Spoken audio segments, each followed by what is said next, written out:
Yes, they're coming into Village now, and Zamparelli closes up on braking, but then the next section up to the loop, how does he do there? He stays right behind James Dorlin, again takes a much tighter line than Dorlin, slightly, probably half a car width different line through the loop and down onto the Wellington Straight once again.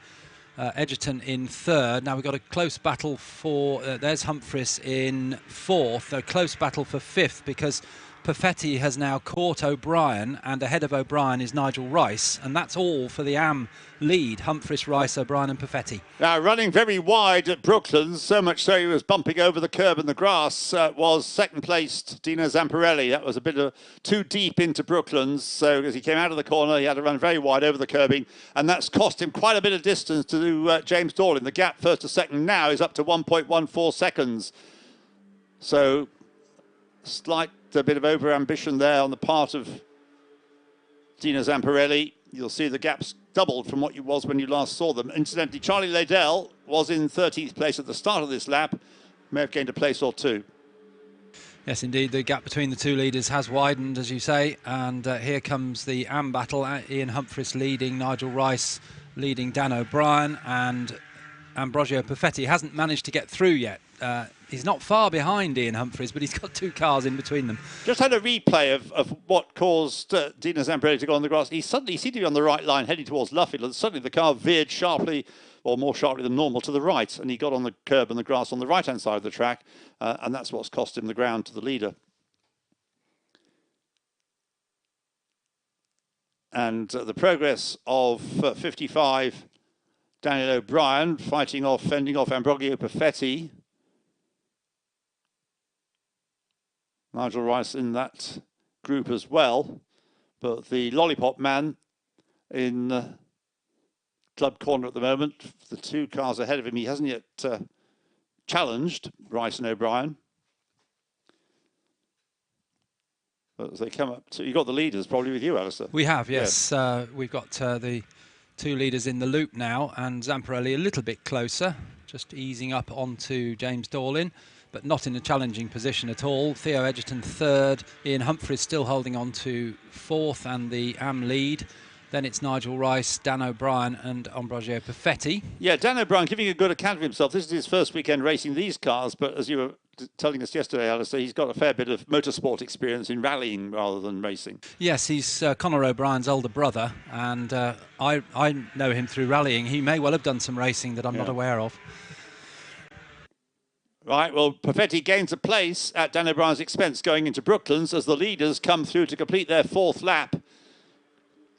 And the gap first to second, has it come down? Yes, it has. It was 1.1, wasn't it? It's now down to 0.790. So, yes, Dino's just done the new fastest lap of the race at 2 minutes 10.145 for Dino Zamparelli.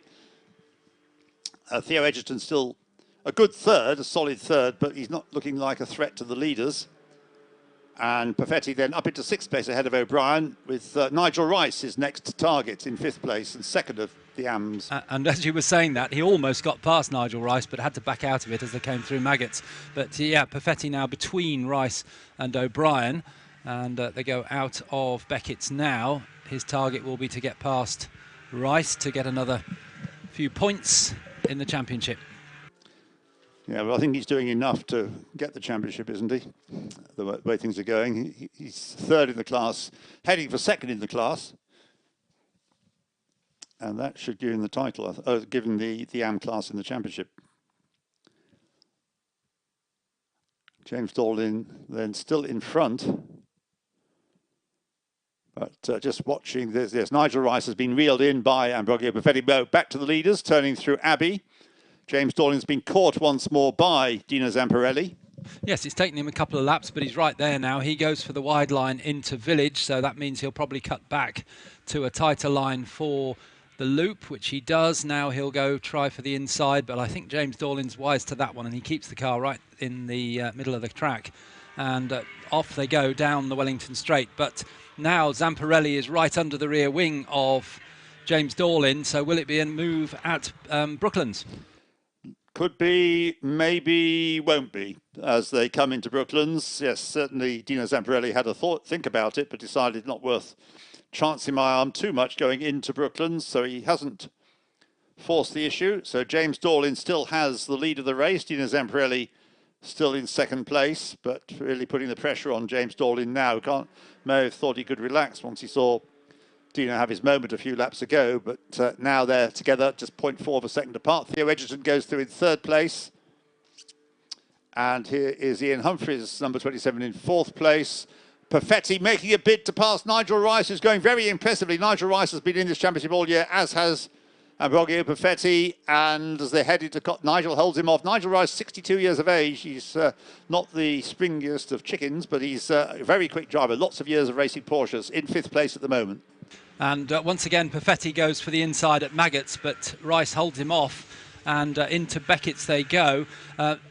Perfetti also had a very good go at the loop last time around, but that failed as well. He's trying everything. He's left and he's right as they go out of Beckett's and down the Hanger Straight once again. Perfetti trying to get past Rice for fifth place. I don't know how many years it is that Nigel Rice has been racing Porsches, but it's a lot. He's been around for a long time and he loves driving the cars or whatever sort of Porsche it may be. He's about to lose the place. No, he isn't, because although Ambrogio Perfetti was looking at the inside line into Stowe, he didn't force the issue there. He's drawn level as they go into Vale. Now as they come up towards the left-handed part of Club, it's still Nigel Rice who just hangs on there. And turning through the second part of Club Corner, still Nigel Rice in front of Ambrogio Perfetti, who tightens the line. And of course, shadowing the pair of them, he's not been dropped, is the impressive Dan O'Brien. Meantime, the leaders are in the loop now, and once again, Dino Zamparelli very close behind James Dorlin as they come through Aintree and out onto the Wellington Straight. Now we look back to Farm, and we've got three cars running together. Perfetti goes for the wide line into Village, but Nigel Rice, all those years of experience, he knows exactly where to put the car to keep Perfetti behind him, and there's no room. He almost parks the car on the apex of the loop to stop Perfetti getting a better run. Yes, you can tell that Nigel has raced before, can't you?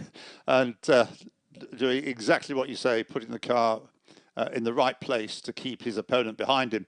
So through they go to complete lap 6. James Dorlin, Dino Zamparelli. The gap between them was 0.418. It's now 0.328.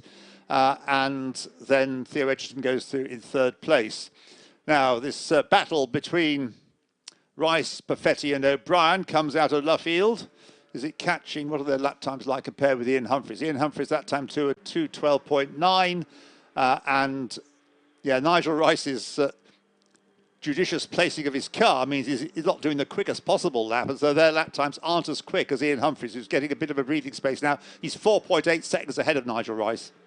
Yes, that's really grown, that gap. Yeah. Nigel Rice into Beckett's now. There's Perfetti right behind him. He doesn't try on the inside of Maggots that time. He just keeps the car in behind. So perhaps a slightly better run. He goes tighter through the last element of Beckett's.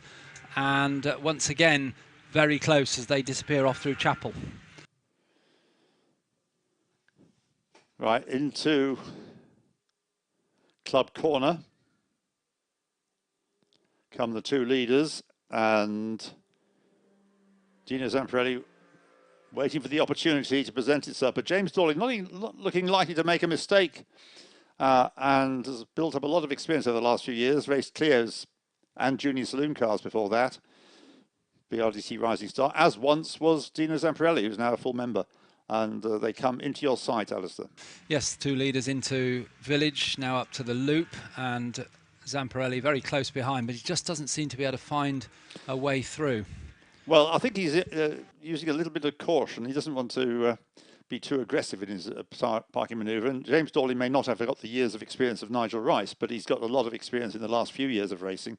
So again, he's very good at placing the car in the best position to prevent people overtaking him. Now, what you've got here it goes. Yeah, Perfetti looking at the inside, but once again, when you're looking from the side, you could see what position Nigel Rice was in the road, and there wasn't room for Perfetti to get through. But the effect of that is Perfetti had to hit the brakes harder than he would like, and then the gap opens up again. Yes. Good driving from Nigel Rice, good defensive driving. Yeah. Right, leaders are through for the 7th time. How are we doing in time? 4.5 minutes to go. The gap 0.4 of a second again, first to second. Theo Edgerton a good third, but now 7 seconds behind the leader. And then Ian Humphries goes through 4th. Here comes our trio contesting 2nd place in the AMS and 5th place in the race. And still Nigel Rice now then. Ambrogio Perfetti thinking about it going into Copse Corner. Is he going to foot? No. Nigel Rice still has his car occupying the place that Perfetti needs to take the place. So well done to Nigel. Here he is. And that compromised Perfetti because Dan O'Brien got up alongside coming through Maggots and into Beckett's, but he had to back out of that one. So Perfetti remains in the same place. No change. Battle goes on. The leaders were very close as well, as they have been for the last couple of laps when they left our site. It's a great lesson in defensive driving, this fast defensive driving by Nigel Rice, isn't it? Great job of preserving his place. Can he do it right the way through to the end? Past the out of club, past the wing come the two leaders. Still James Dorling leading from the ever-present, despite that little moment a few laps ago, Dino Zamparelli still second. Into the gravel has gone car 56, that's Simon Green. I think that's here, isn't it? I can't see the number. The white car 56, in the gravel? Yes. Yeah, that's on the middle element of Beckett's. Big spin coming through the first element. He's well gravelled, so... He is. Yeah. So that will be yellows, double yellows to the end of the race if we don't get a safety car. Leaders coming down towards you, Ian. Very close indeed, Zamparelli on Dorlin. Right, so let's see if things are going to change. He's having a look around the outside into Brooklands, but didn't quite have the confidence to stick with it around the outside. If he'd been able to do so, he would have had the inside line for Luffield. But as it is, James Dorling was able to take the racing line on the inside through Luffield and hold the lead. Now they go over the line. There's time for 2 more laps. 2.5 minutes left on the clock. A lap time, 2 minutes 10, 2 minutes 11 seconds by the leaders. So James Dorling still in front, but Dino Zamparelli well aware that we're going towards the end of the race and pushing a little bit more to try and find a way through into the lead. Yellow flags now into the yellow flag zone. Yes, they are, and not that Beckett's is really an overtaking spot unless there's a problem for the car in front, so that doesn't really change anything. I notice good driving from those two. James Dorling slowed markedly, noticeably slowed as he went through that section, and Zamparelli didn't take the opportunity to come alongside or anything like that. So they're off onto the Hanger Straight again. Where are we now? We've got our AM second place coming up to us, and it's still Nigel Rice. And going for the inside line, sorry to interrupt Alistair, but going for the inside line into Stowe Corner. Dino Zamparelli has his nose in front. I think he could hang on, just about take the lead and hang on to it. James Dorling is fighting back. James has the inside line for the left-handed part of Club Corner. They're side by side into the corner. And Dino's going to... No.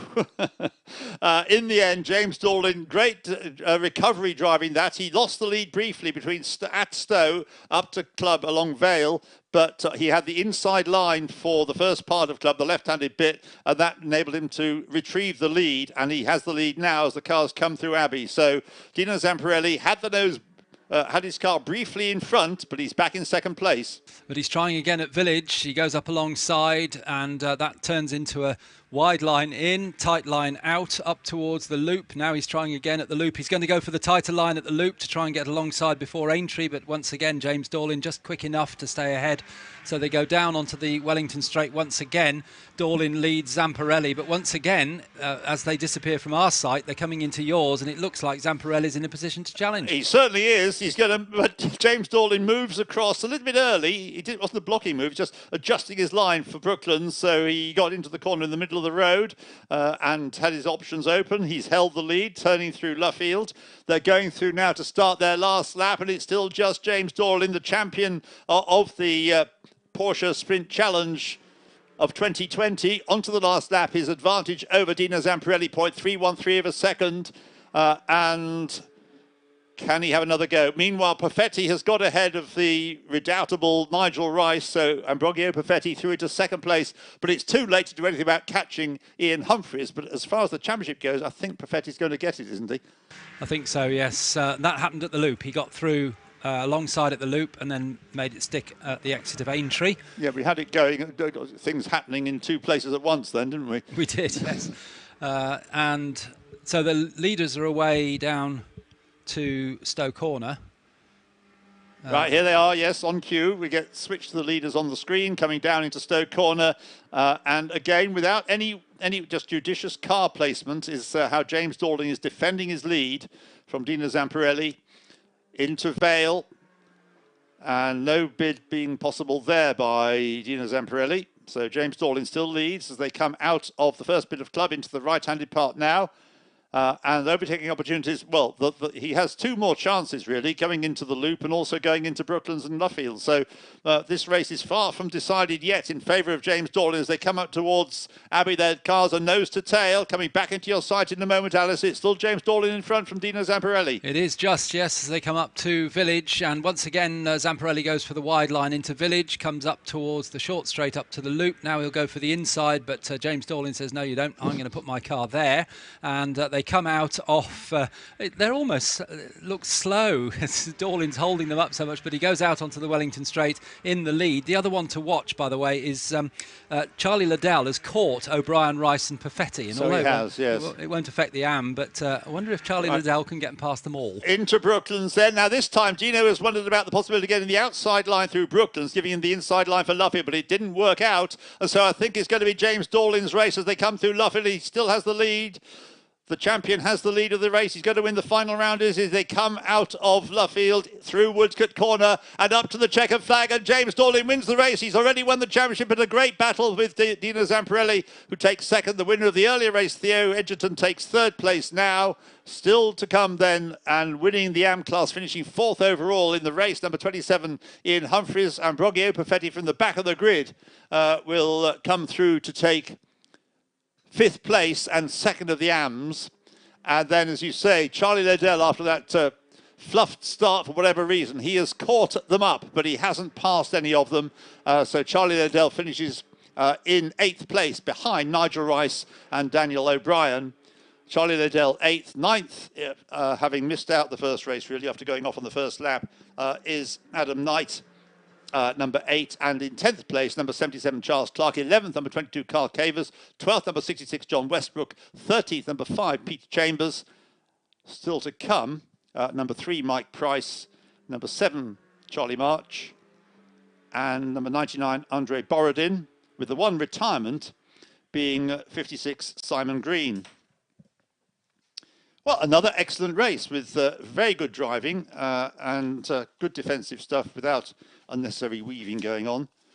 So well done to GT drivers. And we're going to be seeing shortly, of course, not the next race, because that's going to be Formula 3, but we will be seeing the GT cars coming out for their 3-hour race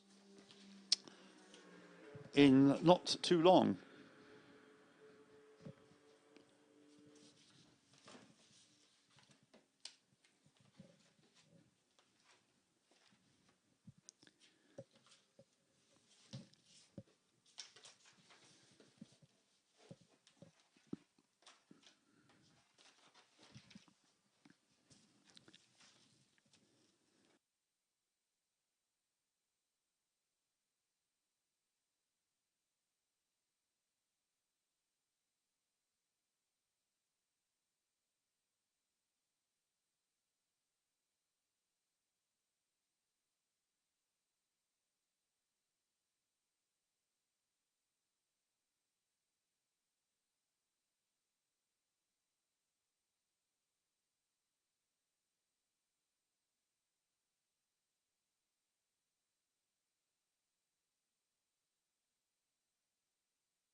Well, Porsche's head down the pit lane and Marshall's come onto the grid ready to receive Formula 3 cars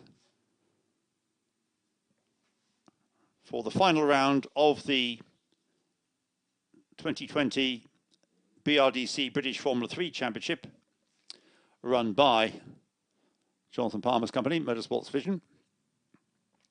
And going into this final round, we reckon that Caelan Frederick hasn't quite clinched the championship, but we'll find it very difficult not to do so, I think. Basically, it'll amount to, putting it very simply, Caelan Frederick not finishing in the points, but he's bound to if he finishes because there's points down to 20th place and there's 19 starters. And Cush Maney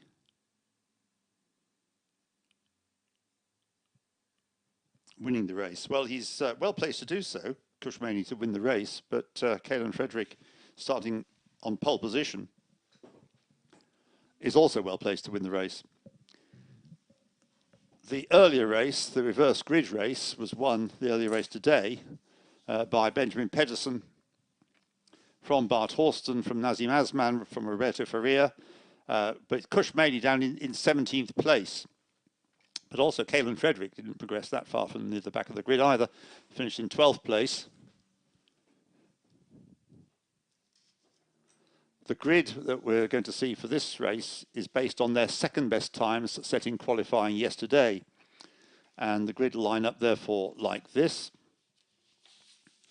On pole position, the championship leader, almost the champion elect, number 8, Caelan Frederick. And with him at the front, his only rival, number 14, Cush Maney, for the championship. That is 8 and 14, first and second on the grid. Third on the grid, number 7, Roberto Faria. And fourth, number 55, Ulysse de Pauw, 7 and 55, third and fourth. Fifth is 12, Ayrton Simmons, and 6, 62, Oliver Clark. 12 and 62, fifth and sixth. Seventh is 79, Sessakorn Chaimongol, and eighth is 13, Reese Ushijima, 79 and 13, seventh and eighth. Ninth, 43, Josh Skelton, and 10th is 5, Carter Williams, 43 and 5, ninth and 10th. 11th, 26, Louis Foster, and 12th, 17, Nazim Asman, 26 and 17, 11th and 12th. 13th is 18, Johnny Wilkinson, and 14th, number 50, who came on so strong in the earlier race today, Bart Horston, 18 and 50, 13th and 14th. 15th is 22, Piers Pryor, and 16th, 24, the winner of the earlier race today from the reverse grid, Benjamin Pedersen, 22 and 24, 15th and 16th. 17th, Manaf Hijawi, number 71, and 18th, number 21, Josh Mason, 71 and 21, 17th and 18th, and at the back, number 81, Max Maserati. Number 81 completing the 19-car grid. And the word from Richard Randall just to confirm, yes, all that we need from Caelan Frederick is a finish. And he will win the championship, whatever Maney does. And for Maney to take the championship, he needs to win, with Frederick failing to finish. That's very easy, isn't it? It is. Do you actually have the points from Richard, or is that just the basic concept? No, that's the basic concept. There's no attachment showing me the points, I'm afraid. Okay. All right, so Caelan Frederick, if he retires, then Cush Maney has a chance. Yeah, that's it. Maney needs to win if Frederick doesn't finish. But the other way around, if Frederick finishes, Maney can't win. Quite. Well, all 19 cars are there and ready to be released onto their green flag lap. Very rapid turnaround to make sure we beat the weather, or beat the daylight, or nighttime. So off they go. Because of the reverse grid, of course, the previous race today was seeing quite a lot of overtaking, as slightly slower drivers were passed by the quicker ones. Although, strangely, we don't know. I don't suppose Richard's given you any information on his communication about why Cush Maney finished so far back in the previous race. No, but I can send him a message, find out. Well, why not? See whether he's got time to reply. Yeah, okay, I'll do that.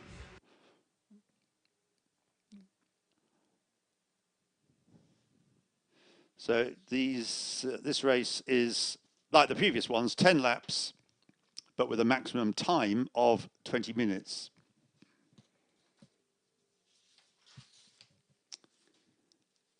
Well, Caelan Frederick, the young American driver in his second season in the BRC British Formula 3 Championship, 18 years of age, driving for the ultra-successful Carlin team for the second year. Previously raced in the USF 2000 Championship, finished 6th in that in 2018.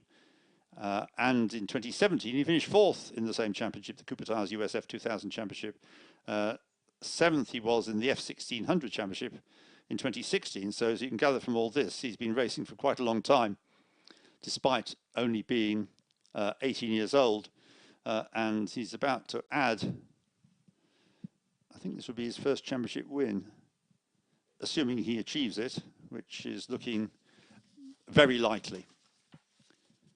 And of course, driving for, well, they're all good teams, you can fairly say that, in BRC British Formula 3, but one of the best is Carlin. Cush Maney, in his second year in BRC British Formula 3, but last year wasn't his first year. Last year he raced in the Formula Renault Euro Cup. In 2018, he was in the BRC British Formula 3 and in fact finished third overall in the championship with a win and 7 other podiums and taking the fastest lap 3 times. Last year he was 6th in the Formula Renault Euro Cup. Before that, in 2017, he'd been 7th in the Italian Formula 4 Championship and started racing in that championship in 2016. But was also very successful in karting. This year he's had a win at Donington and a win at Snetterton and a win at Brands Hatch. So, and he's 20 years of age. Arjun Maini, who previously raced in the BRC British Formula 4 Championship, the forerunner of this championship, was a contender for that championship against George Russell. But we don't see much of Arjun these days. I don't know if he's been able to do much racing this year, but he got as far as the FIA Formula 2 Championship. Cars coming up to the grid now. Ian, I can give you information if there's time before you go on the grid. Yes, Richard has replied straight away. This is a bit of a blockbuster. Wet tyres. The top finishers all had slick tyres. So completely against what you and I both thought, that the track was far too dry for wets. Yes. I asked the question of Maini and Frederick only. I said, why were they so far back, particularly Maini, who fell back towards the end? So I think it's in relation to those two. They were both running wet tyres. That's a very defensive decision to take, I would have thought, because the track didn't, well, certainly what I could see, it was dry at Woodcote. So I'm not surprised they weren't able to maintain the pace of the others. So green flag waved, the race about to get underway. Everybody on slick tyres, dry tyres now. So there we are. That's an interesting answer. And the cars then, as the lights go out, good start by Caelan Frederick, no doubt about that. And I think that Kushmani has lost out in the battle for second place into... Yeah, we're not getting pictures of this on Hey Fisher. There's a sort of conversation to do with GT racing going on. So you've got the leaders. Well, yeah, Ferrier is second. Where is Maini? In fact, I don't know whether if Duncan, I couldn't see him. Right, sixth. Yes, he got sort of elbowed to one side at the start, obviously keen to keep out of trouble. Well, certainly Frederick was leading and Ferrier was second. One car went all the way across the escape road at Beckett's, across the middle, one of the cars towards the back. But so we had Maini through in sixth place. So leading Frederick, second place Ferrier, as I said, third number 12 Ayrton Simmons, going a bit better in this race. Fourth, number 55 Ulysses Pau. Fifth was Sasakorn Chaimongal. Then it was Kushmani, and behind Maini was 43 Josh Skelton. Well, I'm not going to get any pictures of this race for the moment anyway, so we'll have to imagine what's happening down at Club.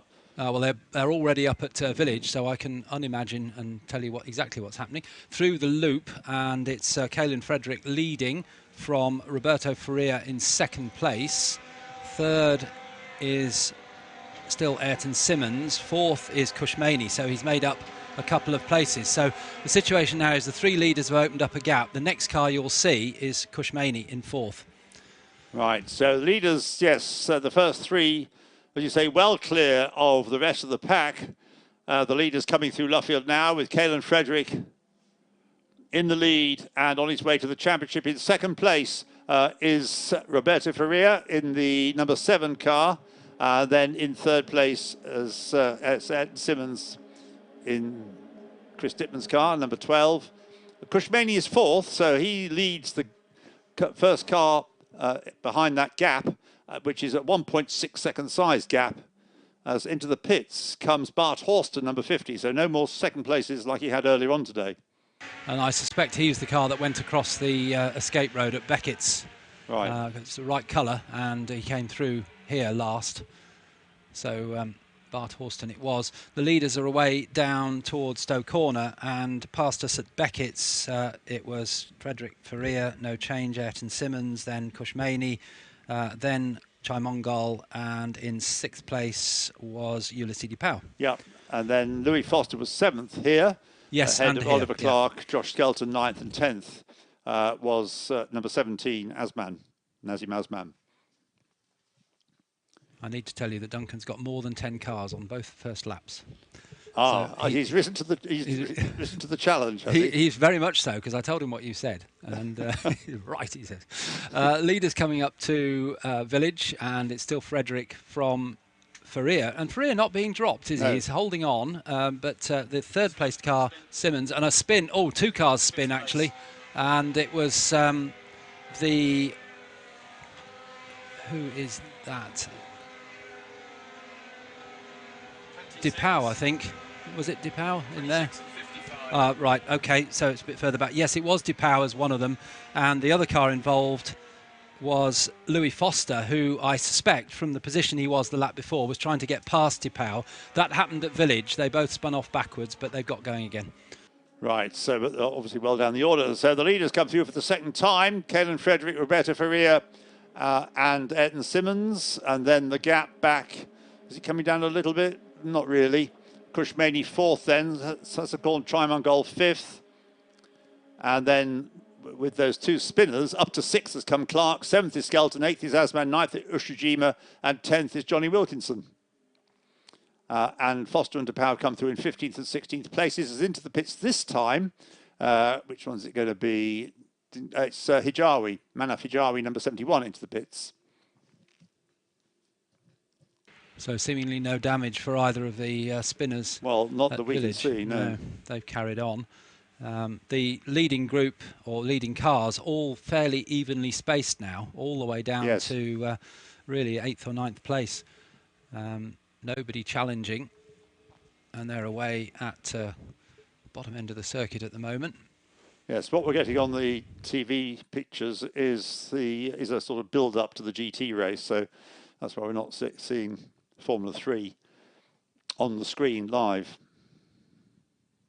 Our leaders up to Village, and now Faria has started to fall away from Frederick in the lead, and I think, if anything, third and fourth are closing up. I'll check on the times when they get to you, but number 12 Ayrton Simmons and number 14 Kushmani look to me to be closer together. Maney's not in a position to challenge, but looks a little closer. Okay, well, last time around the lap times were almost identical. Leaders, but I would say this time, yes, Maney does look a little bit closer. He can drive the race of his life, but I think it's going to be in vain, as through for the third time comes Caelan Frederick. Mechanical reliability is strong on these cars, so the chances of something going wrong with the car are most remote. Roberto Faria in second place, 1.5 seconds behind, but dropping away slightly. Ayrton Simmons in third place. Kushmani a little closer, 1.4 seconds now he is behind Ayrton Simmons. No change in the order this time through. No places gained by the spinners, Foster and DePau. Not yet, anyway. The closest battle towards the back, and it's around about 13th place, I think. Mason, is it Mason and Pedersen, Mason and Pryor, all running very close, 12th, 13th and 14th.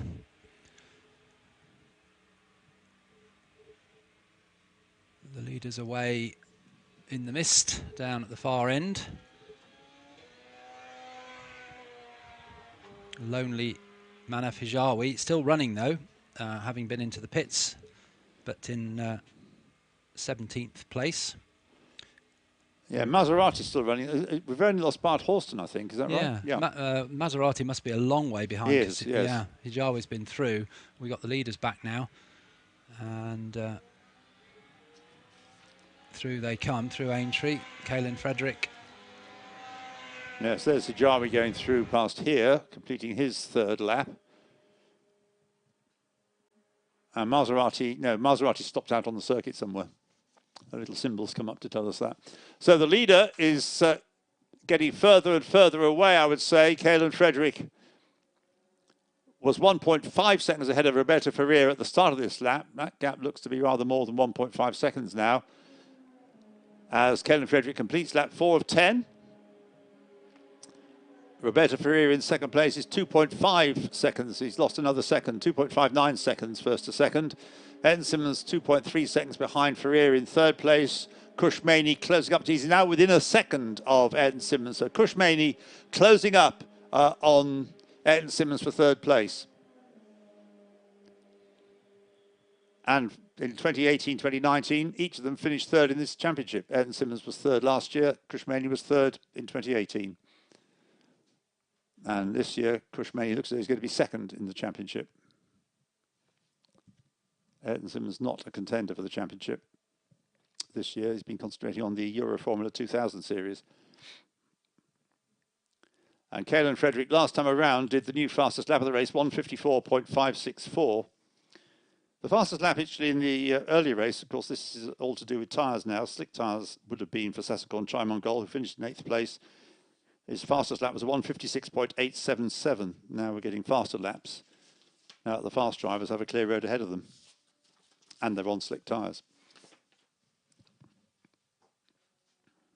Well, the gap first to second is really quite wide now. It's virtually loop to village as they come through. And then third is Ayrton Simmons. Now, Maney is now starting to come under pressure himself, having started to close the gap. He's now having to look in his mirrors because he's got Chai-Mongol and Clark right behind him. So Maney in a tricky position now. He's got to defend. Well, he must have made a mistake somewhere because he started the lap 1.5 seconds ahead of Chai-Mongol. And from what you're saying, it sounds as though it's nothing like that now. No. It's nothing like that at all. So here comes the leader. Running away with the race now, Caelan Frederick. 5 laps completed, 5 to go. Roberto Ferrer second. And the gap's gone up to 3.5 seconds, first to second. Simmons third, Maney to Chai-Mongol, 0.6 of a second. Chai-Mongol to Clark, 0.4 of a second. Then Josh Skelton is 7th, number 43. Nazim Asman, 8th. Riso Shujima, 9th. And Johnny Wilkinson, number 18, in 10th place. No change in the order anywhere down the order, but change in the gaps.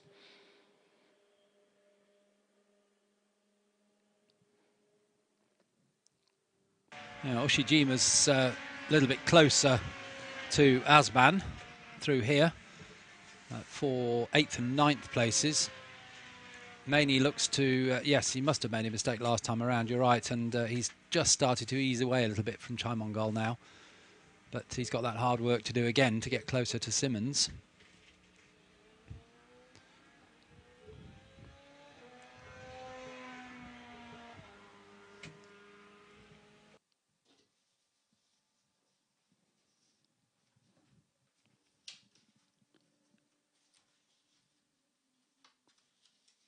Leaders back again, up into village. Let's have a look how's... well, Maney isn't exactly rushing away from Chai-Mongol. And the gap to Ayrton Simmons, I'd say, was marginally closer again. But he's dragging along Chai-Mongol and Clark with him, so the 4 of them are closing up. And then Skelton, Asman and Ushijima still running close together. Asman still ahead. Right, the leader through for the 6th time. Caelan Frederick's lead over Roberto Ferrer, who's having his best race of the year, but can't match the pace of North American Caelan Frederick. South American in 2nd place, Roberto Ferrer from Brazil. Ayrton Simmons, Crushmany 1.4 seconds. Cush holding on to 4th place reasonably comfortably, if you can call 0.8 of a second a reasonably comfortable gap. But pushing hard to try and improve on his 6th place is Oliver Clark. Skelton, Asman, Ushijima and Wilkinson complete the top 10.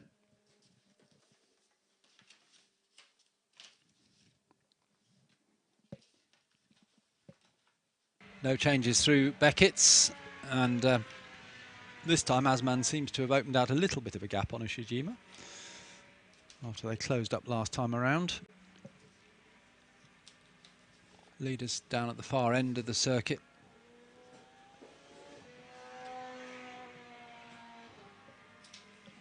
The fog is improving. It's probably as good as it's been all day now, which is good news. As Frederick comes out of farm up to village. It was the tongue lashing you gave it that's got rid of the fog. So the what we got round here, Manafijawi coming through on his own, of course, after his delay. Well, now Kushmani's fallen back into the clutches of Chai Mongol again, and the gap between himself and Ayrton Simmons has widened, so it's mainly going backwards rather than Chai Mongol and Clark going forwards. And certainly I think Chai Mongol is probably in a challenging position now. Right. Well, nobody's challenging Caelan Frederick, and an immaculate performance this is by the American. So 7 laps completed. Roberto Ferreira in second place, 3.8 seconds adrift. And now a challenge being mounted, as you say, by Chai Mongol. He's got to have a go this time on Maney as they go into Copse Corner, and he goes through. And I think he may also be followed through by the other red car of Oliver Clark. I think Clark is the one who got through first, then Chai Mongol, and then Maney is behind the pair of them. Yes, is that right? That's correct, yes. And Maney has dropped back to third in that little battle, yeah, as you thought he might have done. The 2 red cars both got through. It was Oliver Clark who opened the door, though. Yes. Not Chai Mongol. So, once again, Maney is falling away in the second part of the race, just as he did in the first one. Can't be on wets this time, surely. Well, it was good hill speed teamwork there. Chai Mongol had caught up but couldn't find a way past, so he let Oliver Clark through, let him through. Anyway, Oliver Clark got through and then made his way past Maney. Didn't hesitate, went through the inside line going into Copse Corner and got the place. So he's now 4th. Chai Mongol is 5th, and Kushmani's race gets a little bit worse.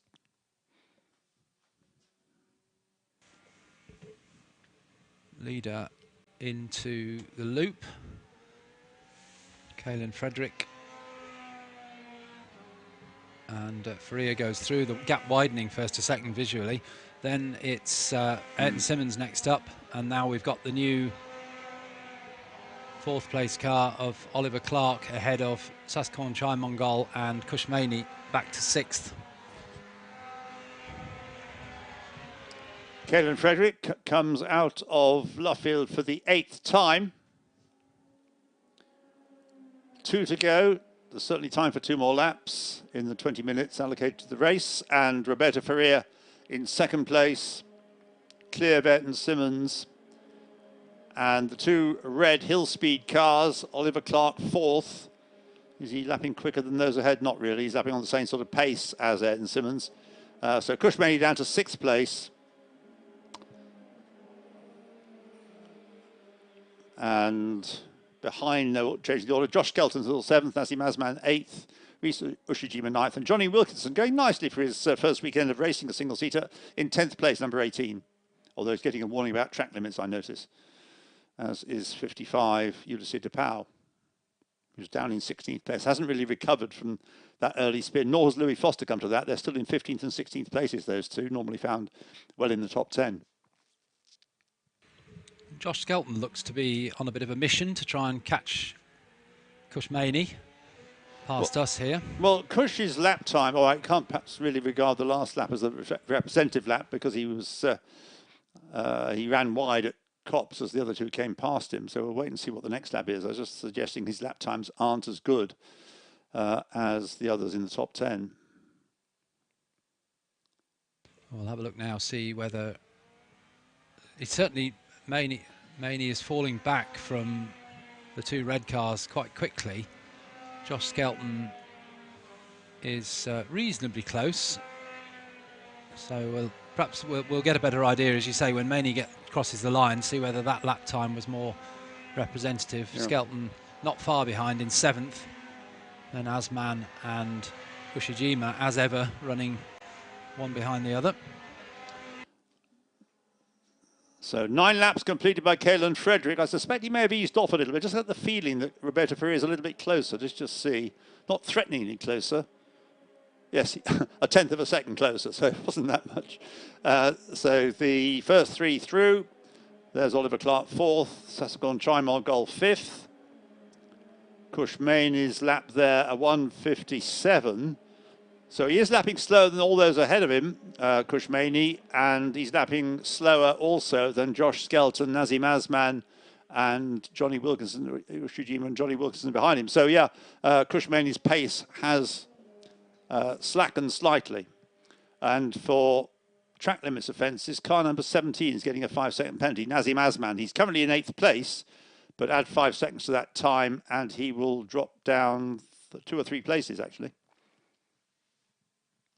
That's a close little battle there he's in, isn't it? So, yeah, it does affect him quite significantly.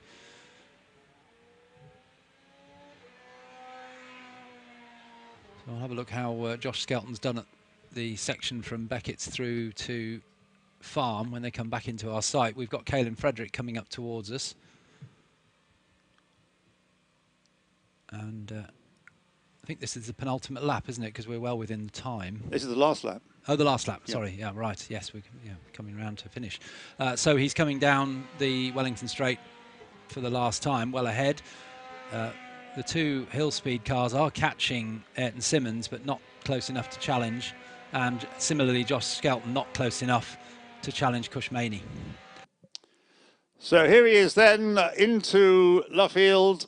He looked like a potential champion right from the start of the season, but there were 1 or 2 mistakes to eradicate early races. But a faultless drive today. Caelan Frederick then becomes the first American driver to win a British Formula 3 championship, takes the checkered flag to win convincingly from, in 2nd place, perhaps a driver he carries on in the championship to watch next year, Roberto Ferreira. In 3rd place goes to Ayrton Simmons. 4th place being catching Ayrton towards the end there. Oliver Clark, number 62. In 5th place, number 79, Sasakon Chai-Mongol. In 6th place, a disappointed, obviously, finishing 2nd in the championship, Cush Maney. 7th, Josh Skelton, closing up on Cush towards the end. Rhys Ushijima in 8th place. In 9th place, Johnny Wilkinson. And in 10th place, number 5, Carter Williams. 11th, Nazim Azman. I'm not sure whether that includes his penalty. I didn't see them across the lines looking at the screen. But Azman shown as 11th. Piers Pryor, 12th, number 22. 13th, 21, Josh Mason. 14th, 24. Well, a winner earlier, but not in this one. Benjamin Pedersen finishes 14th. Louis Foster and Ulysse de Pauw finished 15th and 16th after their spins early on. Manaf Hijawi yet to take the flag. Max Maserati not finishing, nor did Bart Horston, who retired to the pits very early on. So Caelan Frederick, I don't think anyone could deny, a deserving champion of the 2020 BRDC British Formula 3 Championship. And maybe we've seen in the driver finish 2nd in the race, if not in the championship. Roberto Ferreira, if he stays with the championship, could well be one of the next wave of young Brazilians to make an impact on European motor racing. Right, well, the next race coming up, of course, the race of the day, the final round of the Intelligent Money British GT Championship. We'll give you more about that after a short break. That race scheduled to start now at 1:05, so that's just in 50 minutes' time.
So the cars will be coming out very soon for the trip to the grid, which will line up, as I'll give to you in a moment, but with the GT3 cars and this 5-car GTC entry that we have in the first part of the grid. They all go off together from a rolling start, but the GT4 cars line up separately. And this is how the grid will line up with, I'll give you the start drivers as well.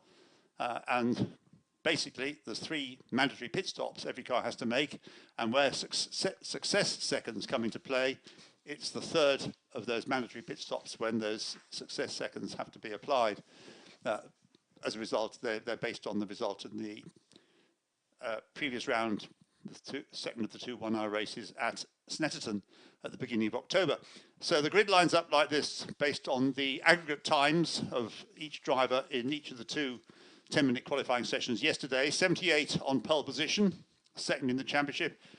The Barwell Motorsport Lamborghini of Rob Collard and Sandy Mitchell. Rob Collard starts, and on the front row with them, number 6 is the Ram Racing Mercedes,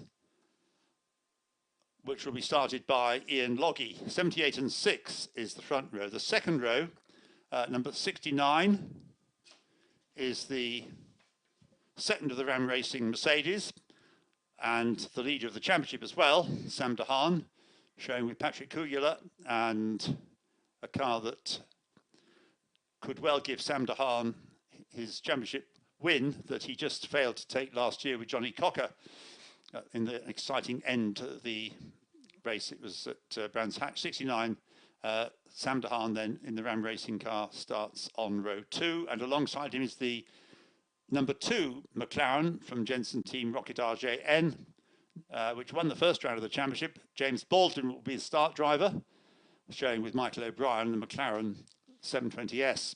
So 69 and 2 is row 2. Row 3 is the second of the Barwell Lamborghinis, to be started by Adam Ballon, sharing with Phil Keane. Outside chance of the championship, but the others really have to have a rather bad race for that car, although it's won more races than anybody else, but they've got 20 seconds, that's the problem.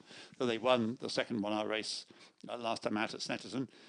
And alongside Adam Ballon, we have 96, the one of the Optimum Motorsport McLarens, we can say, because there's more than one this weekend, driven by Lewis Proctor, number 96 to begin with. 72 and 96, row 3. Row 4, we have the WPI Motorsport Lamborghini of Michael Igo to begin with, and Andrea Caldarelli will take the car over, a car that has had a win already this year at Donington Park in the 2-hour race there. So 18, Michael Igo to start, and alongside him is the number 7 Beechdean AMR Aston Martin Vantage, which will be started by Andrew Howard and will then be taken over by Charlie Eastwood, who is, along with Johnny Adam, in the running for the World Endurance Championship GT AM class, which they won at Le Mans this year. So a very quick driver to take over from Andrew Howard in car number 7. 18 and 7, then row 4. Row 5, we've got the car that won this equivalent race, the last round of the championship last year, which was a 2-hour race at Donington Park, the McLaren of Balfe Motorsport, number 19, the McLaren 720S, to be started by Sean Balfe, showing with Rob Bell. And alongside it on the 5th row is the number 38, Aston Martin from TF Sport, shared by Giacomo Petrobelli and Tom Canning. Giacomo Petrobelli will start, having not raced, but he went pretty well in qualifying yesterday, it must be said.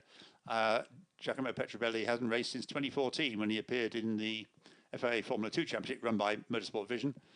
And before that in Formula Palmer Audi. He's done some GT racing as well, but not for the last 6 years. So 19 and 38 on row 5. Row 6, we have number 11, which is the first of the 2Cs Motorsport team, the McLarens. They're up to 3 for this weekend, and this is the third car, the number 11 car, shared by Faisal Al Zubair and Martin Kodrich. Will be started by Faisal Al Zubair, and alongside it is the Audi, the occasionally appearing GT3 Audi number 30 from Stella Motorsport, to be started by Richard Williams. 11 and 30 are on row 6. Row 7, number 1, in which we find it's number 1 because Johnny Adam is there in that car. I mentioned him already in the context of Charlie Eastwood. Johnny Adam also a contender for a World Championship this year, next weekend in Bahrain. And Alexander West will start the car, the Swedish driver, in the Garage 59 Aston Martin. And beside him on that 7th row is number 9, which is the second of the 2Cs Motorsport McLarens, been in the championship all year. This new team, Angus Fender, will start, handing over to Dean McDonald.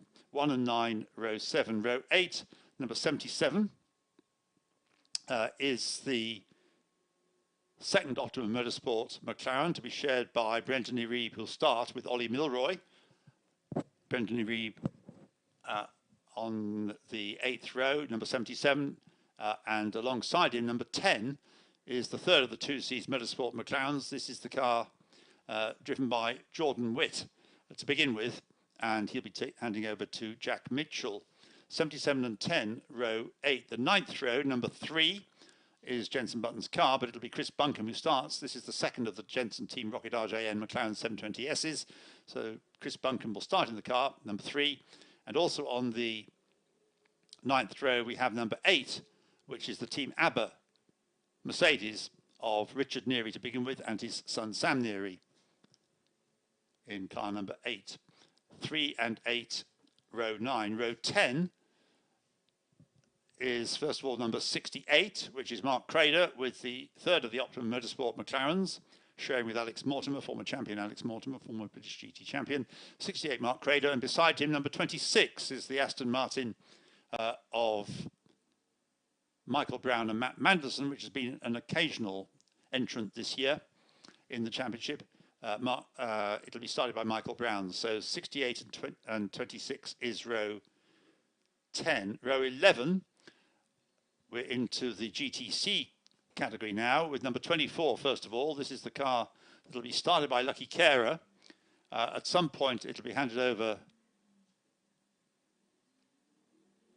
to Lee Frost, and also Ross Wiley is the pro driver in that car.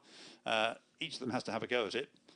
So 24, Lucky Carer will start in number 24, and alongside him in number 13, which is another Ferrari. It's the Ferrari of Scott Sport, John Dillon. John Dillon to start, handing over to Phil Quaife. 24 and 13, row 11. The 12th row, we have another Ferrari, the number 15 car, being shared by Laurent Demeus with Jamie Stanley. Laurent Demeus,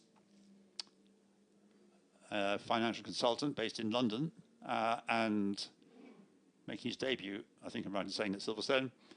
He starts in that car. Number 15, Ferrari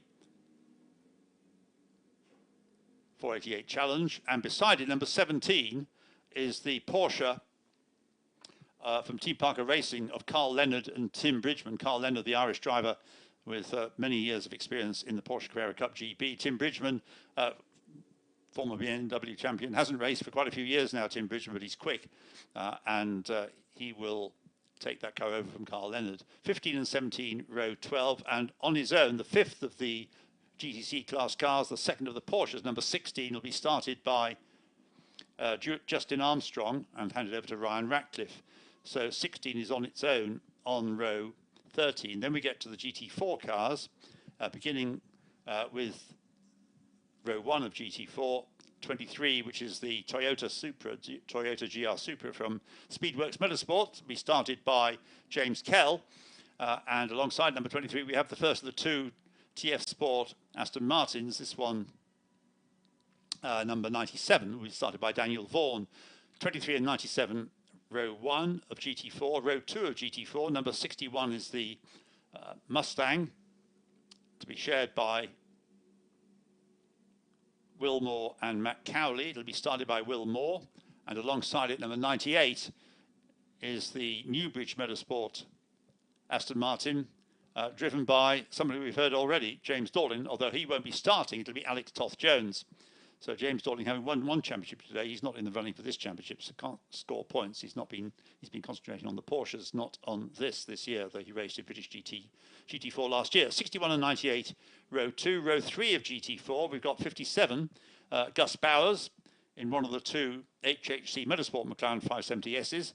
Gus Bowers going first, showing with Chris Westmail, and beside it, number 95 is the second of the TF Sport Aston Martins, to be started by Conor O'Brien, whose brother Dan was out in the Porsche races.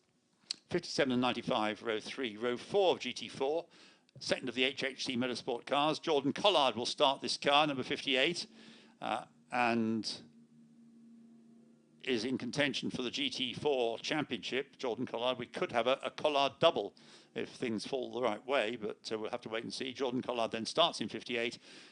McLaren, and alongside him is 66, back into GT4, which they ran well in last year after a season so far, including a win at Donington in the Bentley GT3, but now back in the, not the same Mercedes as last year, new Mercedes GT4, number 66, Nick Jones to start, showing with Scott Malden. 58 and 66, row 4 GT4. Row 5 of GT4, we've got 42, one of the Century Motorsport BMWs, this one to be started by Rob Weldon, who's already won the LMP3 class of the Michelin Le Mans Cup this year. Number 42, Rob Weldon, and beside him, he's sharing car 42 with Andrew Gordon Colebrook, and beside him we've got number 21, Mia Fluid, who with Ewan Hankey has been out all year in the championship in the McLaren. 42 and 21, row 5, and the last row of the grid is the other BMW, number 43, Ben Hurst, to start, and beside him we've got number 20, which is the second for this weekend, Balfe Motorsport GT4 McLaren 570S. Lars Dahlmann to start. Charlie Hollings will take over. So 43 and 20 complete the grid, which is now almost complete. Can't see any gaps apart from the 13th row, where of course there's only one car intended to be anyway, the 5th of the GTC class cars.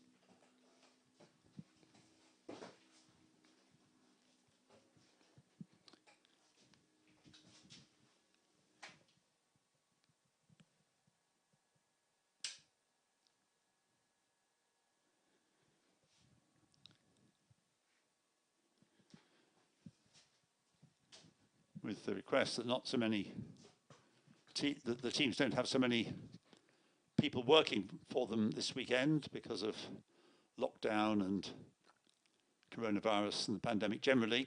So the grid looks pretty devoid of people, not what you'd normally find on a grid for the start of an endurance race. So 3 hours is the duration. We hope it'll get there, that we won't be overtaken by darkness.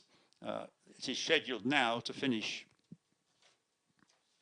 slightly later than was originally intended, but we should still get there. It'll finish at 4:05 rather than 4:10, but we should still have daylight then, based on what it was like yesterday. Yes, I know these cars can run into darkness, but there's all the other facilities that need to be available if you're running the race deliberately as a nighttime race. I'm just looking. 1, 2, 3, 4. No, I think they're all there. I think the cars, yes, everybody is there. So we have this magnificent grid of 37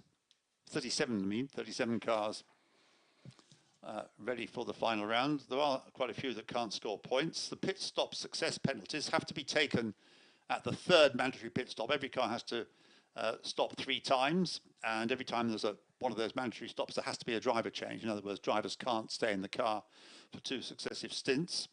There's no pit windows as such, but no driver can exceed a total of 100 minutes of drive time, or 180 in total is obviously the duration of the race. So 100 minutes of drive time, if you add stints together, you can't get above 100, otherwise penalties are picked up.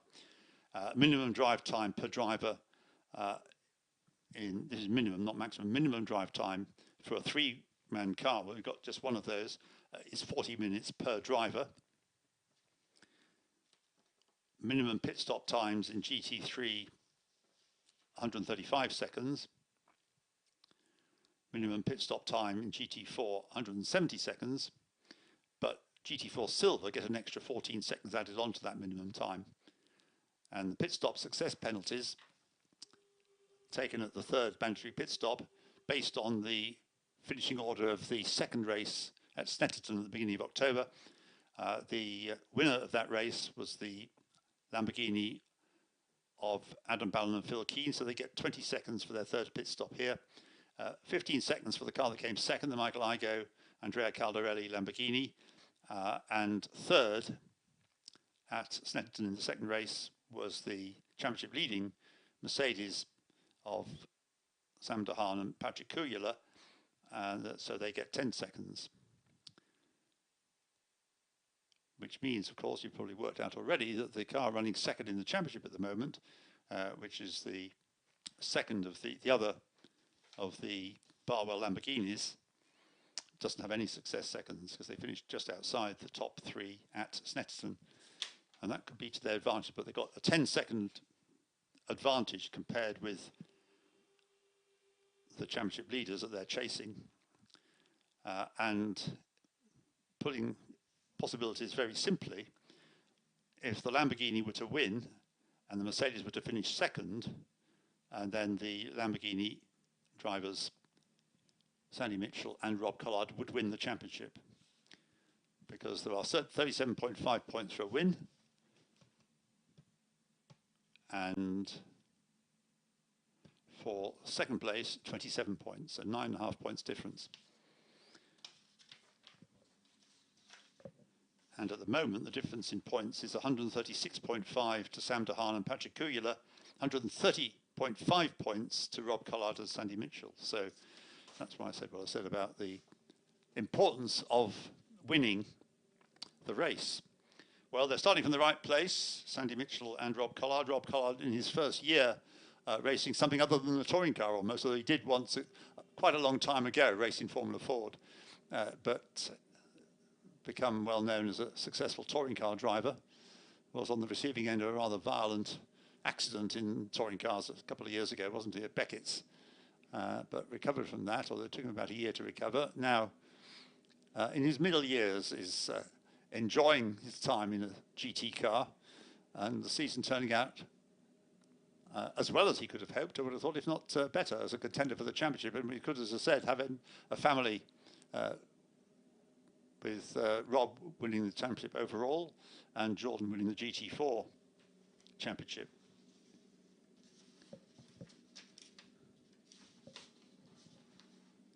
The position in the GT4s at the moment is that Jamie Caroline, Daniel Vaughan have 143 points, and Jordan Collard and Patrick Mathieson have 140.5 points, and Conor O'Brien and Patrick Kibble in the other TF Sport Aston Martin 130 points. So the car is now setting off behind the safety car for, or the pace car, call it what you like, on their green flag lap. And it's great to see, and thanks to the weather for cooperating with us now, and let's hope it'll carry on cooperating, because although we're into November, we are still coping with pretty good weather. And it's a fabulous sight to see all these GT cars, all 37 of them, making their way around on this parade lap. And it's going to become a very busy race. So the marshals all prepared for that, to cope with the need to wave blue flags at the slower cars, because obviously it's going to be a lot of lappery, with the GT3 cars being much quicker than the GT4s. The GTC is somewhere in between, but closer in pace really to GT3. GTC, because they are cars from the GT Challenge, various one-make series that happen around Europe. The Ferrari Maranello Challenge, the Porsche Super Cup, and lots of vigorous weaving around going on, Alistair, I think. You can see coming down Hanger Straight. Yes, a great sight as they came towards us from Copse towards Maggots, with all they run with their headlights on anyway, whatever the weather, but in this sort of half light we've got, a magnificent sight. Can't we call it 3/4 light at the moment? It'll become half light later, perhaps. Yes, yeah, true. But yeah, I know what you mean about the light, yes, it's not perfect. It's, yeah, it's a proper GT racing when you've got this sort of half and half.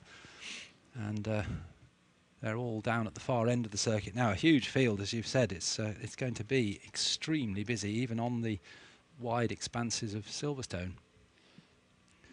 Yes, I mean, it's not the first time we've had long races like this, but Silverstone the best place for them because it is a wide circuit. There's scope for overtaking. Tail-enders don't get in the way, or the slower cars, perhaps call them that. The GT4 cars don't usually cause problems.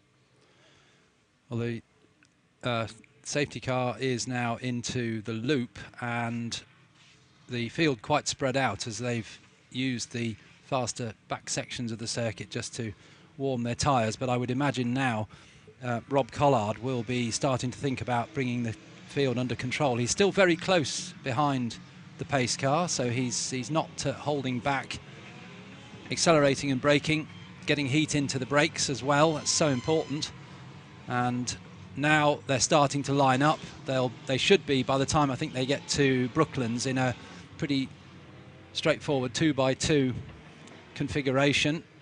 And the leaders are approaching Brooklands, and still the back of the field is coming through the loop. Yes, stretches all the way down the Wellington Straight, in effect. So the leaders will be led through Brooklands, getting into the 2x2 formation very neatly and closely bunched. The black Lamborghini then on pole position. Rob Collard having to control the pace, and the green and black Mercedes alongside him of Ian Loggy.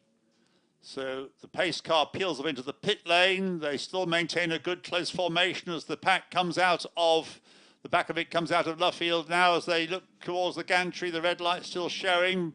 The formation looks good, so we should have the lights going out, I think, do we? The lights stay on red, they stay on red, they stay on, they go out now, and the cars accelerate down towards Cobb's Corner, and we cut to Cobb's and see that the leader is the black Lamborghini. So Rob Collard has the lead from Ian Loggy, but coming through strongly there, I reckon that's number 2, James Baldwin. Yes, James Baldwin's McLaren could well be in second place by the time they get to you, Alistair. He is indeed, yes. James Baldwin up to second place. Down to third place goes Ian Loggy in the Mercedes. Fourth is the McLaren of Lewis Proctor as they head through the final element of Beckett's. Behind Proctor is the second of the Mercedes. That's Sam DeHaan. So not a great start for Sam DeHaan. He's down in about fifth place.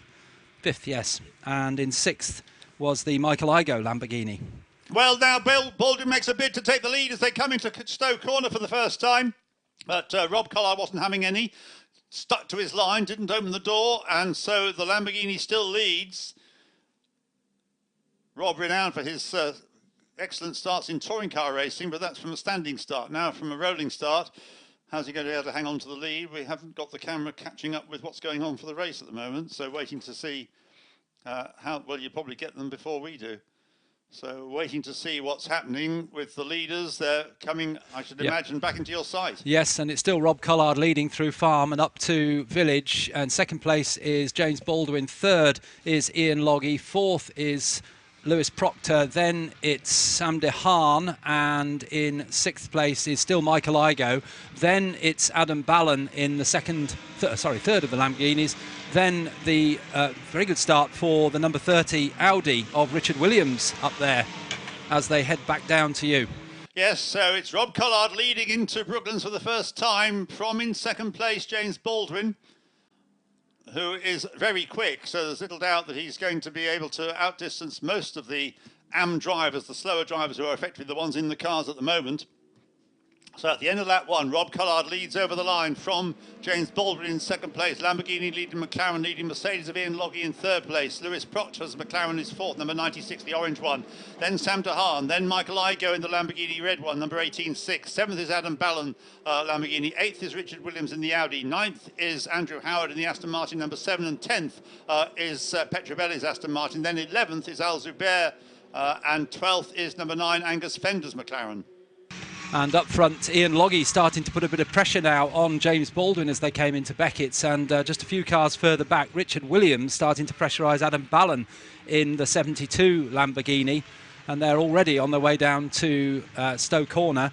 And we were just looking for a GT4 leader, which looks to be Jordan Collard, doesn't it? How has he got from 8th on the grid, 7th on the grid, up to lead. By passing 9 cars. Well, quite. Yes, absolutely. But, well, perhaps it's in the genes, because Dad was always, as I was saying, a quick starter, and Jordan, from a rolling start, has had plenty of practice now this season. He's been a regular in the championship this year and last in GT4. So, yes, he leads the GT4s. Jordan Collard in 23rd place, car 58, ahead of Daniel Vaughan, number 97 Aston Martin, and James Kell in the Toyota. So the leaders up to Village, and already coming into the loop, Rob Collard leads James Baldwin from Ian Loggy. Now starting to put a bit of pressure on Loggy is Lewis Proctor in the Optimum McLaren. Then there's a gap back to Sam DeHaan, then Michael Igoe, Adam Ballon and Richard Williams, who still hasn't managed to get past. Then the welcome sight of a Beechdene Aston Martin. Great to see Andrew Howard back in the British GT Championship again. Starts under investigation for car 61, that's the Mustang. Car 8, which is the Neary BMW, the Richard Neary, not BMW, Mercedes. And number 38, which is the Petrobelli Aston Martin. And down the pit lane comes Rob Collard. Now, is this part of the plan? So, safety car. So, safety car. Sorry, I didn't see that board. So, the safety car is out. That's why Rob Collard has come into the pits, I suspect, to get the first of their pit stops out of the way. Well, while that's happening, and I don't think this is the cause of the safety car at all, but we had an incident at the loop. Oh, right. Which has resulted in, I'm afraid, the Academy Motorsport Mustang crawling down the Wellington Straight, and the other car involved was the 23 Toyota Supra of James Kell. So it's Will Moore and James Kell. There's a car in the gravel at the entrance to Luffield. I can't see which one it is, but that's the reason. There's a snatch vehicle over at... We've also got Luffield. Somebody off, if your cameras will... 66, the Mercedes. This is the Nick Jones Mercedes. It's got a wheel awry. And is that at approach to Chapel? Because I'm not seeing it anymore. Right. They've cut away from it. So there's a car which looks like a Porsche over at the entrance to Luffield. The Mustang's coming down the pit lane, and the car that was pulled out of the gravel is making its way. It's distinctly 911 shaped. And is it coming into the pits? No, it's not. So that's out of the way, but it's the Mercedes, it's the 66 Mercedes, because there's a wheel at an odd angle. It's the number 17 Porsche, which was the one that needs to be recovered from the gravel. That's the car of Carl Leonard. Anyway, it's back in the race. And so both of the Barwell Lamborghinis came in, incidentally. And who else did? Richard Neary came in, and 38 came in. That's the Giacomo Petrobelli car. He's one of the Barwell Lamborghinis, isn't he? Adam Ballon came in.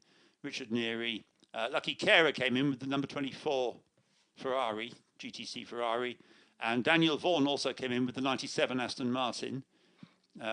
Conor O'Brien came in with the 95 Aston Martin, so great minds thinking alike there, Barwell and TF Sport.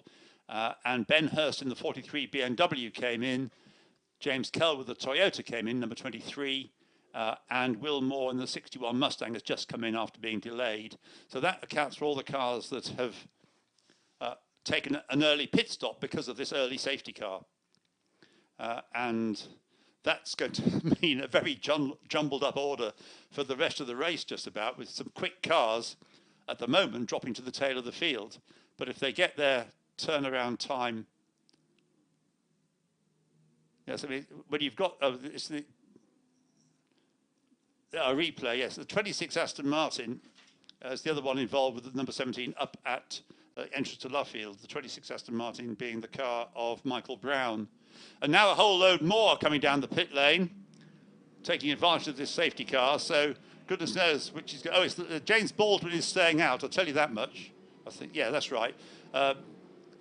Ian Lockett came down the pit lane and is shown as actually leading the race, but on track, because he's in the pits and Lewis Proctor's in the pits, number 96. So leading behind the safety car is James Baldwin in number 2. From Sam DeHaan in the 69 Mercedes, and then Michael Igoe in the number 18 Lamborghini will be third past you, Alistair, I think, and then fourth will be Andrew Howard in the number 7 Aston Martin. The Mercedes looking a bit sorry for itself with a right rear wheel barely connected to the car. He's now on the back of a flatbed. Well, that must be the car on the exit of Beckett's then, which we could see the driver walking back, but we couldn't see the car. As the camera panned back, I could see that, yes, features of Beckett's. So, and also missing is Mia Fluid as well, the 21 McLaren. I wonder whether that was involved in the same... She's shown as having been involved in an incident out on the circuit, but it doesn't tell me where on the timing screen.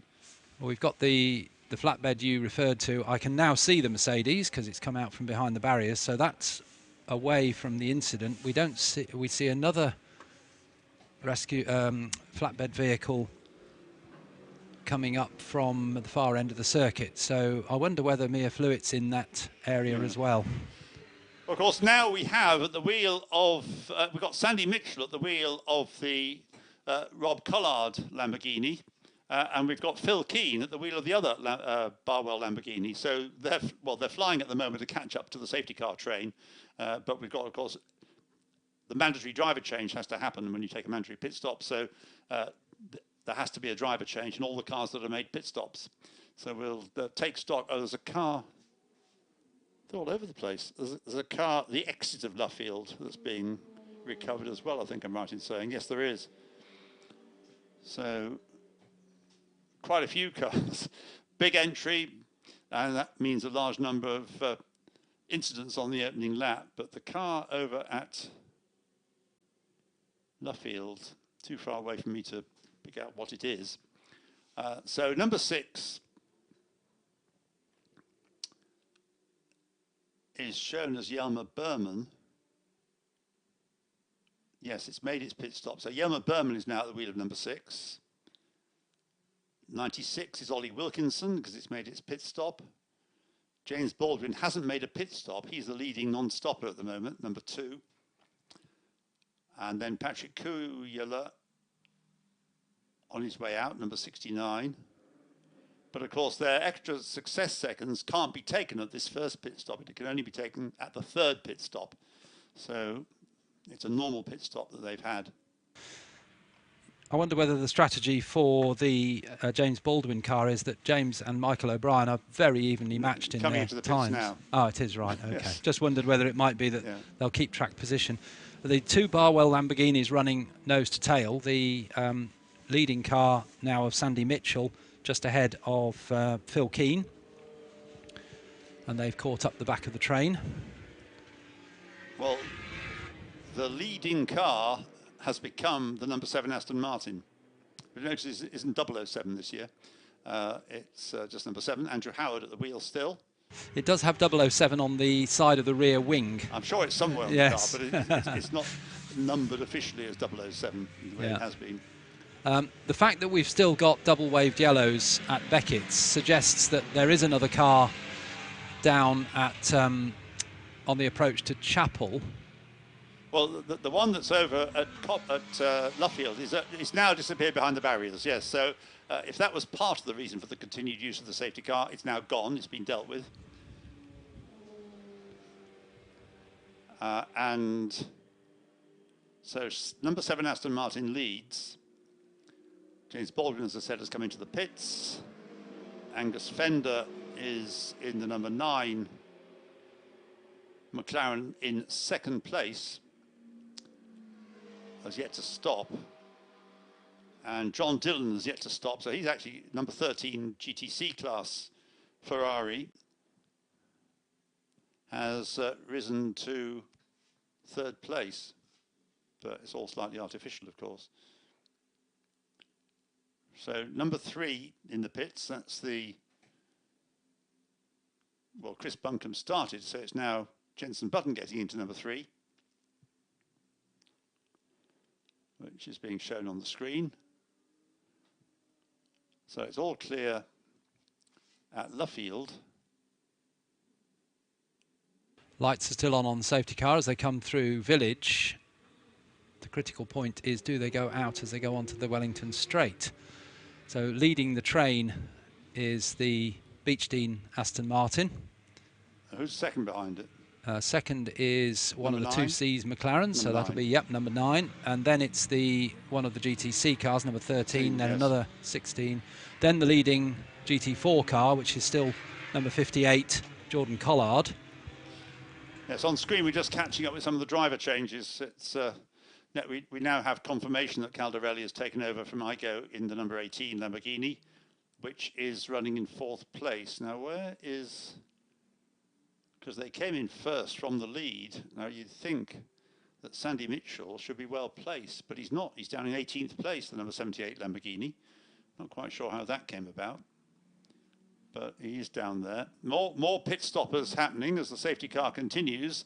The leading car behind the leading car in the race, the first car behind the safety car. It's not a mistake. This is how it's working out. So number 13, John Dillon now leads the race behind the safety car. Yet to stop though. Andrew Howard, of course, has now stopped in the number 7 Aston Martin. We can't be far away from the safety car being withdrawn. I'm still puzzled by why that Lamborghini has lost so much on the pit stop. He's 9th now and will benefit from a few more pit stoppers, so gaining a few more places. So perhaps it's not too much to worry about. Jordan Collard has come in from the lead of GT4. Although that had actually gone. Yes, James Dorlin has stayed out. He's one of the few yet to stop in the number 98 McLaren, which has brought him up, sorry, Aston Martin, which has brought him up to overall something like 4th place, James Dorlin, in the 98 Aston.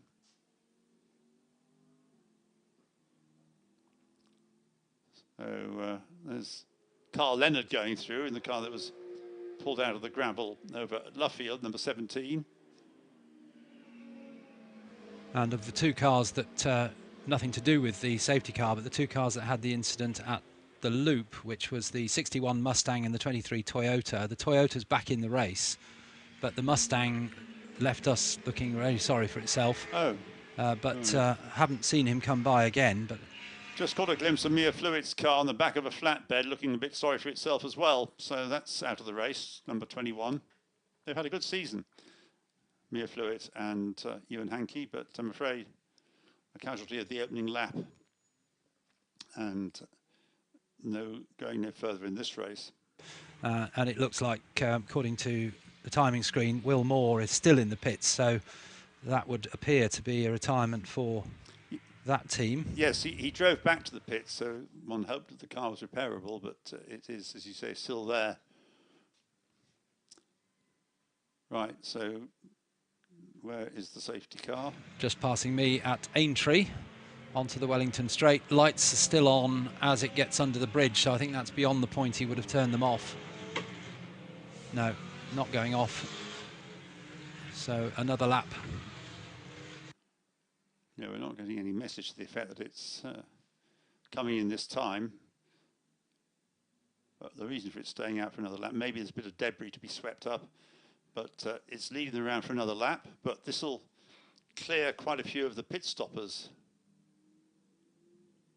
out of the system, as it were, and we'll get a realistic reflection of what the order is behind them. Maybe one or two more to make their pit stops. There are about 3 cars that haven't yet made their first pit stop. But as they go through, so John Dillon, the number 13 GTC Ferrari, leads from the number 98 GT4. What an odd situation we have. So it's a GTC from a GT4 from a GTC. The first GT3 car is in 4th place at the moment, and it is Sandy Mitchell. So the system has been cleared of all the pit stoppers, affected the pit stoppers, and the car that was leading before all this fun started, Rob Collard, his car now leads in the hands of Sandy Mitchell. Sorry, it doesn't lead, it's 4th, but it's effectively leading because the 3 cars ahead of it have not yet stopped. And I would put forward that the big winner out of all that was Barwell's second car, Phil Keane. If you think where Adam Ballan was before the pit stops, and he's now sitting right behind teammate Sandy Mitchell and the first 2 of the GT3 cars. I agree. I think he was just at the bottom end of the top 10, actually, Adam Ballan. He had made up a little bit of progress from his grid position. Where was he on the grid?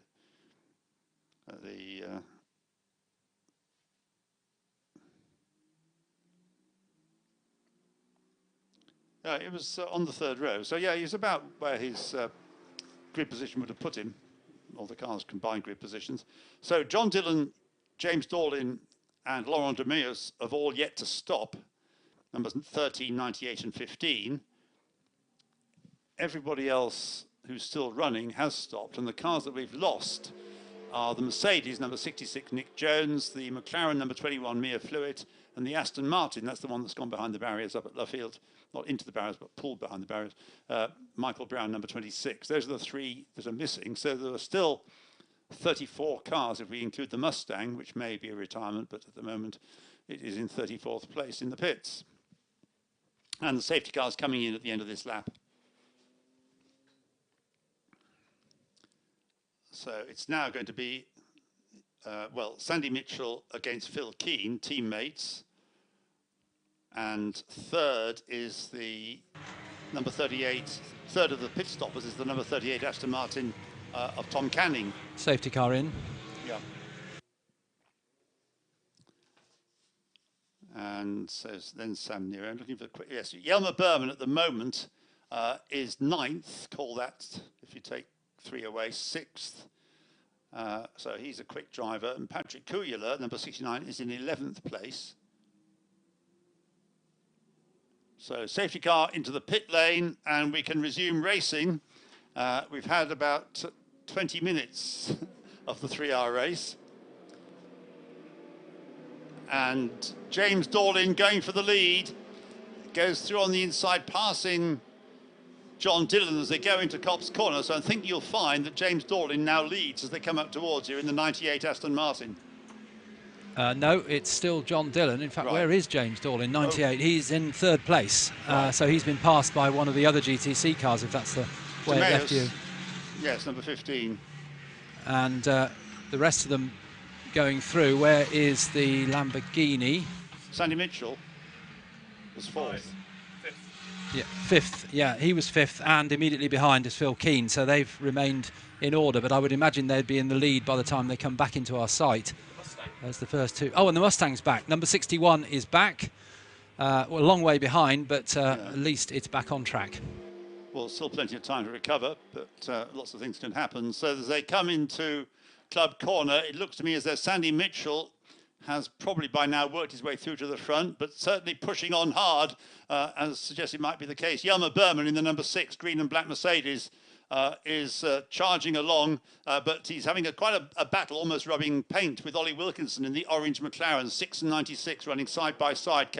And the McLaren just gets in front of the Mercedes, and James Dort, number 15, sorry, that's yes, Laurent de Meus in above his head possibly a little bit with all this fast machinery around him. He's getting back into the race. He's going to be way down the order though. He's cutting out. You can probably see this happening. No, anyway, go on. Yes, I can see. Yes, he's coming back onto the track. The leaders are back with you, and it's now the two Barwell Lamborghinis, 1-2.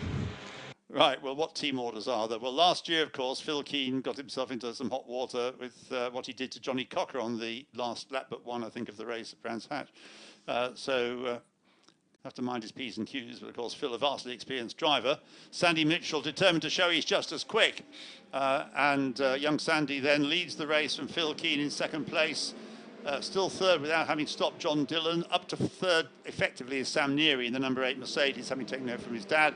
He's got ahead of Tom Canning. Ollie Wilkinson keeping Yelmer Berman at bay. Patrick Kuyler in the 69 Mercedes is running 8th. And then behind him is Ollie Milroy in the number 77 McLaren. Sam Neary going very well indeed. He got through past Ollie Wilkinson at the loop and through Aintree last time around, and he's now running effectively 3rd with the GTC car ahead of him, but just then the two Barwell Lamborghinis. So a good restart for the ABBA crew, and then it's Tom Canning and Ollie Wilkinson, Yelmer Berman in 7th. Yes, just to carry on with the order because of driver changes and so on and pit stops, the effect of all that. In 9th place, Ollie Milroy, number 77. In 10th place, number 30 in the Audi Senna and Fielding. In 11th place is number 68, Alex Mortimer, having taken over from Mark Crader.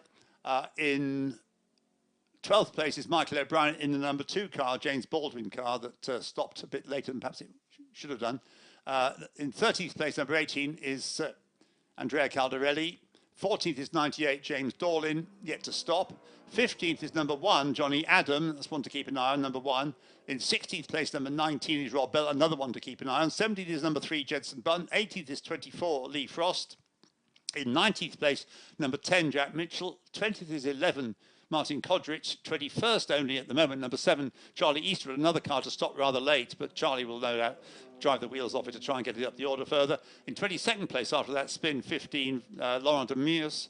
In 23rd place is Dean McDonald, number 9. 24th is 16, Ryan Ratcliffe. 25th is 42, Andrew Gordon-Colebrook.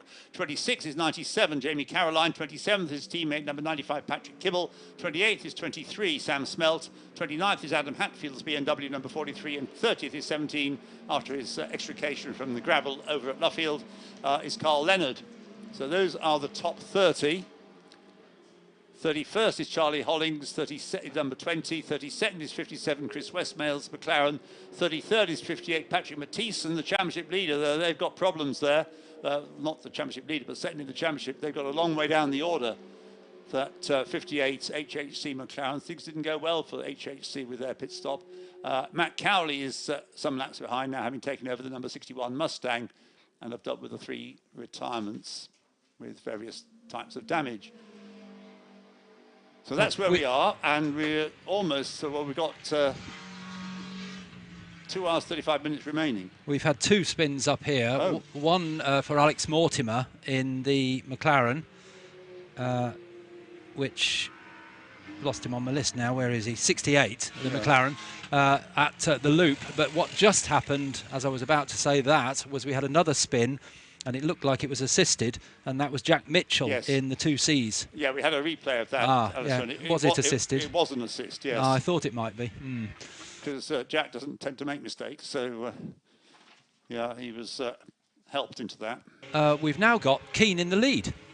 Where did that happen? Well, we were busy watching a replay. Yeah. So you are, right. No, sorry, we didn't see it happen because it was... Okay, well, Keane is now with you in the lead. Second place, Mitchell. Right, getting a replay, but not of how Phil Keane got the lead, I don't think. Oh, we're getting a replay of that spin that you were talking about. Right, so through goes Phil Keane in the lead, with Sandy Mitchell second. And then Sam Neary comes through third in the number 8 Mercedes. Going very, very well. This is his first season of racing at this level, so very impressive year he has had. Tom Canning is fourth in the number 38 Aston Martin. Fifth is 6 Yuma Berman. 6th is 69 Patrick Kuyala. 7th is 77 Ollie Milroy going well. 8th is 96 Ollie Wilkinson. 9th is 30 Stenon Fielding. And 10th, up to 10th, has come Andrea Caldarelli, number 18, who's probably loving this, the outgoing Blancpain champion. He's moved ahead of Michael O'Brien up into 10th place. And GT4 is headed by James Dorlin, the yet-to-stop James Dorlin, who's probably now committed to staying out there for quite a while, leading GT4 from, waiting for another safety car perhaps, leading the class from 42, Andrew Gordon-Colebrook in the number 42 BMW. Enjoying a race very much on his own is Carl Leonard, number 16, now Ryan Ratcliffe. All the cars are at the other end of the circuit. They're all in Buckinghamshire at the moment. Not much in Northamptonshire going on. Well, we've got the 2 leaders, the 2 Barwell Lamborghinis coming through. Phil Keane leading Sandy Mitchell, then the very impressive Sam Neary, and then a change for 4th, because finally Yelmer Berman has managed to find a way past Tom Canning, and so the Mercedes number 6 moves up into 4th place, Canning down to 5th. Kuyala still in 6th place, the second of the Mercedes, and then Ollie Milroy in 7th. So that's a significant move there, I think, for Berman to get past Canning, who's a non-scoring car, isn't he, in this race? That's right, yes. We just had an onboard replay. I think it was coming into the loop, actually, that the Lamborghini took the lead. If it wasn't the loop, it was... no, it may have been Club, actually, where Phil Keane took the lead from Sandy Mitchell. The Mustang is back into the pits, incidentally. Incident involving cars 8 and 15 is under investigation. That's between Sam Neary and number 15 is Laurent Demeus. I think I know what that's all about. That was what caused Demeus to be spinning. And the incident involving cars numbers 10 and 13, 10 being Jack Mitchell and 13 John Dillon, isn't it? That was here, wasn't it? Yes, and that's under investigation as well. And, well, we saw what we saw. Phil Keane has just done the new fastest lap of the race at 1:58.980 as he extends his advantage slightly over Sandy Mitchell. You said Yelmer Berman is ahead of Tom Canning, so it is fourth place then for Yelmer Berman in the number 6 Mercedes. Lower down, gaining a place a lap almost at the moment is Andrea Caldarelli in the red Lamborghini number 18. Up into 8th place he is now, ahead of Ollie Wilkinson and Senan Fielding, have dropped down to 9th and 10th in McLaren and Audi respectively. Michael O'Brien 11th. And Jenson Button gained a place that time, but to be fair, it's partly because Johnny Adams has come into the pits in the number 1. Now, he'd already taken that car over from Alexander West. Whether that's linked to what happened up here, Johnny Adam, we thought, I was about to say, made a rare mistake at Village, went wide and lost 2 places to Codrich and Eastwood. But now, as you say, he's in the pit, so I wonder whether it wasn't a Johnny mistake, it was a problem with the car, maybe a front left puncture or something. Right, well, in the pits he is, and was 60th when he came in. Through goes the leader. That's 12 laps completed. Gosh, have we got there already? It's, considering all the safety car laps, I suppose they all added up, and we've had the first 30 minutes, just about. And Rob Bell is ahead of Michael O'Brien, I think you'll find, for 11th and 12th when they get to you. Okay, just coming through now. Yes, the Rob is not only ahead of Michael O'Brien, but he's charging on after the Audi of Senan Fielding in 10th place. So Rob Bell 11th now. Senan Fielding is ahead of him in 10th. And GT4, of course, is still the preserve of the yet to stop James Dorlin. Johnny Adams still in the pits and dropping down the order. So I fear that a decent result is not on the cards for that car anymore. Can't score points, but Johnny running as number 1 because he is the outgoing champion. And down the pits comes the number 24 Ferrari. That's lucky. No, Lee Frost is in the car now as he brings it into the pits. Now, whether that's a problem, whether it's to hand over to Ross Wiley, who is the 3rd driver. The car started by Lucky Carer. So into the pits has come the number 24 Ferrari from 20th place. And a pretty disastrous run so far for the HHC GT4 McLarens, right, isn't it? They're both way down the back. Yeah, I said that. And it's, well, because we don't have the benefit of anybody in the pits, we can only speculate on how that's come about.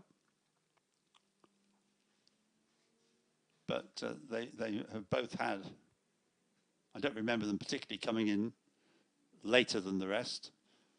Well, particularly after the 58 car did so well in the early part of the race. Exactly. And jumped up to the lead. 13 laps completed then by Phil Keane and Sandy Mitchell. And they're well clear. They're lapping 158s, 159s. And Sam Neary being reeled in by the number 6 Mercedes Yelmer Berman. About half a second quicker, Yelmer, than Sam.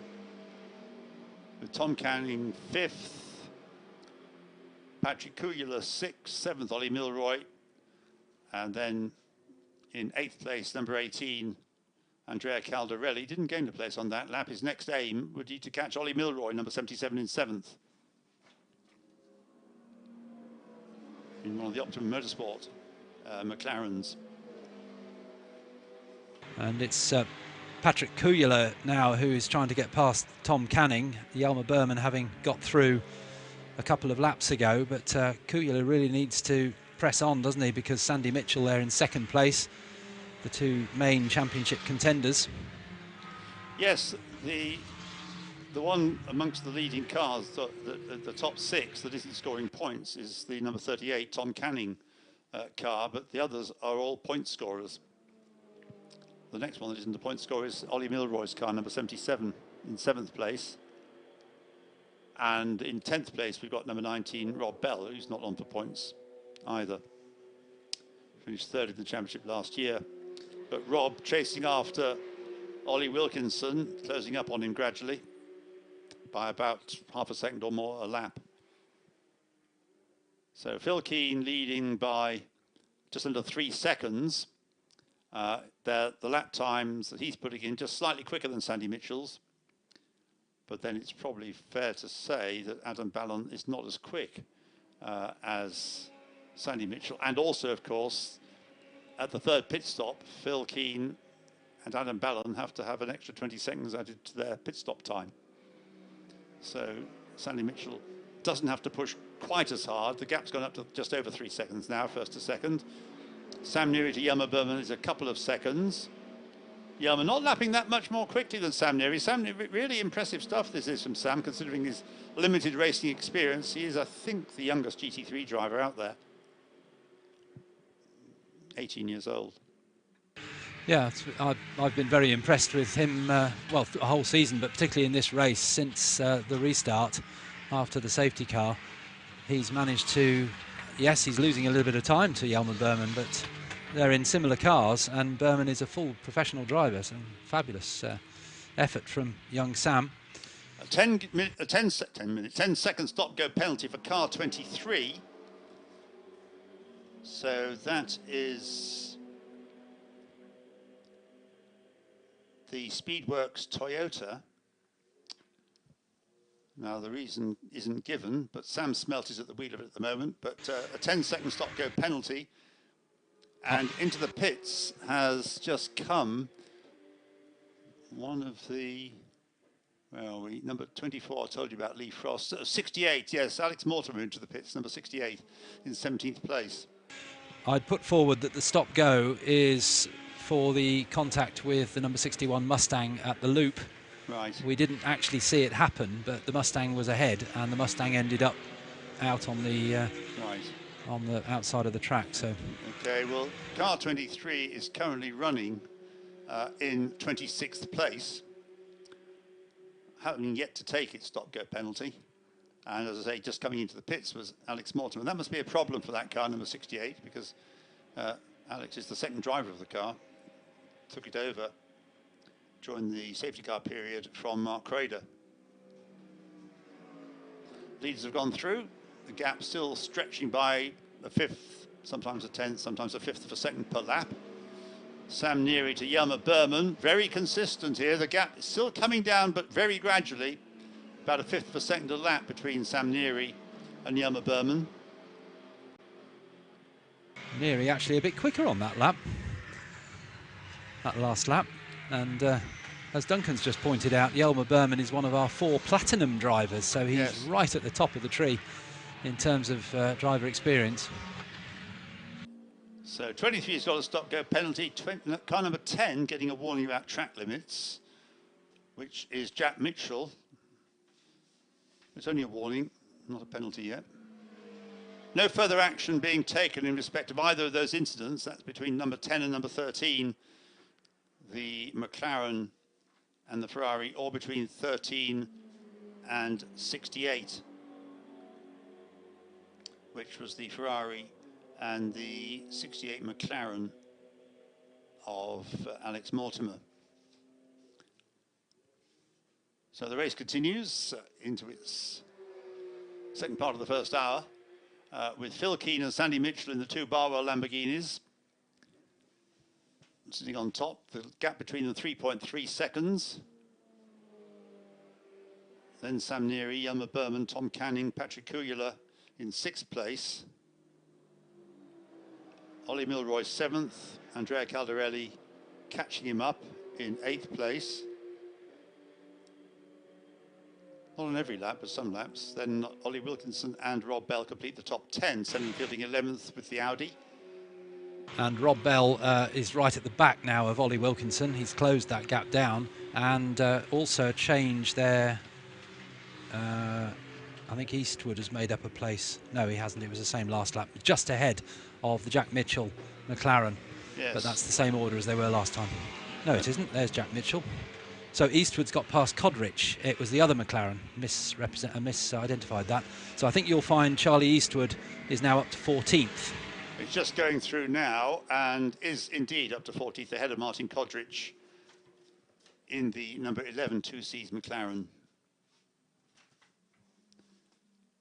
And Jack Mitchell should be the next one. Yes, he is. Number 10 goes through. Jack Mitchell running at the moment 7th in the GT3 Silver class.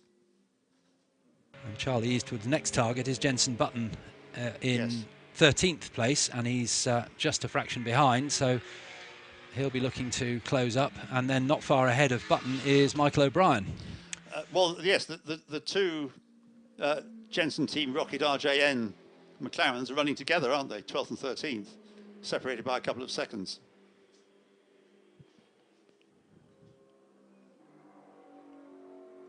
Well, the Mustang's back out again. I think I did mention it was going in a few minutes ago, but it's come back out.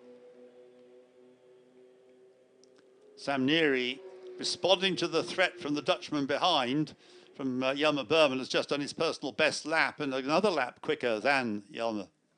So Sam Neary, very impressive, 1:59.867, that was his last lap, whereas Jelmer Berman at 2 minutes 00.146. I know there can be a traffic influence on this, but nonetheless, it's impressive stuff from Sam Neary. And Charlie Eastwood dives down the inside of Jenson Button at the loop, but Jenson's not going to give up. I think he's a racing driver. He's got some experience, so they're side by side under the bridge, coming down towards you. Okay, have a look across towards that and see what arrives at Brooklands first. And I would say that is a change of place. I think that we'll see what it is as they come out of Luffield. But I reckon that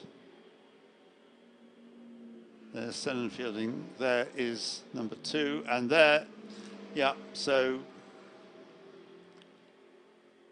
Charlie Eastwood is now 13th, Jenson Button down to 14th place, and Charlie Eastwood, his next target is Michael O'Brien in the number 2 McLaren.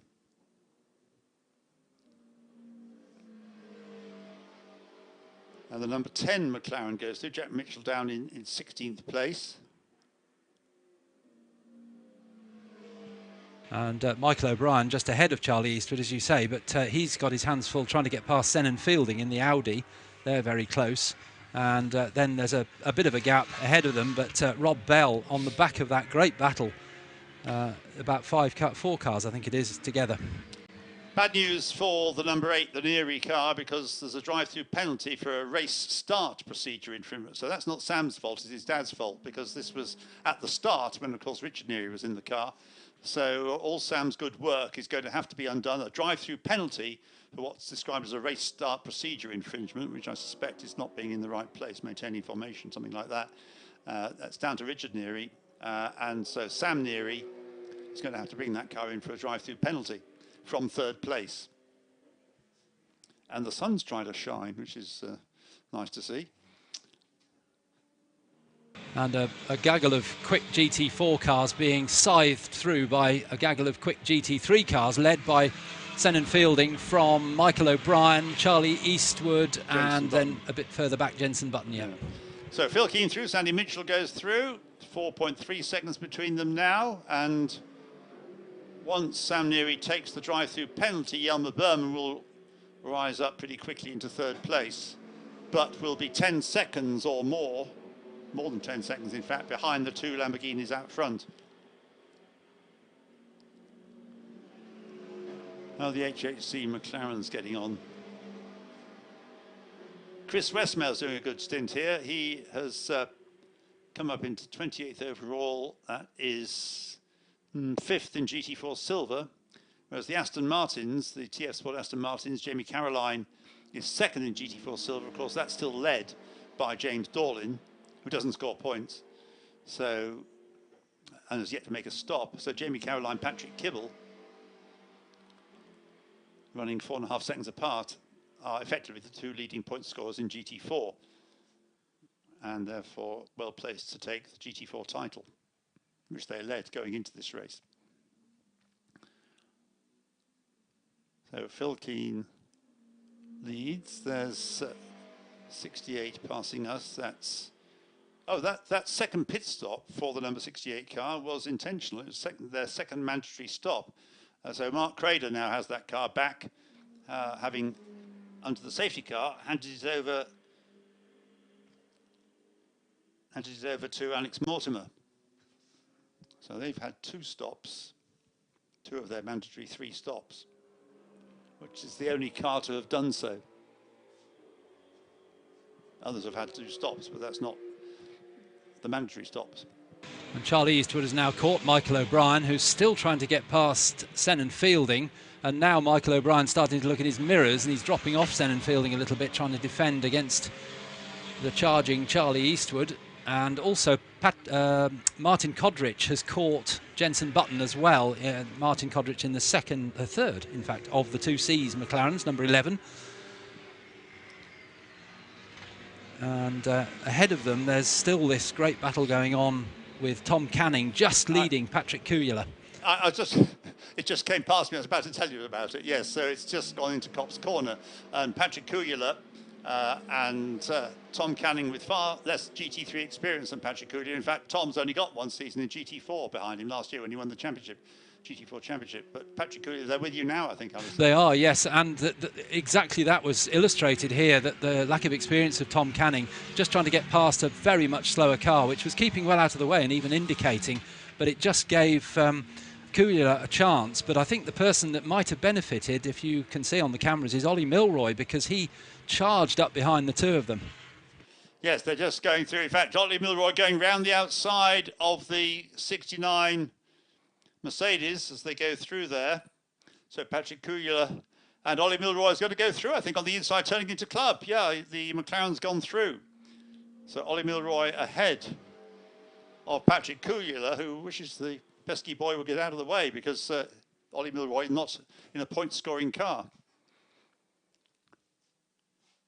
But putting in we haven't seen much of Ollie racing in the UK in recent years. He's done a lot of racing in the Asian Championships with success, and also has raced in the Blancpain series for the last few years, but he's gone well here. Began in Formula BMW. The incident between, it's gone off the screen now, but there was an incident that we were told was under investigation after the race. I think it was 16 and 26, was it? 26, the Michael Brown, Matt Manderson, Aston Martin, which hasn't been in the race for a while. If it wasn't 26, it was 28. And 16 was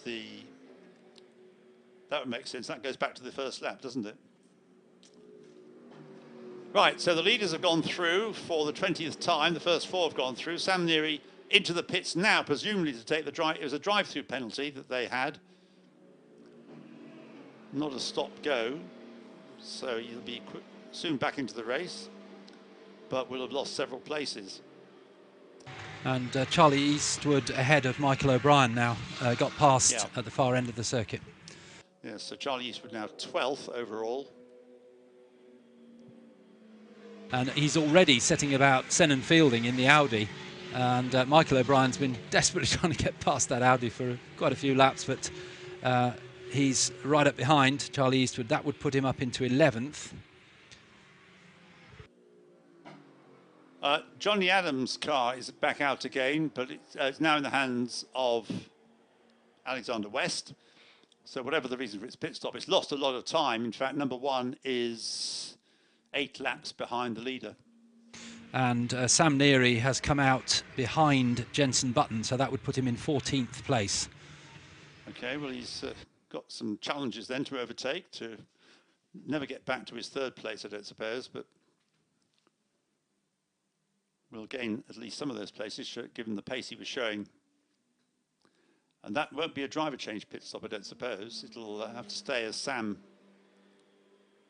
No point in it being a driver change pit stop, because you've got your mandatory stops, and that isn't a mandatory stop. That's a feature regulation stop.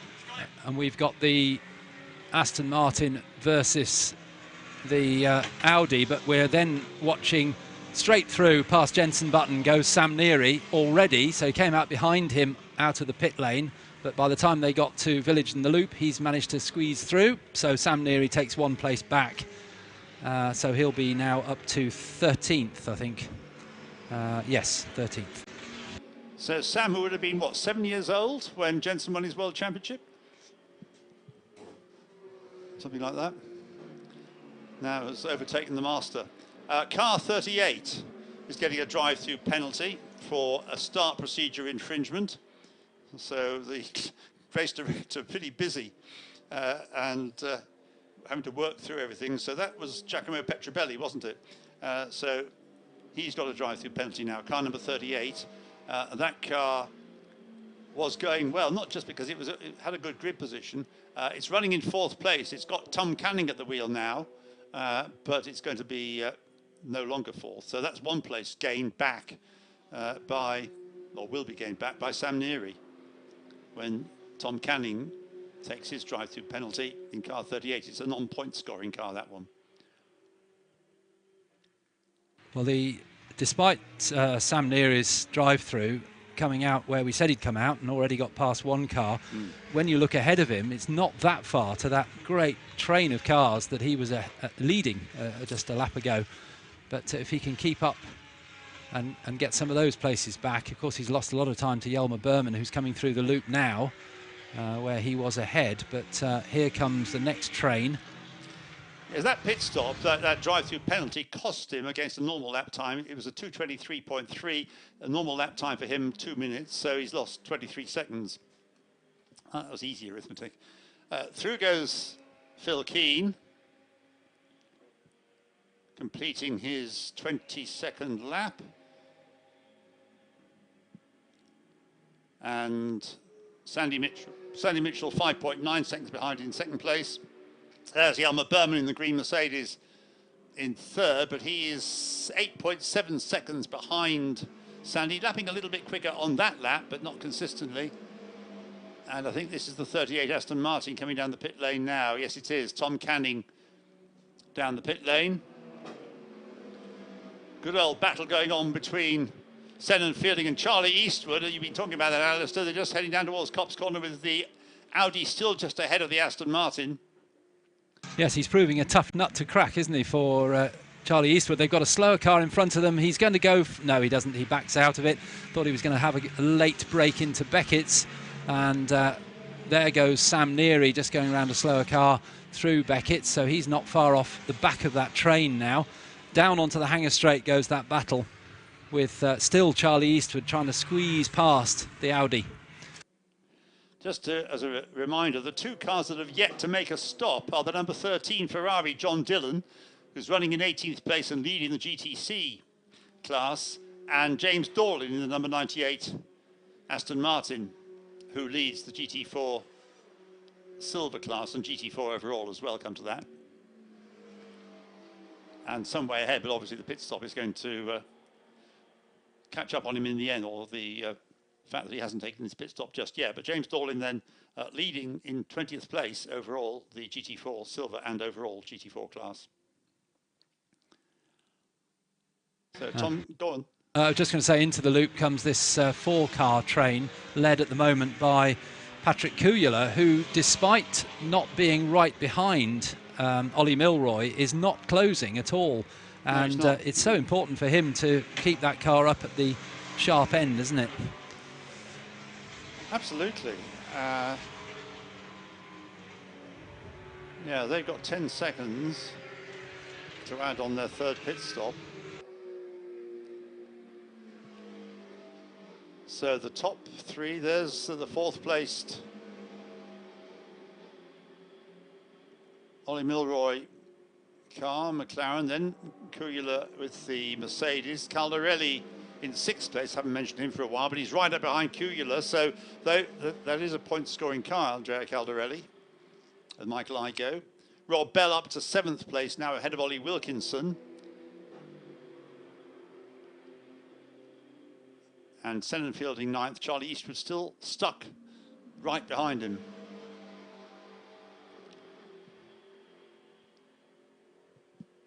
Yeah, Rob Bell isn't a point scorer, is he? So No. if he were to get past Caldarelli, if he could, he could trouble Kujala, but wouldn't actually take any points off him. That's correct, yes. Leader up to Village. We haven't talked much about Phil Keane recently, but he's just steadily pulled away from Sandy Mitchell in second place. I think, to be fair, I have been giving gaps, but there's not much more to say. I mean, Phil Keane is the fastest driver in the race. He's got the fastest lap, and he's got things well under control. But Ollie Milroy's just done his personal best lap below 2 minutes. 2 minutes is a kind of benchmark time. Anybody getting below 2 minutes in race trim is doing well. And Ollie Milroy has just done that. Rob Bell has got past Caldarelli? Wilkins. Where's Caldarelli gone? Oh, sorry, there he is. I was hidden behind a Porsche. But it's side by side with the two McLarens, actually. Rob Bell being challenged there by Ollie Wilkinson as they go down under the bridge. And Bell goes defensive to the left of the track on the way into Brooklands. And Charlie Eastwood having another go at the Audi of Sennan Fielding as well. Well, yes, he's not going to give up on that quest, is he? But he is still stuck behind it, as he has been for many laps. So there's 77 Ollie Milroy through in the McLaren in fourth place. Then Patrick Kujala being caught by Andrea Caldarelli. Then there's a Porsche, GTC Porsche, and that, which is obviously laps behind. And then Ollie Wilkinson seventh. And Rob Bell, smoke coming out of the back of the car. Now, I'm afraid I didn't see the car before I saw the smoke, and the smoke may be coming out of the exhaust, an engine problem, or it might be coming off the left rear tyre. But either way, Rob Bell into the pits.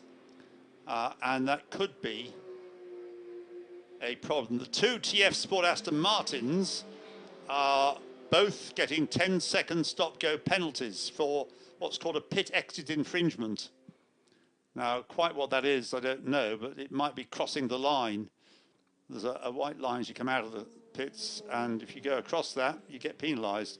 So both of the Aston Martins, I don't know from the timing screen who was driving the car at the time. What we do know is that certainly the 97 car has its unruly moments. Anyway, both of them have 10-second stop-go penalties, which is going to affect the situation, obviously, in the GT4 contest. Yeah, what did you say? 20 seconds for a drive-through, plus 10, plus a little bit of speed-up time. That's probably over 30 seconds, isn't it? Yes. Penalty. Yeah. And the fact that both of them have done it suggests that, well, I'm surprised at TF Sport allowing that to happen, considering their drivers haven't been the most disciplined earlier on this year. And they both got success penalties as well. So yes. All in all, they're really on the back foot now. Yes. Although the second place in the Championship 58 car down in 29th at the moment. Patrick Mathieson at the wheel and sixth in GT4 Silver. But of course, what we don't know is the effect. Well, James Dawson doesn't score points anyway, so that makes them fifth in GT4 Silver. Incident involving cars 61 and 23 will be investigated after this. That's the Mustang and the 23 Toyota. So that suggests that the penalty for the Toyota wasn't for the incident between the Mustang and the Toyota, because they're still looking at it. But I think that was the one at the loop here, which I'm afraid we didn't see. Just caught the end of it. Carl Leonard is being engulfed by the battle between, they're just going out of Copse Corner now, the battle between Charlie Eastwood and Sennan Fielding, which is just about to land in your lap, I think. It is, yes, happily so. Good to watch. And at the back of that group is the hugely impressive Sam Neary. He's caught them up. And his next target will be Michael O'Brien to have a go at, who's behind Fielding and Eastwood, as you said, on the way down to Stowe now. I wonder what Peter Daly, who is the BRSCC's clerk of the course of the British GT Championship, must be tearing his hair out, because it's just endless things to look at. We're now told of a 10-second stop-go penalty for car 17 for causing a collision. Now, car 17 is the Team Parker Porsche, the Carl Leonard Tim Bridgman car. Again, I can't point a finger at anyone in particular. The Aston Martin, one of the TF Sport Aston Martins, coming in for its 10-second stop-go penalty. I'll try and tell you which one it was. It's Jamie Caroline who's come in first. The stop-go place is located outside race control. Off he goes, back down the pit lane, remembering there's a speed limit, I hope, 50 kph. So also a 10-second stop-go penalty then for car number 17. I think they're going to have to issue a separate sheet of penalties, the way things are going. And we're not yet through the first hour. We nearly are, but there's 2 hours, 2 minutes remaining. You're about to get that battle into your lap now with Senan Fielding leading Charlie Eastwood, Michael O'Brien and Sam Neary in very close attendance, all 4 of them. Oh yes, here they are, all 4 of them, as you say, just together, line astern, coming through Luffield. With the Audi just in front, Charlie Eastwood still desperately trying to find a way through. Then we've got the number 2 car, Michael O'Brien and Sam Neary right behind him. Sam Neary looks at the inside line, heading into Copse Corner, but decides not to. So the order hasn't changed. I've got a Porsche in the pits. Which one would that be?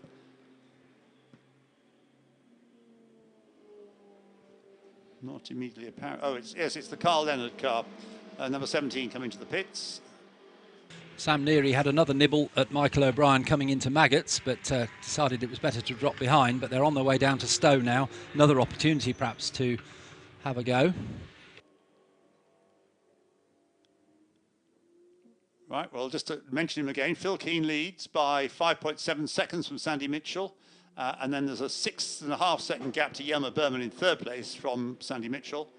Then Ollie Milroy going strongly in 4th place, but not on to score points. Patrick Kugler, the best next to the point scorers, number 69 in 5th place, followed by Andrea Caldarelli, who's lapping slightly slower than the Finnish driver in the 69 Mercedes. And down the pit lane comes the other TF Sport Aston Martin, the 95 car this time, to take its stop-go. That's already got 2 warnings for track limits as well on our screen. Yes. So they really need to rein these drivers in. Right, we've got this battle in our laps again, and it's still Fielding from Eastwood, from O'Brien, from Sam Neary. No change to the order, but the speed that these GT3 cars run at, and the fact they're so close, it's an amazing battle coming down into Brooklands now.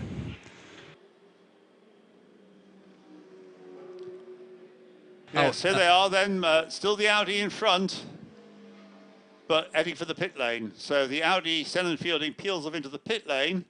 And this time alongside, yes, we've got Sam Neary side by side with Michael O'Brien, and I think the Mercedes is going to be able to go through and take the place. Yes, it has scrabbled through on the inside, going into Copse Corner. So Sam Neary has gained 1 place thanks to the pit stop by Senan Fielding, another place by passing in fine fashion Michael O'Brien. So now he's just got Charlie Eastwood in front of him. That's going to be a tough nut. A bit different. Yeah. And the other comment to make is Sean Balfe's back out in his team McLaren, dropped to 17th place. And does that suggest perhaps the smoke was a tyre and maybe a little bit of contact in that battle that they were having? You could be right. I mean, I wasn't in a position to analyse the contents of the tyre smoke, but yes, of the smoke. But yes, it could well be a tyre, left rear corner. Coming out of the back of the car, it could be the engine, but I think it was the, you could well be right, it was a tyre. Now, this is a routine stop for the number 30 Audi to hand it back, therefore, to Richard Williams. The car's being fuelled. And driver change happening.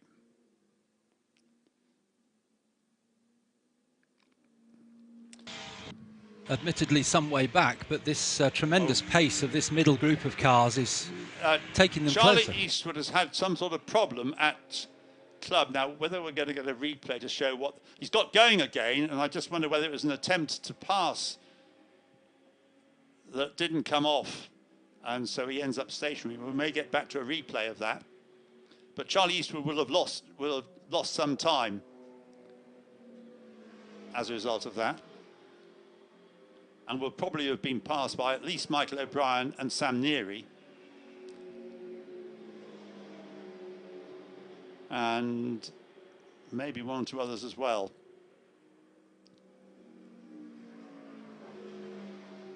So through goes Ollie Wilkinson, Sam Neary, Michael O'Brien. No Charlie Eastwood yet. He didn't lose a lot. Jenson Button goes through. Martin Kodrich goes through. So Charlie Eastwood should be the next one. No, he's not. He's stopped up here. Oh. Yeah, just seen him. He's just pulled up on the exit of Village on the run to... He's on the track. He's moving again now. Well, where the car, well, I just picked up the end of the moment, but where it was, it looked as though possibly it had some sort of problem rather than a spin. We do have somebody down at Club Corner, and they've just phoned us to say he just stopped in the track just as he did up here. So it's some sort of Control-Alt-Delete reboot for the Aston.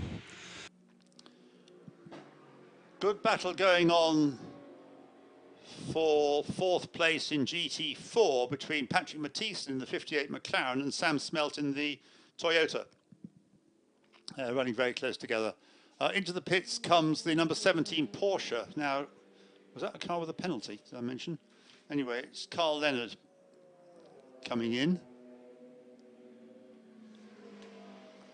Yeah, I think he did have a penalty. It's now probably coming in for its for a mandatory stop. And the number 7 Aston Martin has now dragged itself to the pit entrance road, stops again, gets going again. So it has made it back to the pits, but after such a strong drive, I'm afraid that car's chances of a decent result have gone, really, because the competition is so intense. So number 7, Charlie Eastwood, has got it back to the pits with a number of stops en route on that lap, and hopefully they can sort out whatever the problem is. We've got more pit stops happening here now. Into the pits comes Sam Neary to hand it back to his dad, Michael O'Brien to hand back to James Baldwin, presumably. So 8 and 2 from 8th and 9th places in the pits. Tom Canning going well in the number 38 Aston Martin after that car's penalty.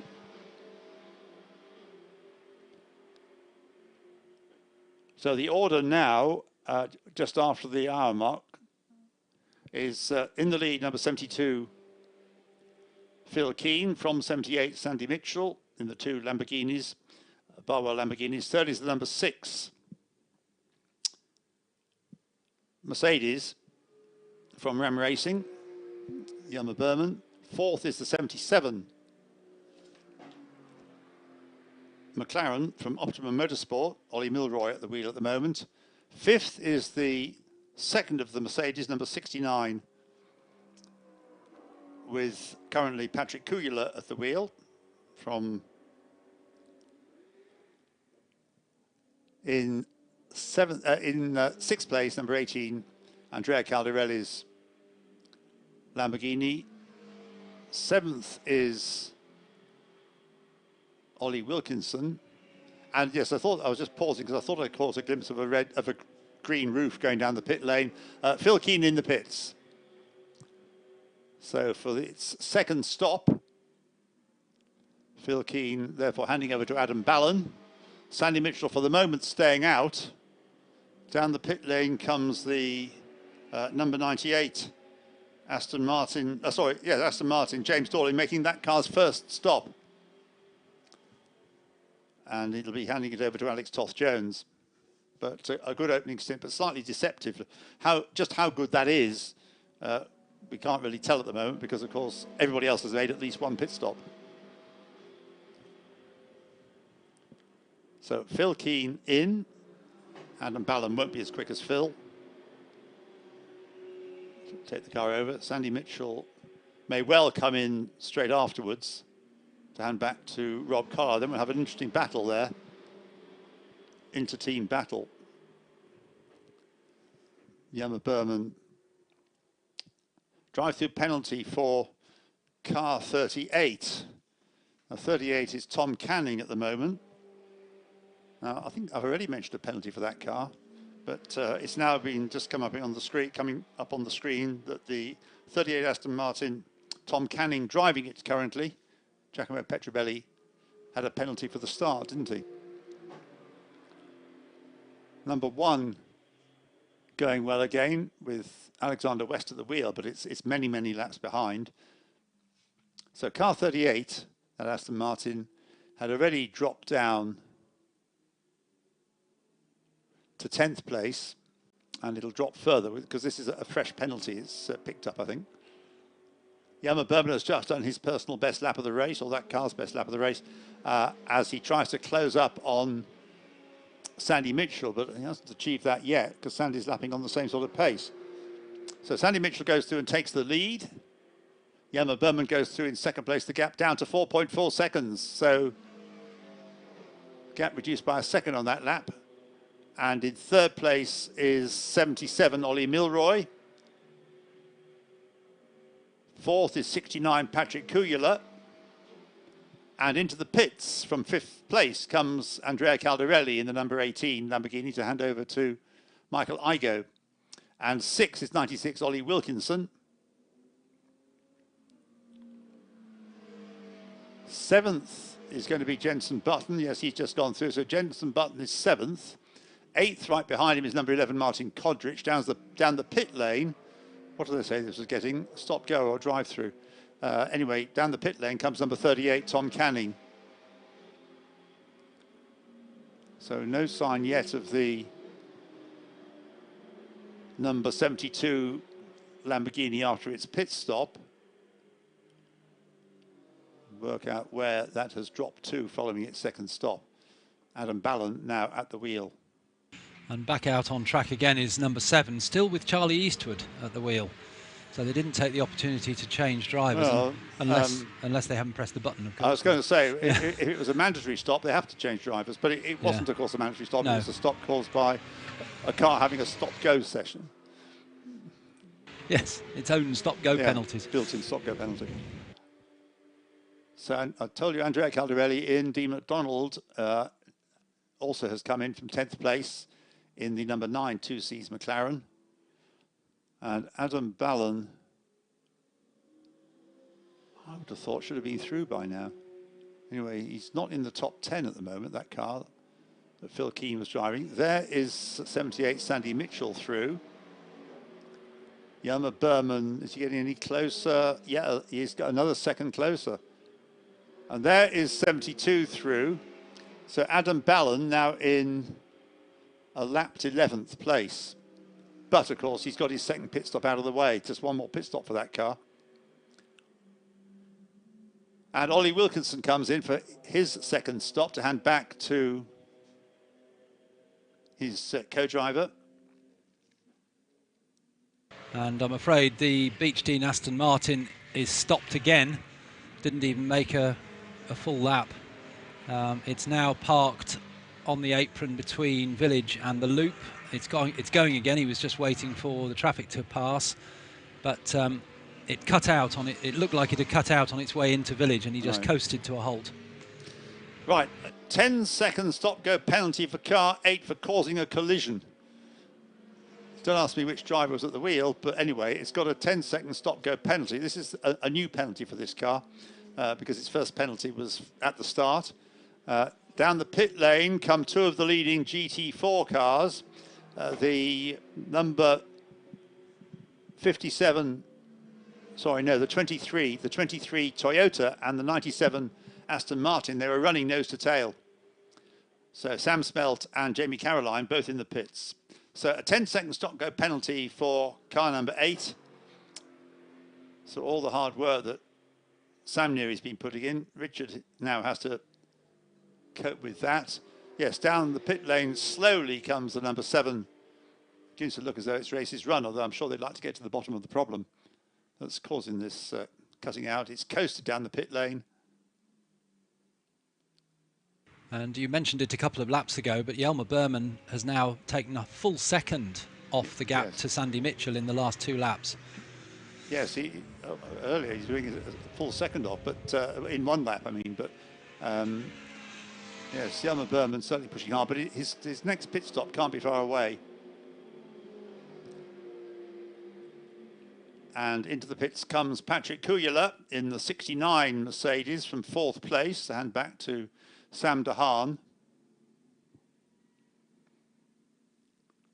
And remember, these are the second stops, so not the stop at which any success seconds have to be applied, as they do have to be to that car, number 69, when it makes its 3rd stop.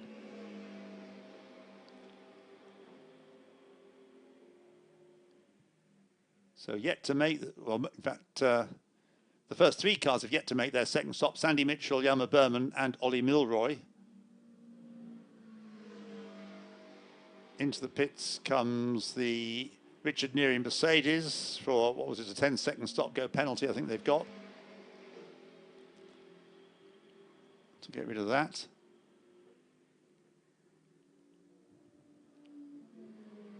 And there is 38. I think that's sorted out all its penalties now. Tom Canning still at the wheel. That car's come up to 6th place. Jenson Button is 5th, incidentally. I mean, good stint in this car. 5th in the number 3 McLaren. It'd be a remarkable achievement if they can get that car onto the podium. Through goes the number 1 Aston Martin. Still at the wheel of it, Alexander West, after its long delay in the pits. Completely out of contention, but seems to be lapping pretty consistently well now.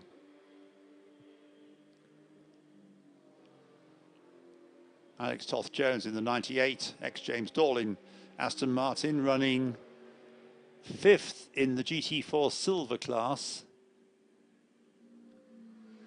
6th in GT4 overall, because GT4 Pro-Am leader Andrew Gordon-Colebrook, number 42, currently leads GT4, taking the two parts together, Pro-Am and Silver. Another half a second off for Yelmer Berman, and unfortunately for Sandy Mitchell, he caught a GT4 car right in the middle of Beckett, so I suspect that will have compromised his run through there. We may even see more than half a second off this lap for the lead. 24, one of the GTC cars into the pits. Yeah, that's Lee Frost to hand over, I'd imagine, now to Ross Wiley.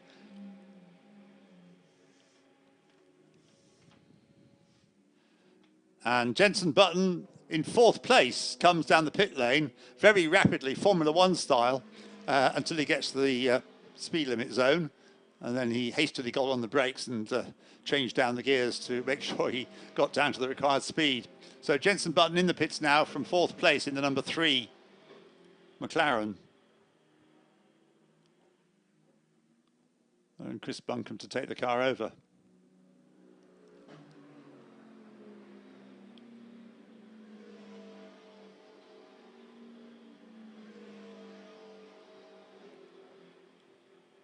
We've got the shot of the pit stop on the screen at the moment.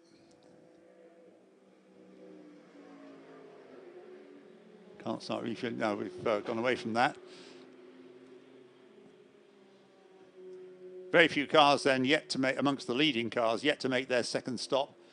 But the 3 leaders, Sandy Mitchell, Yelmer Berman, 2.9 seconds between them, and Ollie Milroy in 3rd place in the 77 McLaren, yet to stop.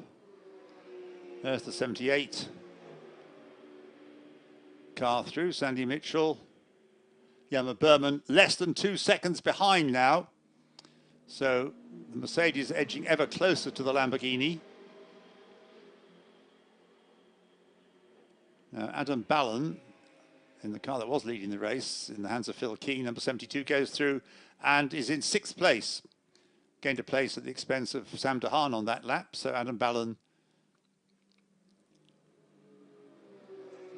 recovers to 6th place after their second stop. Sam DeHaan some way back, actually, after his pit stop, taking over from Patrick Kujala.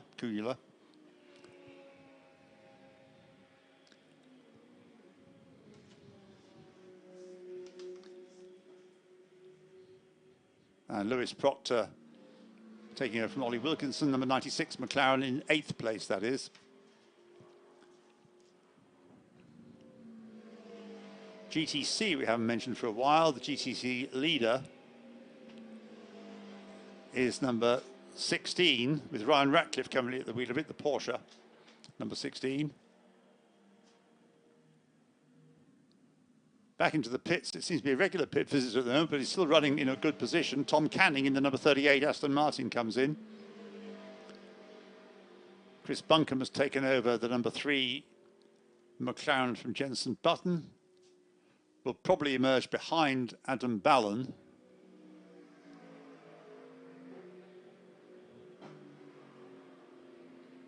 Yeah, some way behind.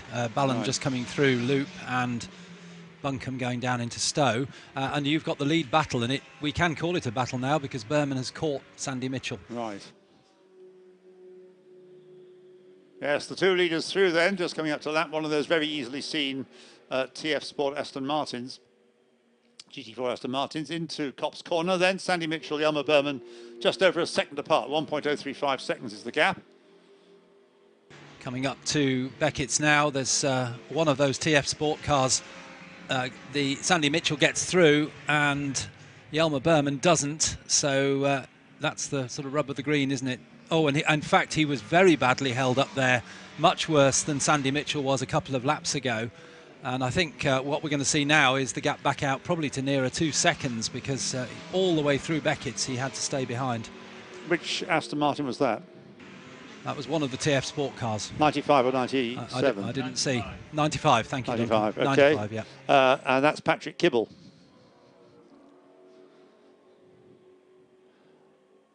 So I told you, I think, that Tom Canning came into the pits from 4th place. So up into 4th will come Adam Ballon. 5th will be Sam de Haan, some 17 seconds behind, with Lewis Proctor behind Sam de Haan in the 96 McLaren, 2.6 seconds behind, but lapping more quickly. We'll see how that develops. That's one to keep an eye on, I think. That's, of course, relevant to the championship outcome, and also a good overall position for either of those two. Leaders are back with us, and even to the eye, you can see the gap that's opened up now. It's probably more than 2 seconds, first to second. And here comes the Aston, just confirming it. Yes, it is Tom Canning in that GT4 Aston. Sorry, Patrick Kibble, isn't it? Yeah, I was going to say, not Tom Canning. No, not Tom Canning. No, got the wrong name. Patrick Kibble in the 95 car, which was the car in front of Berman through Beckett's. Nice to see the two Ferraris running together, 15 and 24. The two GT Challenge class cars. Jamie Stanley in 20th place, and 24 a bit further back, quite a long way further back, in fact. Last of those still running. Ross Wiley now at the wheel of it, though.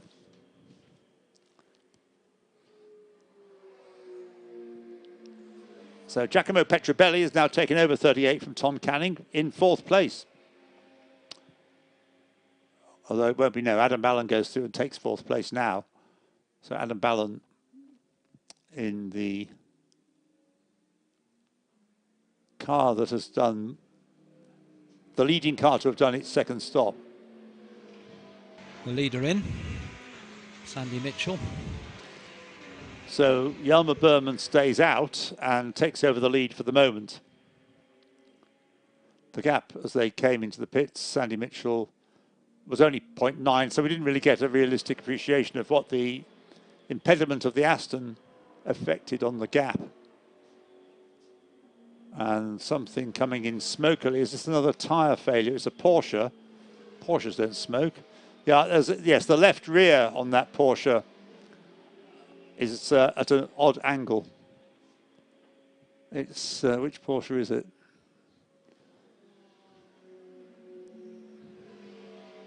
Timing screen hasn't yet flagged up a pit stop for a Porsche.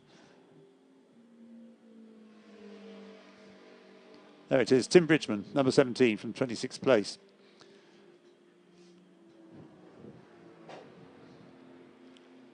Ollie Milroy has come in as well, if I didn't mention it, he has, from 3rd place. So that leaves Jelmer Berman out front.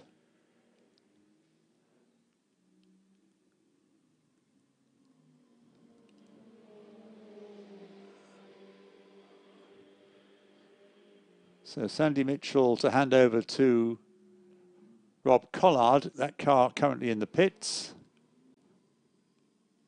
Jelmer Berman takes over the lead and comes into the pits, so it doesn't last in the lead that long. So the number 6 Mercedes briefly led, now in the pits. To hand over to Ian Loggy. There is Adam Ballon through in 72. And Rob Collard is out of the pits. He should be passing you now. Just coming through Beckett's as you say that, yeah. Now, 77, now that's the car that ended up in the gravel during the warm-up earlier on, wasn't it? In the hands of Brendan Iribe. He's now in the hands of Brendan Iribe again. having taken it over from Ollie Milroy.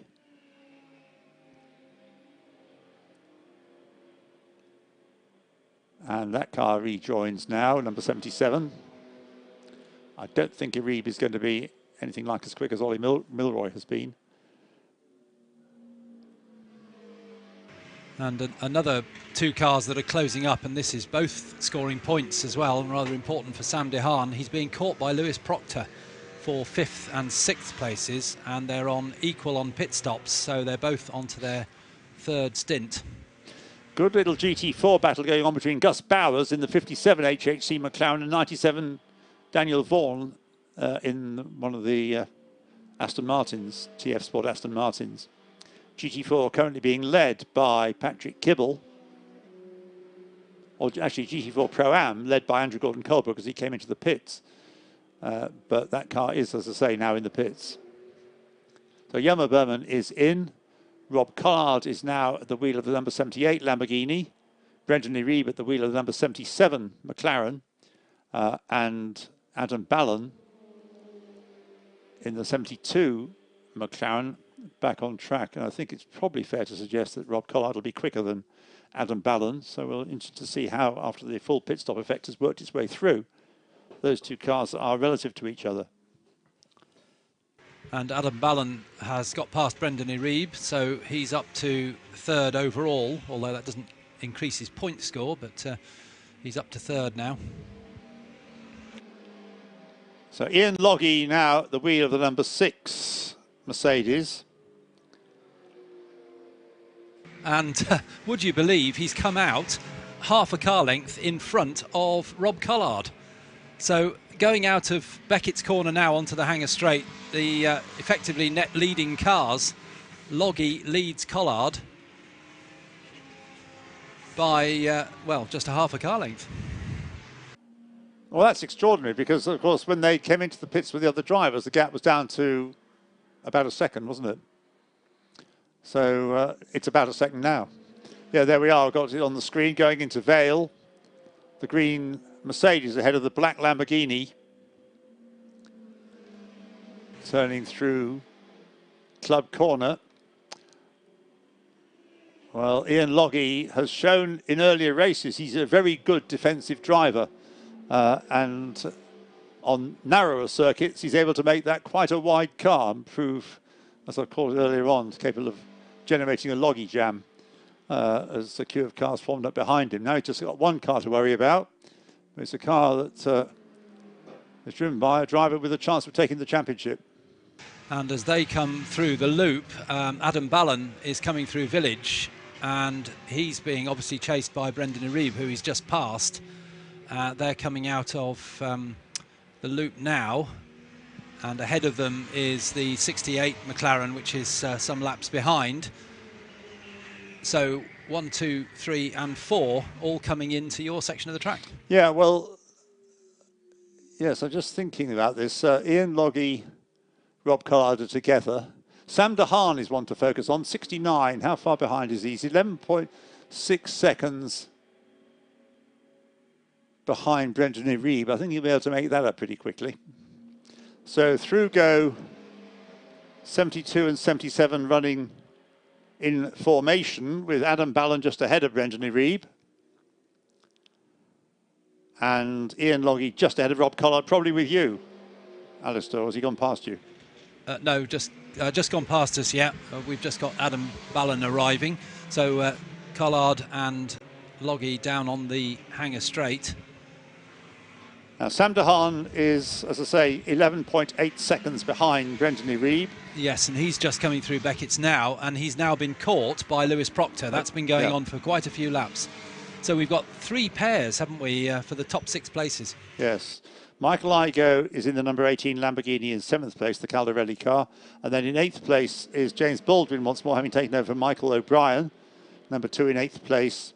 In 9th place, number 11, 2C's McLaren, now being driven again by Al Zubair. And 10th is Chris Buncombe in the ex-Jenson Button McLaren. Into Village come the 2 leaders. Ian Logie still ahead, and Rob Collard any opportunity, looking for a way through at the loop. No space there as they come out through Aintree. Our third and fourth cars come into the loop, still stuck behind the 68 Crader McLaren, which is some way down. It should be getting blue flags, but neither of those two cars, Ballon or Iribe, have managed to get past. Yes, Crader, as you say, it's in 17th place, that car, number 68. So, as you say, it ought to be getting blue flags because it is a slower car, undoubtedly. Through go the leaders. So, it's still another lap complete with Ian Logie ahead of Rob Collard. And their lap times compared with Adam Ballon, well, they're both doing just over 2 minutes. 2 minutes 0.811, 2 minutes 0.762. But Adam Ballon, 2 minutes 3. So he's not catching them, obviously. He's not seeing off Brendan Iribe either, who may not have raced at Silverstone that much, but is doing a good job here. And Sam DeHaan now 9.5 seconds behind, but lapping more quickly than those two. So I think we can see Sam DeHaan catching those two before the next round of pit stops. I'd wait for another lap in because they've now got past the 68 Crader McLaren, which was holding them up, and they're pulling away very quickly. Okay. Sean Balfour's gained a place at the expense of Chris Buncombe. Up into 10th place comes the red McLaren number 19, ahead of the number 3 McLaren, Chris Buncombe.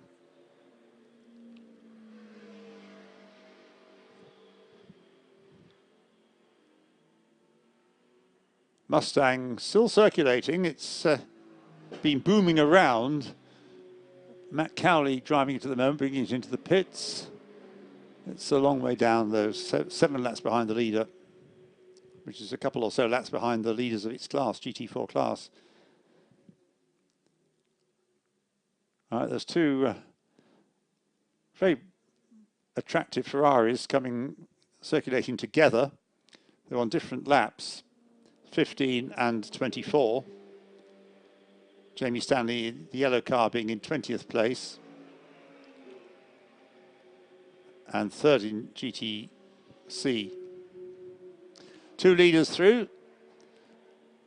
Rob Collard chipping away at the gap, but it's 0.5 of a second it's come down to, but it's really irrelevant. They're just nose to tail, basically, Alistair, I think. You've got them now. Yes, they're coming through past us now, and as you say, still Logie leads. We'll swing around and look for the exit of Copse Corner, and it's still the green Lamborghini of Ballon, but my goodness, left and right goes the 77 Iribe McLaren, and then we look again towards Copse for the next battle, which is Sam DeHaan and Lewis Proctor, and it's still in the same order. So no changes, but not for the want of trying. If it finishes like this, I'm starting this now. Do you want to know? Because Duncan has worked it out. Oh, go on then, Duncan. All right, well, let him just fire it all up, and then I'll give you the top couple of places if it finishes in this order. Well, at the moment, Sam DeHaan is catching Ballon and Iribe, I would say. Well, they've got slower cars ahead of them or not. And what Rob Collard needs to find is a safe way past Ian Logie, but that's easier said than done. We haven't mentioned much about the Neary Mercedes recently. It was, of course, up in the top 3 in the hands of Sam Neary. Now, after its penalties, Richard Neary is circulating in 16th place. Dropped a long way down the order. Yes, Alistair? Yes, a change. Brendan Iribe has got past Adam Ballon, and so far past that I wonder whether Adam made a small mistake. And Lewis Proctor having a real go now at Sam DeHaan as they come under the bridge down the Wellington Straight. He's right under the rear wing. Okay, looking across towards Brooklands then. How do they appear? And almost side by side going into Luffield. But Sam DeHaan just hanging on in front.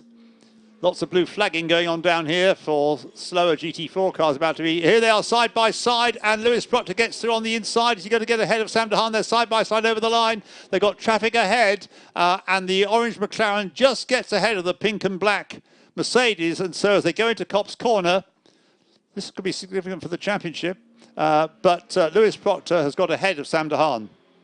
Well, it actually doesn't change the championship, just makes it easier for Rob Collard to win. Because prior to that change in positions, Rob Collard and Sandy Mitchell would have taken the championship by 3 points for finishing second, with Sam DeHaan in fifth. Now Sam DeHaan is sixth. Obviously, that gap will just get slightly wider. But he's fifth, Sam DeHaan. I know, you say he's sixth in the race, but fifth in points. Oh, sorry, yes, no, we've taken that into account. Sorry, yeah, so my apologies. What I meant was Lewis Proctor is now ahead, so there's one further place lost for Sam DeHaan to what we'd originally put into our calculation. Yeah. So even before Lewis Proctor managed to get past, it was going the way of Collard, but we're only just, halfway through the race, so we don't want to say it too early, but that's the way it is at the moment. But it's the way the thing is beginning to unfold. And the relative performance of the drivers. So Rob Collard has, of course, the quick Sandy Mitchell to hand back to. Ian Logie has the quick Yelmer Berman. Brendan Reeb is showing pace we didn't expect, but he is quicker than Adam Ballon, but can't score points. Brendan Reeb, that car number 77, being a one-off in the championship. So that puts Adam Ballon and Phil Keane back up into third place as far as point scorers go. Lewis Proctor, Ollie Williamson up into fourth place, Sam DeHaan up into fifth place with Patrick Kuyula. Leaders through, still the half-second gap between them.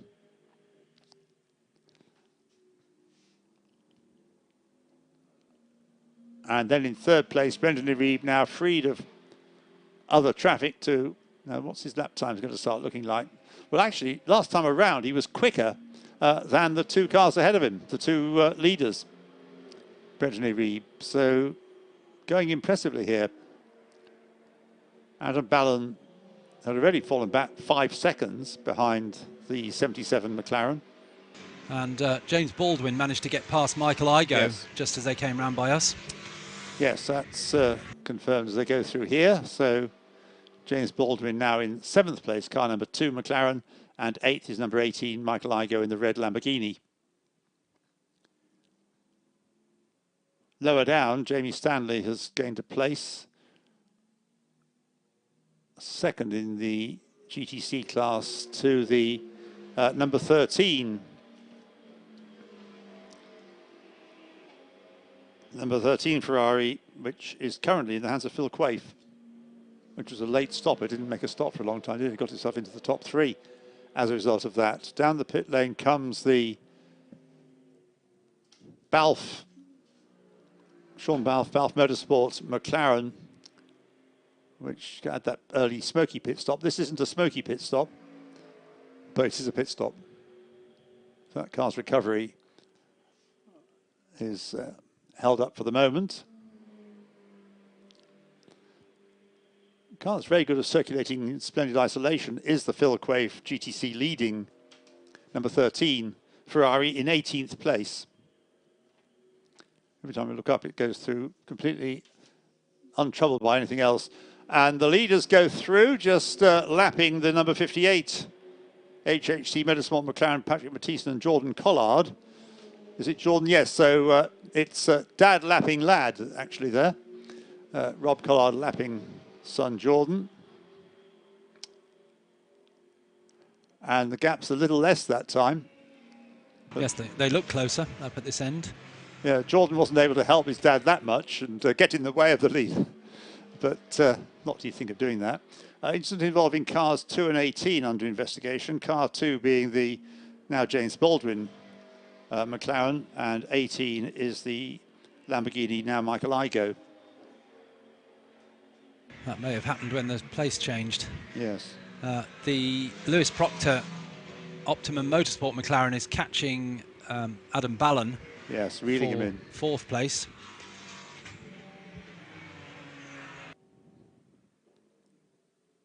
And into the pits has come, I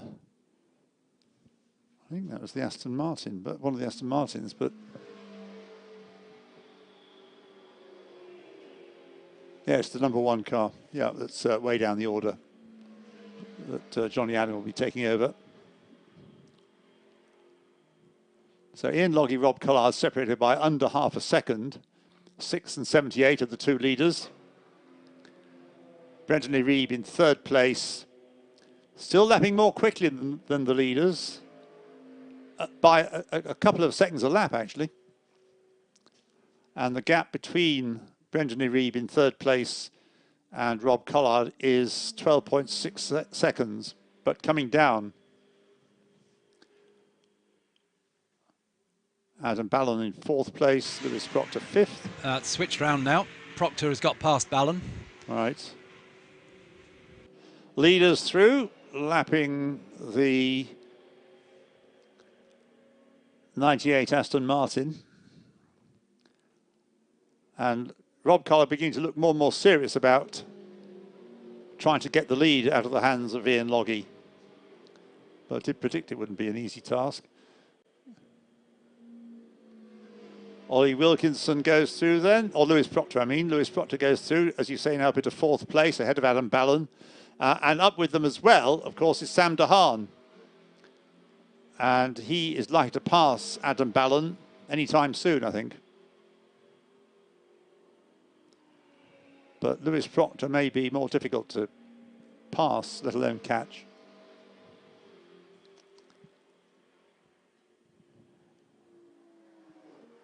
The 23 Toyota, just noticed it because it goes through on its own for once, looks a bit scraped around the left-hand side from earlier on in the race, I suspect. Yes, a Mustang colour down the side of it, I think. Quite possibly.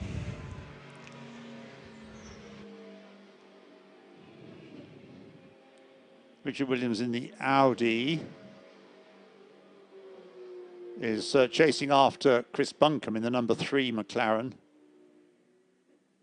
And we'll get it, I think he'll be there very soon. That is for 11th place. Rob Collard is certainly getting more urgent about getting past Ian Logie. He was flashing his lights there coming up to Village, and he's right under the wing of the Mercedes. But as you've already said, Logie very experienced, and he's just placing the car where he needs to. Yes, they're in Brooklands now, going up towards Luffield, and Rob Collard almost getting alongside there as they turn into Luffield. He's going to try and force his way through onto the inside line coming out of the corner, but he can't match the pace of the acceleration of the Mercedes coming out of Luffield, so he drops back a length or two. So over the line they go, but any possible opportunity that presents itself to Rob, he'll be through, and follows the Mercedes through. At the moment, we can concentrate on those two cars because there's no other cars around them. They're heading up towards you, Alistair. They are, yes, coming up towards us. Two pairs of headlights into Maggots and then Beckett's. No room there for Rob to get through, but closes up as they go through the left-handed element. He takes a much tighter line than Ian Logie does, and once again they disappear down the hangar straight. And next up Brendan Reeb, and then after that will be Lewis Proctor, and then Ballon and DeHaan were very close past us. In fact, and they were past us too. Yeah, they're very close indeed. They've got a slower car in front of them which holds Ballon up, and still stuck behind the HHC McLaren, I think it is, going through. No, I think it's the #20 McLaren going through Maggots, and they finally get past on the run down to Hangar Straight.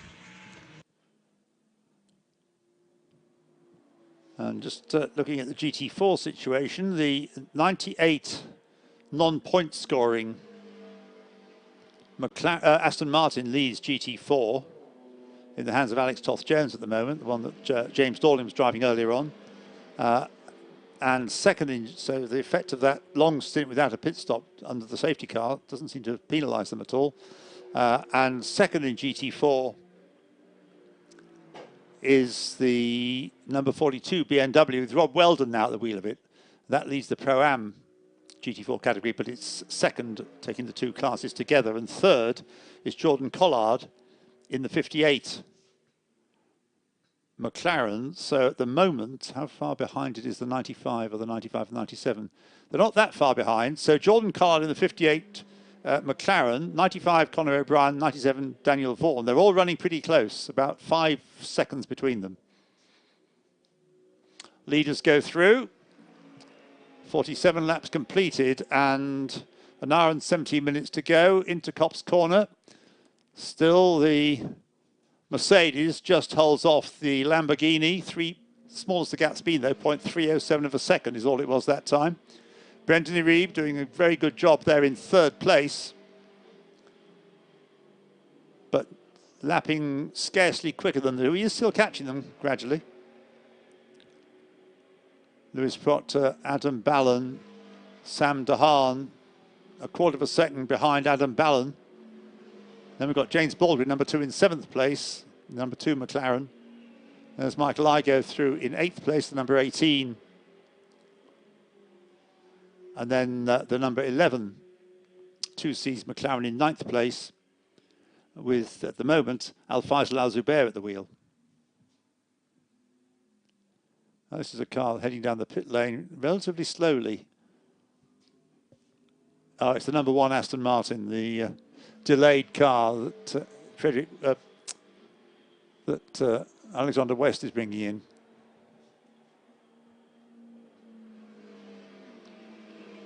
Still that bottom end of the top, well, it's into the top 12 now, I suppose. The number 3, Chris Buncombe, McLaren, the number 30, Audi in the hands of Richard Williams, and number 10, Jordan Witt, all running close together. And change of lead in the loop, and through went Rob Collard in the left-handed tight corner. Ian Logg is trying to come back at him into Brooklands now. And looks for the inside line. There's a slower car ahead of them, one of the BMWs, I think it is. Yep, so as they go into the corner, they've got to be mindful of that car just ahead, which isn't in a hurry to get out of the way, but he does move over now. And Rob Collard, the new leader, gets through. Ian Loggy thinking he had an opportunity to take a quicker line out of the corner without having to worry about the BMW number 47. It is that was there in their path and carries on. So it's number 47, it's number 42, it looked like a 47. So it is Rob Weldon in the number 42 GT4 leading car, GT4 Pro-Am leading car. Adam Ballon went missing for a long time. He's just appeared now at Village, but it will be, he's just ahead of Jordan Witt. I don't know whether they're on the same, yes, they're on the same lap. So I think maybe he's a lap ahead. But anyway, you'll find out when he gets over the timing line. But that was at least 30 to 40 seconds lost at the far end of the circuit. You're right, it's a big delay. And if you say he's appeared just, they are on the same lap, right. Angus Fender. So right. Incident involving car 72, which is the Adam Ballon car, and 69, which is Sam DeHaan, is under investigation. So what's been going on? Do we get a replay of that? What we do know, of course, is out front is the other Barwell Lamborghini, now in the hands of Rob Collard. Cut to the pits, and Phil Keane and Sandy Mitchell having a conversation. The two resting Barwell drivers at the moment. And Adam Ballon has come through in 9th place, just behind the number 11 McLaren. Do I mean just behind? Yes. No, sorry, a long way behind, 22 seconds behind, long way behind after the delay. Yeah, lost about 40 seconds, didn't he? So, yes. Question, did they have a coming together? Well, there's clearly something to be investigated. I haven't seen, not looking everywhere at once, but on the screen I didn't see a replay of any incident that may have occurred between those two cars, but clearly it's something that's going to be investigated. Rob Collard and Loggy go through, the gap stretching now, 1.7 seconds between the leading Lamborghini and the second place Mercedes.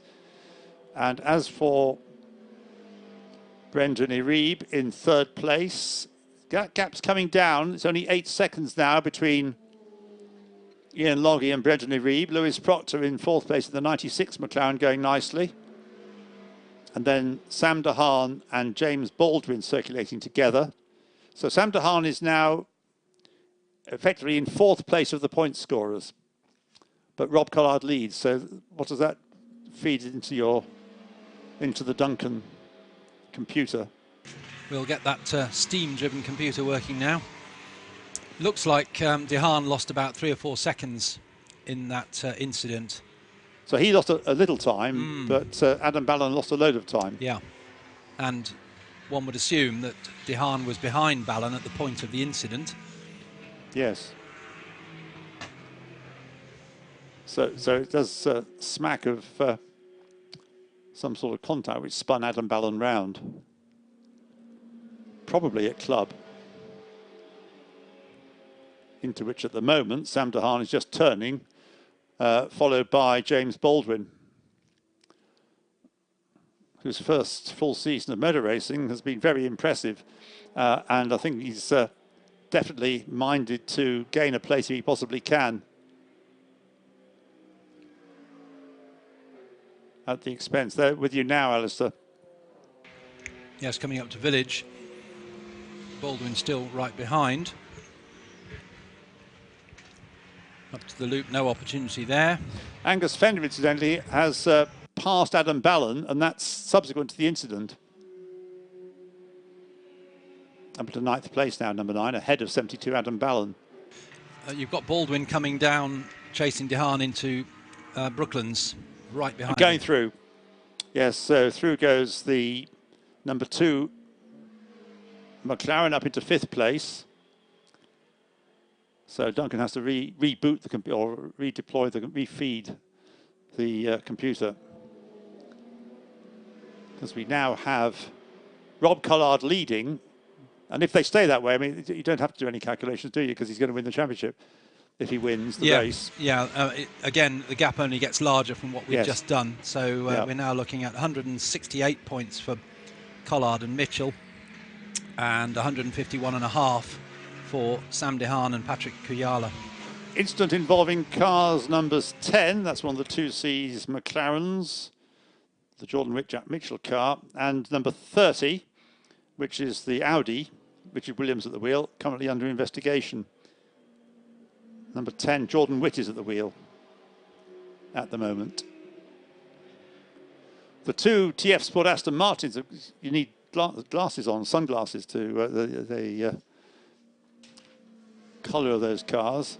And they are running Conor O'Brien and Daniel Vaughan in 3rd and 4th places in GT4 Silver. 4th and 5th places in GT4 overall because of the GT4 Pro-Am car, which is leading all the GT4s. Alex Toth-Jones at the wheel of the 98 non-point scoring Aston Martin. Yeah, the TF looks in a strong position, doesn't it? Because Jordan Collard is a pit stop out. He's out of sequence. Yes, he is. So, because I was wondering how he could have suddenly jumped up to effectively lead the point scorers when they were so far back early on, but that's why. So the 2 TF Sport cars, and then at a distance, Gus Bowers, while the one's on... in fact, Bowers is on 2 stops as well. So both HHC cars really on the back foot. Right, well, the gap's going up now. Rob Collard pulling away from Ian Loggy.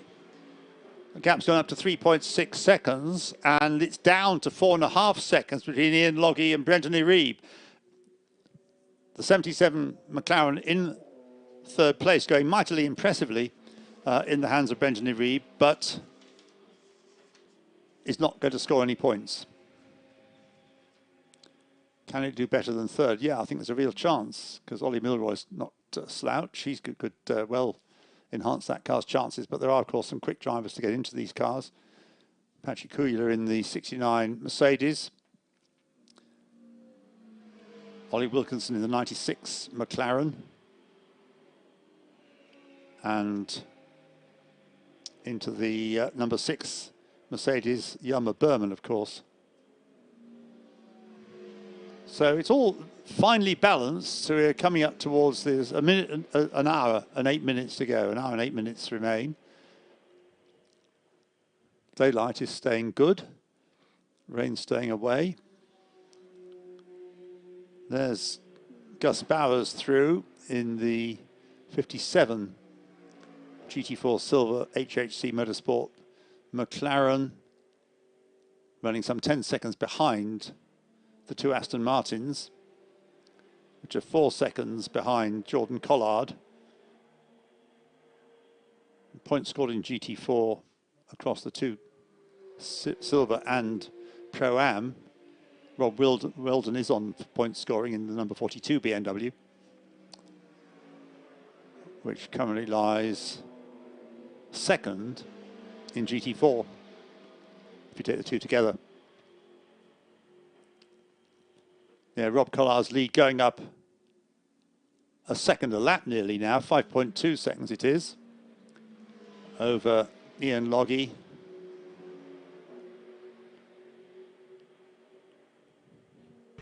Lewis Proctor's going very well. He's caught Brendan Uribe. This is one of his best drives. He's caught Brendan Uribe, but the pair of them, of course, are catching Ian Logie. Absolutely, yes. Yes, they're just off down the Hanger Straight now. They've got a couple of GT4s to get past. But Proctor was right under the wing of Uribe. And Rob Collard, I mean, depending on how long this stint is going to be, which is probably another 5 or 10 minutes, but Rob Collard is lapping slower than Lewis Proctor and James Baldwin and Sam DeHaan based on their last laps, but that of course could be slightly misleading depending upon what they had to lap, what traffic there was to negotiate. But Rob Collard 5.2 seconds ahead of Ian Logie.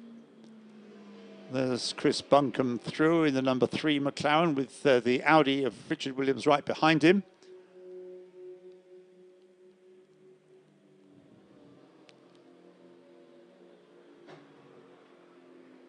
Through goes Giacomo Petrobelli in 14th place, the number 38 Aston Martin. Back into the race goes Alex Mortimer, having just made his 3rd stop.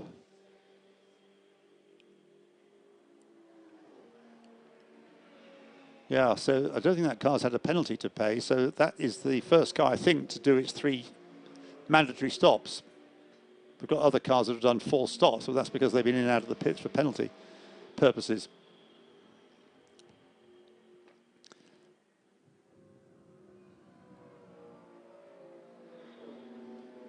There's James Baldwin through, getting well clear of Sam DeHaan.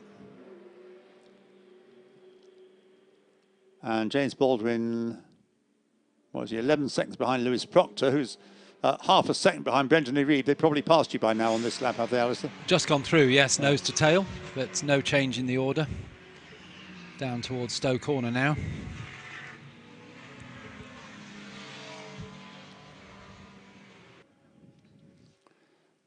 Now, if things stay as they are in GT4, what effect is this going to have on the outcome? Is that into... I think we might be able to work that through. We'll have a go at that now.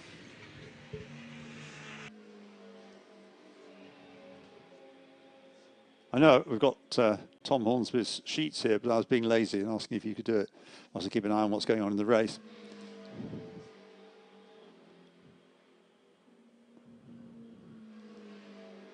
There's the Audi through in Richard Williams' hands, chasing after Chris Buncombe. They're 12th and 13th.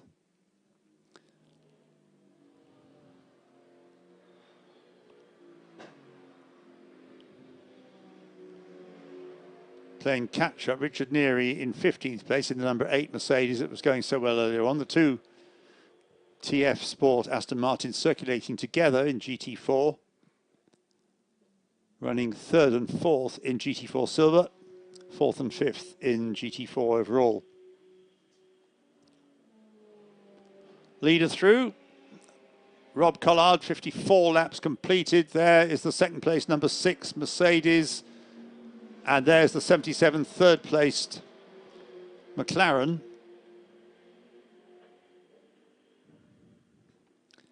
And the gap between Ian Logie and Brendan Uribe now down to 2.4 seconds. And Lewis Proctor still lashed to the tail of the 77 McLaren with his 96 McLaren. Indeed, yes.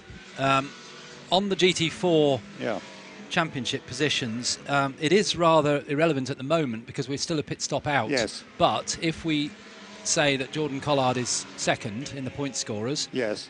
then he takes the championship win. Does he? Is it these here? Right, 167.5 points, 161 to Caroline and Vaughan. Right. So Collard and Mathieson take it, but there is another pit stop to do. Oh, yeah, sure, yeah, I realised that, and Yeah. that could change things. I was just thinking that we could be on for a Collard double. It's Yes, just, yes. yeah. We'll see whether that actually happens, but that is where we stand, but with the further pit stop and the extra seconds to be added on. Yeah. Because in GT4, it's a full 20 seconds for the Collard Mathieson car. But that's only 5 seconds more, actually, than Caroline and Vaughan. They've got to take 15 seconds, and Kibble and O'Brien 10 seconds. So the 3 leading cars in the championship are also the ones that have to take the longest time in the pits at the 3rd pit stop. I'm going to correct myself now. They're not a pit stop out. Of course, the 2 TF Sport cars had penalty stops, didn't they? Yes. Sorry, I was getting ahead of myself there. They're all on 2 stops. Yes. So my apologies for misleading you there. So Jordan Collard is really in. So that really fabulous drive from that team, because they were way back at the beginning. But I think, but also you make the point, of course, that the Aston Martins haven't helped themselves. So through they go nose to tail for 3rd place. Erebe and Proctor. Still, well, it's down to, it's not half a second, it's down to 0.25 of a second, a quarter of a second now between Erebe and Proctor, and they'll be with you in a moment. Coming up through Maggots, they've got a GTC car to deal with, and Proctor thinks I'll have a go here, but Erebe holds the line through. Proctor goes a different way, then switches sides. They both end up in exactly where they started. Proctor just trying to take advantage of that lappery, but there was no advantage to be had. But I must say, Brendan Erebe, who, as I say, may have raced in the Blancpain race here, but he's certainly not anything like the experience of Silverstone and many of the drivers in the race. But he's doing a great job here. Now they've got to lap a McLaren GT4, one of the HHC McLarens, going through Stowe, down into Vale. And Brendan Erebe still ahead. Been a good pair, he and Ollie Milroy. And yes, they're both using quite a lot of the curb coming out of Club Corner. Now up to Abbey. And we've got an hour to go exactly as they do so. And back into your side, Alistair. Coming up to flashing lights as they come up into Village, into the loop now. Proctor trying to take a slightly tighter line, get a better run out, but it doesn't work, so those two stay in the same position. Not far ahead of them is Ian Loggy. He's got it down to about 2 seconds. And not a million miles back is James Baldwin in 5th place. That's right. Going very well. And then the other side of us, we've got... oh no, that's not the leader, that's a different car. So they're down by you. Rob Collard, Ian Loggy through 4.79. So the gap's come down slightly, but I suspect that's partly due to traffic. And then we've got the number 2, James Baldwin, McLaren through. Sam DeHaan in 6th place.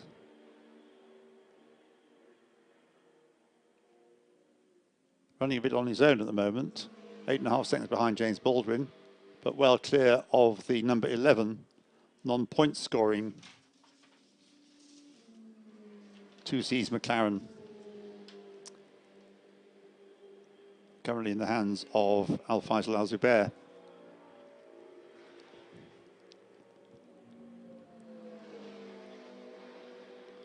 Right, well, as I said just now, just under an hour now to go. The battle for 3rd place has now got a fair amount of traffic around it as it turns through Club Corner. It's the easily seen Aston Martins, which are running side by side. I think there's a bit of an inter-team battle going on here, with 97 in the hands of Daniel Vaughan, holding off Now, I'm just pausing there because I was distracted by the message that's come. I'll give you that in a moment. Holding off Conor O'Brien. Yep, 69 has a stop-go penalty, a 10-second stop-go penalty for causing a collision. Car 69 is the Sam Dehaan, Patrick Kujala Mercedes. That's going to have a major impact on the outcome of the race, isn't it? Absolutely, it will on the championship. Yeah. It's for causing a collision, and therefore, presumably, it's what tipped Adam Ballon into his spin. That would certainly make sense. The timing of the first message that came on the screen was shortly after that. And in fact, you were just talking about the two TF Astons. Yep. They've switched, haven't they? 97 now. Yes. And let me also tell you that Brendan Iribe almost has second place, because as they come through Copse, you'll see that Ian Logie is barely ahead of Brendan Iribe and Lewis Proctor. Come to that. Yes, they're coming into Beckett's now, and Brendan Iribe further ahead of Lewis Proctor than he is behind Ian Logie, so a good lap for him that time, and they've got a slower car, but I think they'll catch that on the Hangar Straight. Yes, the cameras have now picked that up. Well, no, they're still concentrating on the just announced penalty for 69, but it's what's going on for second place that we really see. Here we are. No, we're not. Oh, we're getting a replay. Yes, what happened? It was going into Stowe, and yeah, Sam Dehaan just tagged the tail of the Lamborghini, and it spun Adam Ballon round. And by the time he could get back into the race, it was non-damaged in the sense that it didn't go off the tarmac, but he was spun completely round through 180 degrees and had to do a U-turn to get back going in the right order. So that's how that happened some time ago now, but that's what's the reason for the penalty that's been given. It was a gentle tap, not intended, I'm sure. You might be more suspicious if it was touring car racing, but it was the sort of thing that a touring car driver might do to another one. Well, with 2 and a bit hours of the race gone, we've got all the first 5 cars in your lap, as we were saying earlier, because although Baldwin's the last one through, he's almost with you, and the rest of them are in that section. Very close indeed. So through goes the leader, number 78, Rob Collard, 58 laps completed. Here come the next 3, Linus Stern, Ian Logie, as usual, making life difficult, perfectly fairly, but making life difficult for those who want to overtake him. Brendan Iribe and Lewis Proctor through, and there, catching them all in 5th place. Number 2, James Baldwin. Let's look at the lap times last time through. The fastest of them, yes, is James Baldwin in 5th place. Up to Beckett's they come. The leader just leaving Beckett's as the middle 3 come through. Proctor trying to get past Iribe this time. And there's James Baldwin, and he's catching them, as you say. So we're very shortly, probably in the next couple of laps, going to have a 4-car battle for second. Well, we might also have a pit stop coming up, of course. They've all got to make their final pit stop, haven't they? When Rob Collard will be able to do just an ordinary stop, as will Ian Logie, won't he?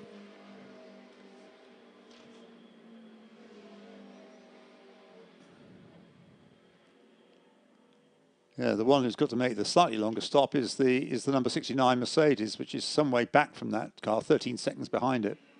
Has he done his stop-go yet? I don't think he has he? No, right. I think you're right. I don't think he has. And of course, the stop-go can't be taken at the same time as a mandatory stop.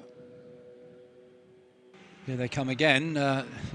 Rob Collard, the leader, into the loop. Into Village comes the green Mercedes of Ian Logie, followed by... Oh, it is... did you mention Lewis Proctor's ahead of Iribe? I don't think you did. No, I didn't, because he wasn't. He wasn't. Well, he is now. So somewhere out of our sight, Lewis Proctor gets through, ahead of Brendan Iribe, and then James Baldwin charging up behind them. So next up for Lewis Proctor is to try and get past Ian Logie. Not an easy job. Yes, kind of. Well, Brendan Iribe, if you can't do it, I'll have a go, see whether I can get it. But as Rob Collard found, it was no easy task working your way around a well-driven, rapid Mercedes. And Ian Logie still there as they come through then in second place. But all the while, of course, the gap first to second is going up. 7.5 seconds it is now between Rob Collard and Ian Logie. Nothing at all between second and third and fourth. James Baldwin 1.5 seconds behind. James is really on the move now because he's just done his personal best lap as he gets that gap down. Into Beckett's they come, and still the same order. Lewis Proctor still trying to get past Ian Logie. Has a little look on the inside on the exit of Beckett's. Sets himself up perhaps for a move down at Stowe Corner. And all the time, as you say, James Baldwin closing in.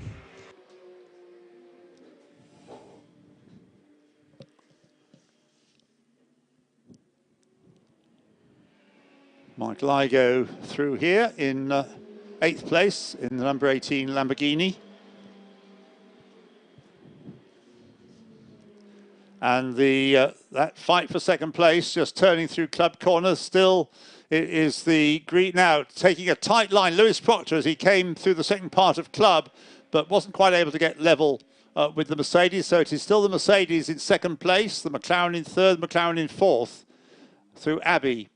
Coming into our sight now, yes, the Mercedes only just ahead, and Lewis Proctor looked as though he was almost alongside. He tries for the inside line. Logie, what's a surprise, plants his car right there on the inside of Village. Now Proctor goes for the inside for the loop, but there's just not room through there. Logie holds them up, and now he'll put the power on through Aintree. And of course this has helped Brendan Iribe as well, because he's close behind.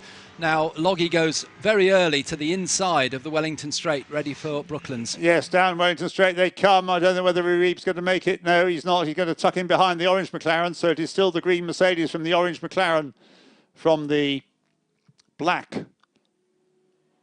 And now as they come out of the corner, now again, it was trying to get level with the Mercedes, but the grunt of that Mercedes keeps it in front. And all the while, they're being caught by James Baldwin. In the number 2 car, he is now 1.5 seconds behind Brendan Iribe. And they're back up with you, Alistair. Coming up towards us, they've got a GT4 BMW to deal with. First to meet that car will be Ian Logie. Where will he catch it? I think he'll catch it in the last part of Beckett's, which probably isn't the greatest place, but it's not the worst. And Lewis Proctor tries to make hay there as he goes down onto the Hangar Straight. The BMW did keep out of the way in the end, but it took a while to do so. Remember, that was the car that I think caused Rob Collard a bit of a problem as well. Anyway, down the straight they come, down Hangar Straight towards Stowe Corner, and going through, Lewis Proctor takes second place, going into Stowe Corner. That was a neat move on the outside line, well set up by Lewis Proctor, so he's now into second place. It's been a very good race for Optimum Motorsport with their McLarens, and into second place then. And of course their other car, the extra car, the number 77 car, running a strong fourth. So second is now Lewis Proctor. I don't think he's going to have the pace to catch Rob Collard, but you never know. 49 and 3/4 minutes remain. And he's leapt away, relatively speaking, from Ian Logie as they come into the loop. And James Baldwin is now on the tail of the Brendan Iribe car as they come through the loop. Logie, Iribe, Baldwin under the bridge on the Wellington Straight. Yes, 4 cars now then contesting second place, although Lewis Proctor's trying to make sure that it's only 3 cars contesting third place, whilst he makes good his escape if he can. First to second, Rob Collard to Lewis Proctor. It'll be interesting to see what that gap. Last time through, it was Collard to Logie was 7.6 seconds. And down the pit lane, shame he wasn't given the chance to pass anybody, but down the pit lane comes James Baldwin to hand over for the final part of the race to Michael O'Brien. At the very beginning of the pit lane, that car has stopped, but we're now, yes, the gap first to second is down already to 6.6 seconds. It was down a full second in 1 lap. And in terms of the championship, that move by Proctor on Logie actually leapfrogged them ahead in the championship positions for 4th by 1 point, assuming we all finish in the order we're in at the moment. Well, but, yeah. All sorts of things going on. Yeah, quite. So, anyway, Lewis Proctor certainly on a charge now to close down Rob Collard, but I suspect that it's possible now, given that no driver can drive for more than 100 minutes, it's possible to put Sandy Mitchell into the 78 Lamborghini. Lewis Proctor is doing probably his drive of the year. His drive of the year. He's driven very impressively. Ollie Wilkinson, a very good second driver in that car, or other driver for that car. So you've got the Ian Logie Mercedes back with you. We have, yes, and Brendan Arib having a look on the inside at Village. Now he's having a look on the inside at the loop. He gets almost alongside, but I think with the tighter line he won't be able to get the power on, so he stays behind. Meantime, Lewis Proctor just pulling away, chasing after Rob Collard. Brendan Arib now thinking left or right. I'll go for the left, go on the inside. No, he can't get through, so it's a large amount of car to pass, even on the wide open spaces of Silverstone. Now into the Luffield loop. Still the Mercedes hanging on to third place. Ian Logie determined to do the best possible job, so when he hands it over to Jelmer Berman, Jelmer still has a chance of possibly winning the race for them. Through Copse Corner then, and it's still the Mercedes just in front. Yes, they're passing the Toyota GT4 car as they come in to Beckett's. Logie ahead of Arib. In fact, not as close as he has been. Well, just to give you a recap on the order, which I haven't done recently, in the lead is the number 78 Lamborghini Rob Collard. Second is 96 Lewis Proctor with the orange McLaren. Third is number 6 Ian Logie in the black and green Mercedes. Fourth is 77 Brendan Arib. Fifth is number 11 Al Zubair in his 2C's Motorsport McLaren. Sixth is number 18 Michael Igoe. Seventh, making a pit stop, number 9 Angus Fender, just coming to the pit lane. Eighth, number 2 Michael O'Brien, that car just coming out of the pits, so he's lost a few places. Sam DeHaan is now 8th, number 69. Ninth, I don't remember that car's yet taken his penalty, has it? Ninth is 72 Adam Ballon. 10th is number 2 Michael O'Brien. 11th, number 30, the Audi Richard Williams. 12th, number 3 Chris Buncombe. 30th, number 38 Giacomo Petrobelli. 40th, number 8 Richard Neary. 50th, number 10 Jack Mitchell. Car that never seems to have been in the running in this race, that car, when it's done well earlier on this year, had a win. 60th is 68 Alex Mortimer. 70th, number 16. 16 now being driven by Justin Armstrong, and that car leads GTC.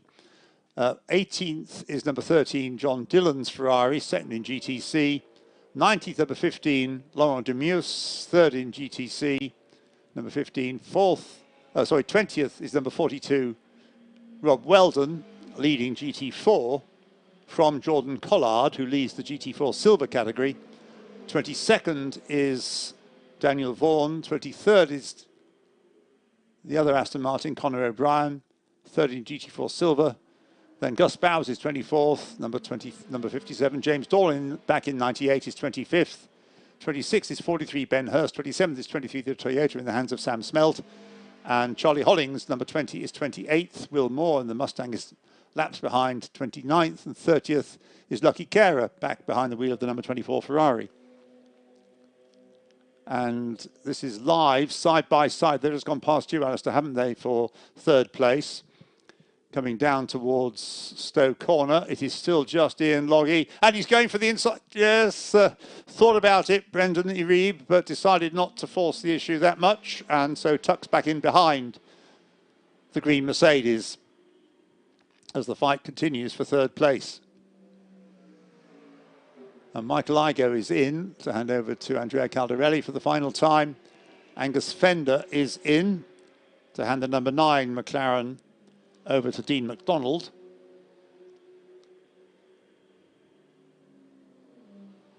And at the moment, back with you is going to be the third place battle, Alistair. Oh, and all over the grass there. And so what's he doing? You can see this, Alistair, I think, can't you? Through the gravel.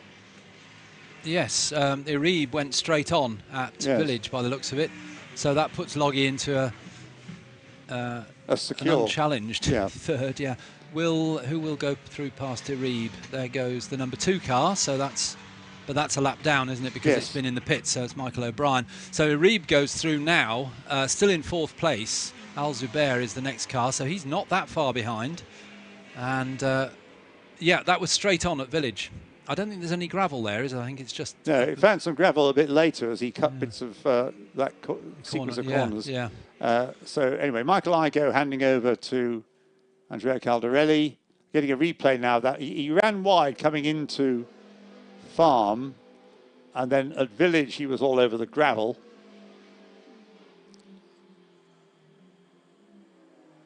And we're getting another replay of that. Yes, he speared off. He did well to keep the car off the Armco, actually.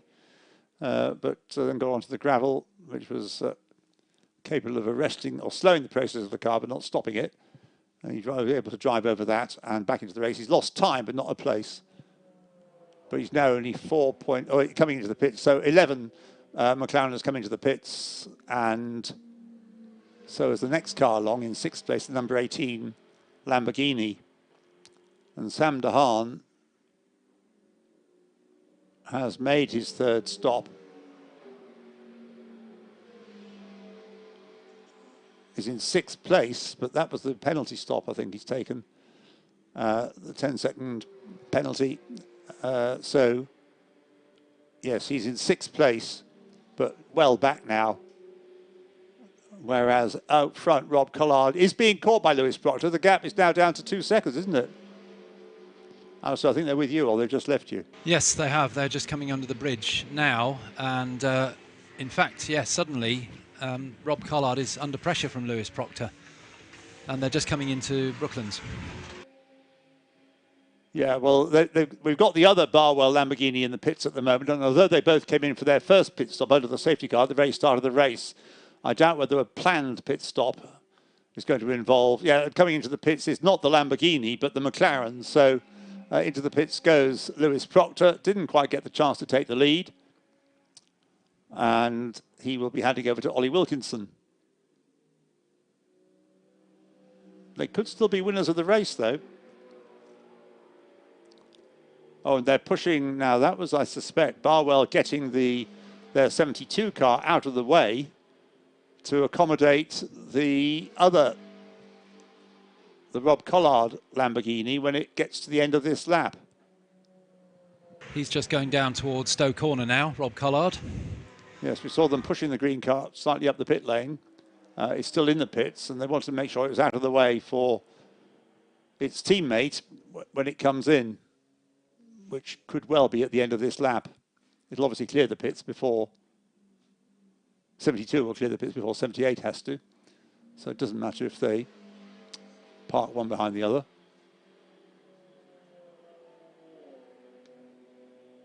Now this will be 72's long stop, won't it, as well, with the 20-second success penalty. That's right.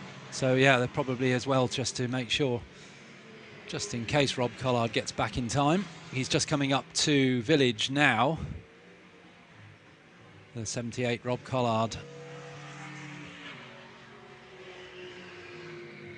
Yeah, so passing you. He's got a GT4, one of the HHC McLarens, 57 to get by under the bridge. So if he's going to come in the pits, it'll be very shortly. And down the pit lane comes Chris Buncombe to hand back to Jenson Button for the final time. And that car number 3 has risen to 7th place, but it'll obviously drop a place or two as a result of the pit stop. So Rob Collard hasn't come in this time. Phil Keane is out, coming through Beckett's now, and he's ahead of Sam Neary. I think Neary's a lap down now, though, isn't he? Yes. So that doesn't help us as to where he's going to end up.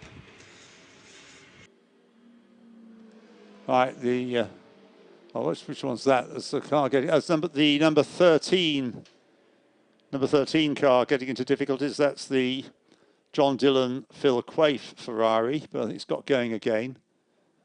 And that is running 2nd in GTC.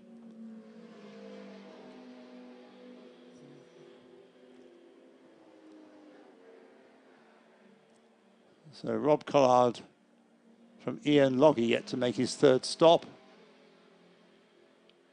Rob Collard's car to hand over to Sandy Mitchell doesn't have a extra time to be added on. And 13, I talked about it having a problem. It's now got, I think, a mechanical problem that caused its moment. Yes, the left rear doesn't look very happy. And it's down at Club Corner. and I think the rear suspension's broken. And it's limping along off the tarmac, but on the line that lots of cars take coming out of the corner. Oh no, it got biffed. And the other car involved, the camera's panned away from. So 13 was one of them, and it's being dragged along by its driver, who at the moment is John Dillon. But he was assaulted by another car going into Stowe. Which one it was, the replay didn't give us a chance to catch. And oddly, coming down to you now, Ollie Wilkinson, who is now a lap down on Ian Logie, having been battling with him, but he's right behind him. So it just happens that he's come out in that position. And who do you think has just made the fastest lap of the race? It's got to be Phil back in the car. Absolutely. Yeah, Phil Keane at 1:58.980. He's in 14th place. Well, if you can't win, you can still give it a good show. Shame there aren't any spectators to appreciate it. But Phil Keane in 14th place is on a charge.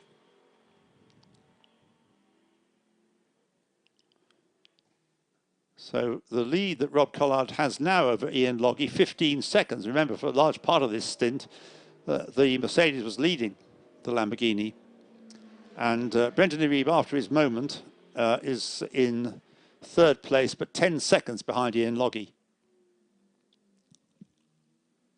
Well, I think the shape of the final stage of the race is now kind of formed, even though we have got quite a few pit stops, cars to make their final pit stops. Well, the first 3 cars have yet to make their final pit stops: Rob Collard, Ian Logie and Brendan Iribe. And a 3.5 wheel Ferrari making its way down the Wellington Straight now, very slowly. Through goes Phil Keane.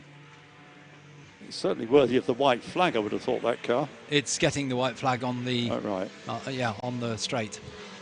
He's got to change sides at some point to get onto the inside for the pit lane, hasn't he? This is the number 13 car, isn't it? John Dillon. Doesn't seem like a terribly good idea to drive it that slowly, and as you say, have to cross the racing line. Oh, and contact there, and Ollie Wilkinson made contact with... Now, who's he fighting with? That'll be... Ian Logie. Yes. Lap apart, but they were fighting. And so, although Ian Loggie's kept going, getting a replay of this, Ollie Wilkinson charging along. This is a replay of them passing you, Alistair. Coming out of the corner as they went into Aintree. Yes, they're on the left-hand side of the curb, going through the left-hander. Ollie Wilkinson clipped the curb and the car bounced into the side of the Mercedes. It was just one of those things, I think it's fair to say, rather than nothing deliberate at all. But I'm afraid the McLaren, which is looking good for a finish in the top 3, is now so delayed. Even if it gets into the race again, the engine is stalled. I don't think it's damaged so much as the engine stalled. And he has got going again. Right, good. Finally. But obviously lost ground as a result of that. So Rob Collard, Ian Logie didn't really get delayed by that. Brendan Iribe has had his moment down in your area and is still yet to make his 3rd stop. And meanwhile, Phil Keane is setting quicker and quicker laps. 1:58.782 is the new fastest lap of the race. Andrea Caldarelli goes through in 8th place now, having had its last stop, that number 18 Lamborghini. And looking at GT4, still the same as it was. Still a few cars to make their 3rd stop, 3rd mandatory stop in GT4. Just over half an hour to go, 33 and a quarter minutes.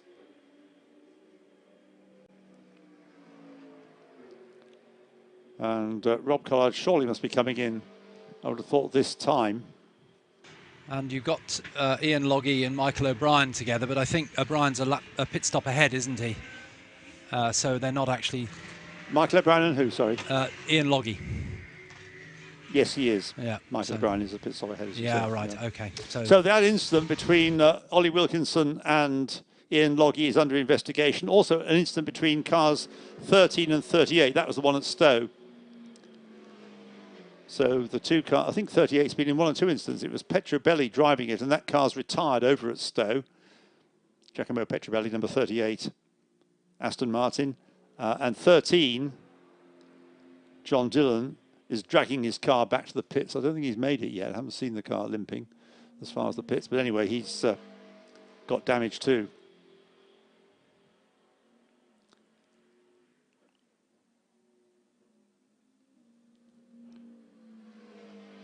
Rob Collard halfway round this 70th lap. Still drawing away from Ian Logie. Now there is Ollie Wilkinson going through in 7th place, right up behind Dean McDonald in the number 9 McLaren, both of which have made their third and final stop.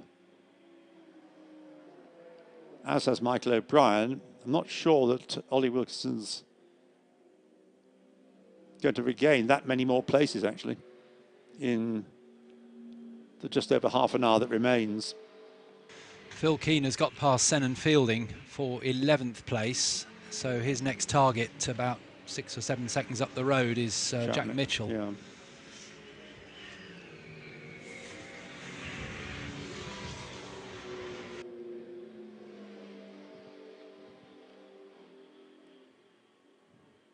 Yes, he stopped doing fastest laps now, Phil Keane, for the moment, just taking it easy. Rob Collard completes 70 laps and doesn't yet come in. Obviously, the team very happy with Rob's pace.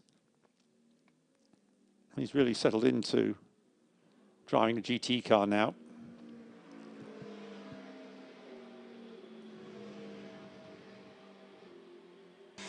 We're just musing up here about where Michael O'Brien will end up when the cars ahead go into the pits. Yes, he's the first driver, the first car to have done all its stops, and he's not that far behind. He's a lap down on Ian Logie in 2nd place. And also on Brendan Iribe as well. Yes, so you got Collard, Logie and Iribe a lap ahead of him, but he's done his last stop. And we know that there are success penalties for... not for any of those. No, not for any of those. In fact, no, absolutely. So it'll just be a straightforward stop. Yes. But it'll bring Michael O'Brien very much into the running. But he wasn't a threat before, and I don't think he'll become one as a result of the last pit stops. Well, he'd be up against Sandy Mitchell, Yelmer Berman, and Ollie Milroy. And I don't see him being quicker than any of those three. Won't necessarily be that much slower, but I would have thought they are... Well, Brendan Iribe, 2.9 seconds. He's catching up once more, isn't he? But he'll... 10-second stop-go penalty for Ollie Wilkinson for causing a collision. Well, that seems to be a bit harsh, that, because he did...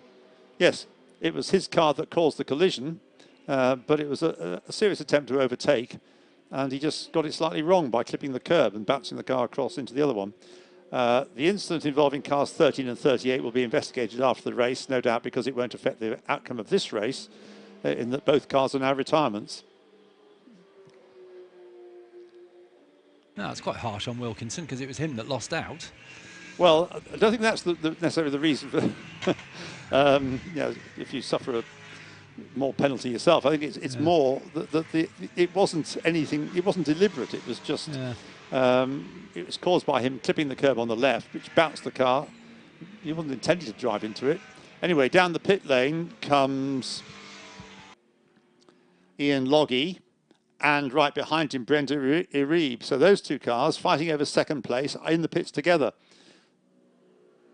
Getting a replay of that incident.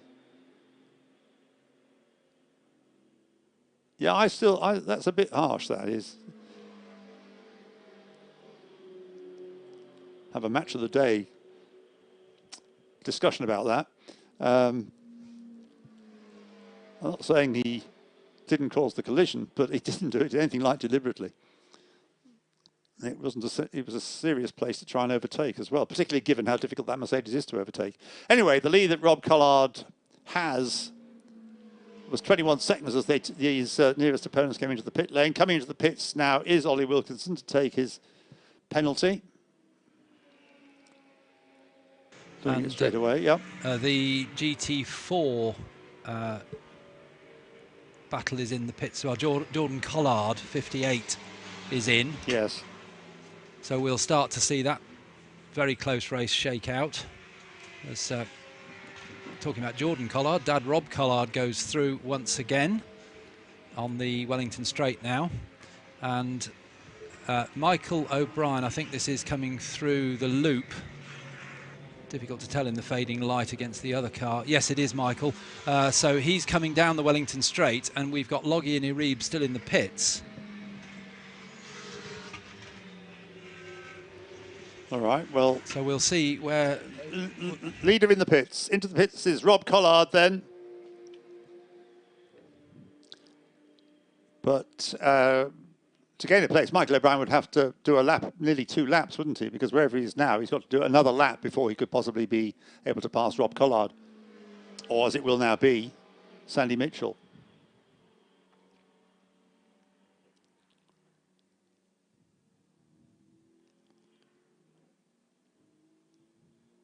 So I think this might be the headlights of Michael O'Brien coming up. Yes, it is. So Michael O'Brien takes 2nd place. Goes through Beckett's. Still no sign of Berman and Milroy. I think they're just leaving the pits now. They are, yes. So the gap between O'Brien and who's leading it, Milroy, is ahead of Berman. Yeah, but James Baldwin, of course, was catching them up before he made his pit stop, wasn't he? He was right up behind them. So this is understandable. 15 seconds is the gap between Michael O'Brien and Milroy is leading Berman in the battle for 3rd and 4th places now. Well, that happened on the pit stop. That's right, yes. Yes, we saw Milroy's car come out first. It'll be a great feather in Ollie Milroy's cap if he can keep Yama Berman behind him.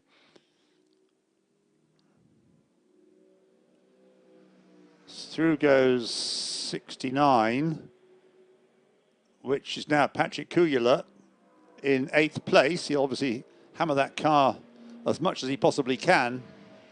There's Phil Keane. Phil now in 10th place, with that car's delays having been tipped into a spin, and then with the extra time spent in the pits with the success seconds applied. Now Michael O'Brien is coming down towards you, and Rob Collard is still in. Well, it won't be Rob Collard anymore, it's Sandy Mitchell, but he's not yet come out of the pits. So we'll pick up the gap whichever way around they are when they come past us for you, and that'll be for the lead. And again, that fits in because the lead was, when it was, it was about 4 or 5 seconds, wasn't it, at one stage? So you can expect that car to be, so Michael O'Brien goes through. Sandy Mitchell is nearly a lap ahead. On the screen, there's 2 minutes 15 seconds, so it's not a small gap at all. No, they're together. They're absolutely together yes, on the same lap. There's a lap between them. No, they're on the same lap. They must be. They're coming through Beckett's now, and Michael O'Brien is right behind Sandy Mitchell, but they're all on the same laps. They've not lost a lap at all, have they? They were never lapped, and Milroy and Berman on the same lap as well, and they're just coming through Beckett's.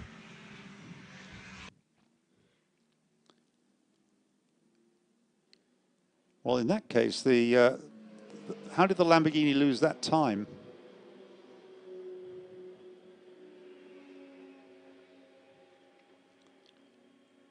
But if you're right, Alistair, I'm not saying you aren't, then what's shown on the screen is a 2 minute 15 second gap will disappear. I think what's the screen is showing the gap when they last went over the line, which of course Rob Collard was coming in the pits. Yeah. And while he was sat in the pits, that 2 minute 15 has evaporated. And we've got the leaders now, if I'm correct, and we'll perhaps confirm this when they get to you and the screen changes, with 78 Sandy Mitchell still ahead of Michael O'Brien, number 2. They're going down the Wellington Straight as the next 2 cars come through, which is Ollie Milroy and Yelmer Berman in the loop now. Well, that's right, yes. Milroy 3rd, Berman 4th.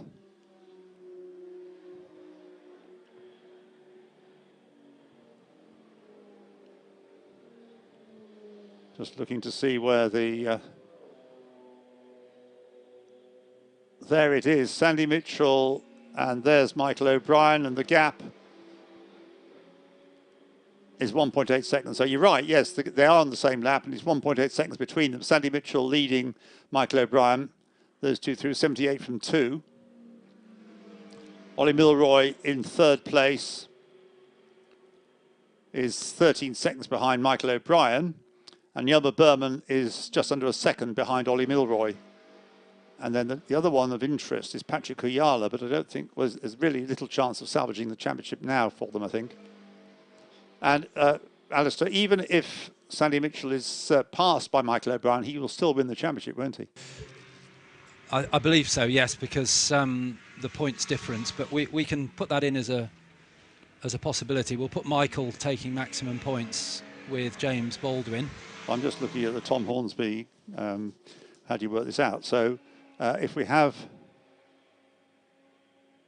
Sandy Mitchell finishing 2nd, gets them 157.5 points, and that gives them the championship. Because by finishing 5th,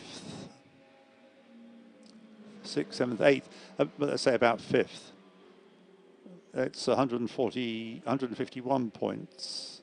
So yes, if it stays like it is, even if they finish 2nd, which isn't how it is at the moment, Sandy Mitchell leads, Sandy Mitchell and Rob Card will win the championship. But there's still time for things to happen. We've got just under 21 minutes to go. Yelmer Berman has just put in the fastest lap of his car in the race so far as he tries to find a way around Ollie Milroy, who doesn't score points. Nor does the car in 5th place, the number 11 2C's car of Al Faisal Al Zubir and Martin Kodrich. Now Martin Kodrich at the wheel. Dean McDonald will score points in 6th place, as will Andrea Caldarelli in 7th place. So just one car is two cars are non-point scorers. So that effectively puts Kuyala into 6th place for points purposes.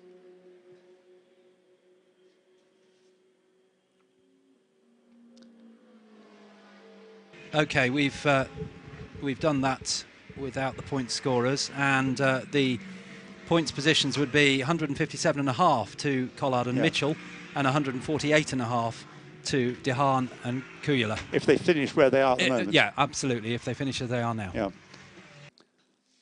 And that's if Sandy Mitchell wins or comes 2nd.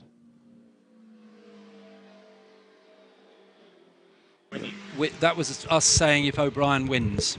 Yeah, so Sandy Mitchell comes 2nd, in other words. Yes, and if, as it seems at the moment, with Mitchell keeping ahead of O'Brien, it finishes that way, then it's just a bigger gap, that's all. Exactly, yes, yeah. So we've got just under 20 minutes to go, and Sandy Mitchell leading by just under 2 seconds from Michael O'Brien, 78 from 2, 77 Ollie Milroy, non-point scoring in 3rd place. In 4th place, number 6, Yelmer Berman, trying to find a way around. He's closing up on Ollie Milroy now. Martin Kodrich, number 11, in 5th place.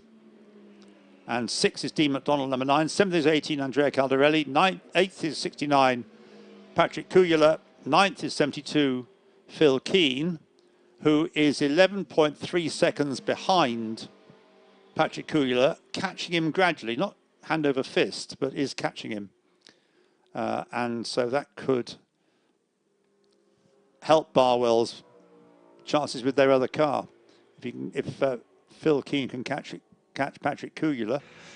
It's also important for Phil as well for his championship position, because if O'Brien wins, he will, and Keane finishes where he does now, the O'Brien car will pip them for 3rd place in the championship. Right. So it's important for Michael O'Brien to try and win, obviously. But he's dropping away. But he's dropping away, yes. I think Sandy Mitchell has the measure of him. But Phil Keane is no doubt aware of that as well and looking to maximise their points. Let's look at GT4, where yes, just into the pits has come Ben Hurst, who'd risen to the lead of GT4 in the 43 BMW. So GT4 will now be headed by Patrick Kibble in the 95 Aston Martin from James Dorl in the 98. No, Alex Toth-Jones now just going out again in the 98 Aston Martin.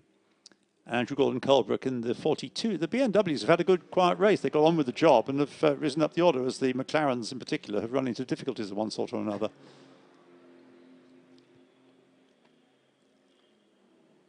There's Phil Keane through. Is he getting that gap down to Patrick Kujula? Yeah, but it's not in meaty chunks. It's about half a second a lap.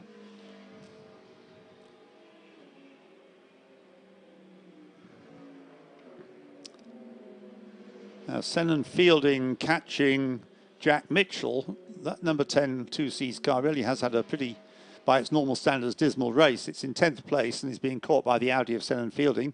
Sam Neary is 12th, lapping a slightly, same sort of pace as Senan Fielding in the Audi. So Sandy Mitchell's lead at the start of this 76th lap was 2.279 seconds. This time, as into the pits comes the Mustang. Michael O'Brien goes through and the gap has gone up to, it's doubled, in fact, 4.8 seconds now, first to second. And then third is Yalma Berman. Now, what have we done with Ollie Milroy? Alistair, can you offer any thoughts? We don't seem to have an Ollie Milroy through. Haven't seen him stopped up here. 77, Ollie Milroy, there he goes. So he's past us. Goes which way? Yeah, the right way. He's going towards you at the right sort of speed. Oh, he's coming down out of Aintree, down. Yeah, sorry, yes, I see what you mean. Yes, down towards you at Brooklands, but he's lost a chunk of time, hasn't he? He has, yes. Don't think I've seen a picture on the screen of him having a spin, but whatever has happened, after a very strong drive by the pair of them, Ollie Milroy and Brendan Iribe, that car is now going to be well down the order. So Yelmer Berman is now third in the number 6 Mercedes. Martin Kodrich in the number 11 2Cs McLaren is fourth. Fifth is number 9 Dean McDonald. 6 is 18 Andrea Caldarelli, and Ollie Milroy has rejoined in 7th place in the number 77 McLaren. Patrick Kujula is 8th, just under 10 seconds ahead of Phil Keane in 9th, and we've got just under 15 minutes to go. And GT4, having another look at that, is headed by the 42, is it going to be a BMW 1-2 at this rate, with Andrew Gordon-Colebrook in the number 42 car now, ahead of Adam Hatfield in the 43 car. Through goes Sandy Mitchell, through goes Michael O'Brien, and the gap is up to 5 points. It's going up at least a second a lap. It's up to 5.8 seconds now. Talking GT4, coming into your section of the track now through Brooklands, there are 4 leading GT4 cars, not the 2 BMWs, but 58, 23, 97 and 95. That's the HHC McLaren, the Toyota and the 2 TFs, all running together.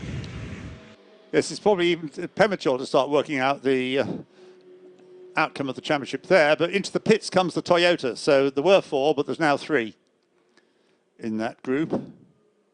So Sam Smelt into the pits.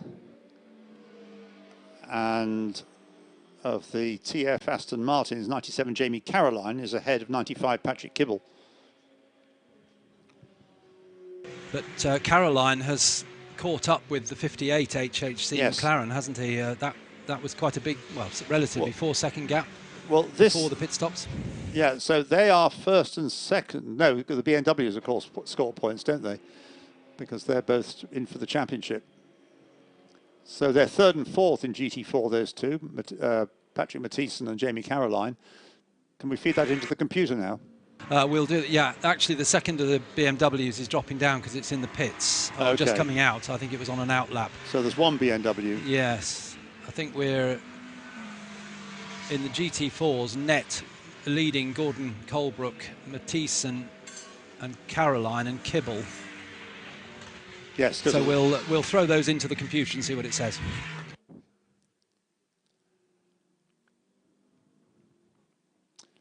Sandy Mitchell continuing to ease away. Completes lap 78, 12.5 minutes left. There's Michael O'Brien in second place. And the gap hasn't gone up anything like as much as it did over the previous 2 or 3 laps. It's only gone up by 1/10 of a second that time. 5.9 seconds now, first to second. And Yelmer Berman lapping quicker than both of the cars ahead of him, but not hugely. About a second a lap quicker, though. So Yelmer Berman is 7.3 seconds behind Michael O'Brien. So there's a real chance that Yelmer will catch Michael O'Brien before the end of the race. Unlikely, though, that he'll catch Sandy Mitchell, or at least he won't catch and pass him. But yeah, I think there's a chase on for second place. Michael O'Brien has it at the moment. 7.3 seconds behind him is Yelmer Berman, lapping a second a lap quicker. And back to the GT4s, it really is a battle to the line for the championship because at the moment, with 58 second in GT4 and 97 third in GT4 and running half a second apart, 58 wins by 2 points. Crikey. So it's only got to be a change of position and it'll go the other way. Right. Well, I hope he doesn't end up in Dodgem cars like he did at Brands Hatch, where it was a BMW assaulted by at least one of the TF Sport Aston Martins.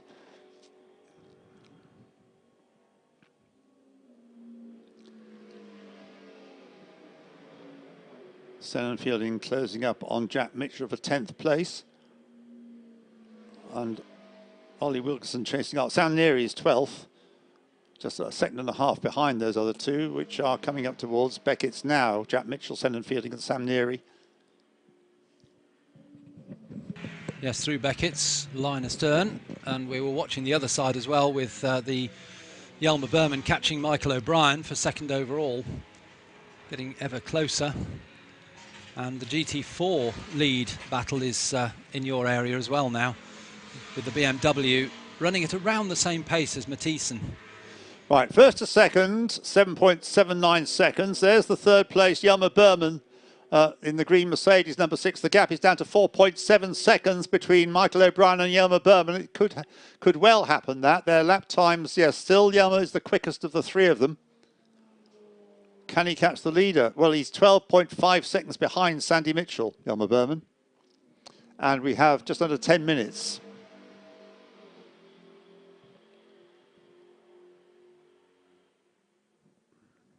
GTC, we mustn't ignore them. The leading GTC car is the Ryan Ratcliffe Porsche, number 16, in 16th place.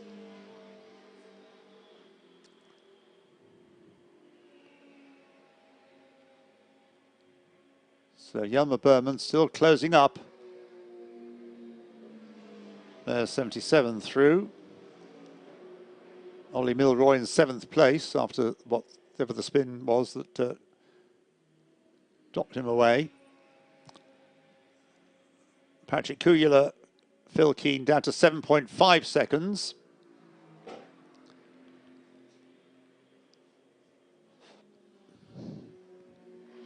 Leaders all up in the Loop Village Farm section, and through goes Sandy Mitchell, then Michael O'Brien with the Mercedes rumbling ever closer of Yelmer Berman. And then we've got the GT4 leader through first after them, which is Andrew Gordon Colebrook in the 42 BMW, and then the 58. And that's the 20. It's the 97 Aston Martin. It's second in GT4, but it's a long way back. Long way back, but Gordon Colebrook isn't in the championship fight. So no. What we've been watching is the 97, 95, 58, who are all close together. So yeah. that's a nail biter as well. Yeah, Caroline Kibble, Matisse. in that order at the moment. There's the 42 BMW through, sounding like all good BMWs should. Right, that GT4 battle is with me now, and they're all in the loop together, and they've got Phil Keane between them, between the two Aston Martins, so he'll make his way past. So 97, 95 and 58 come onto the Wellington Straight, and it's absolutely critical for the GT4 Championship. 7.5 minutes to go. Sandy Mitchell's lead 8 seconds. And Jelmer Berman is 4.4 seconds behind Michael O'Brien. And Jack Mitchell has lost out to Senan Fielding and Sam Neary. They've gone ahead through ahead of him. That's for 10th, 11th and 12th places. Probably a result of being overtaken by one and had to take a wider line, and there were two past him. So Jack Mitchell, Senan Fielding, Sam Neary being chased down by Ollie Wilkinson. So the Audi is in front of that trio now, as you say, Alistair. Back into the pits, as I'm afraid has happened regularly during this race, comes the number 1 Aston Martin. Alexander West at the wheel. Johnny Adam probably already packed his bags for Bahrain. Well, he'll be hopefully winning the World Endurance Championship next weekend, the GT class. Leader through, Sandy Mitchell completes his 81st lap, 6.5 minutes remain. Michael O'Brien through second. There's the Mercedes. Gap was what, 4.4? It's now 2.6. So Jelmer Berman taking bigger chunks now out of that margin between him and the second placed McLaren number 2. Michael O'Brien makes his way past the Toyota running into Beckett's corner, and there is Jelmer Berman, as you say, closing all the time. And they're off down towards Stowe Corner in what has now become a dusk race. It's lovely with the lights, isn't it? It's very pleasant, yes. Very good, very good. Fortunately, the marshals can still see from one post to the next, because we're not all set up for night racing. But we'll get there. 5.5 minutes to go, despite the late start this morning because of the mist.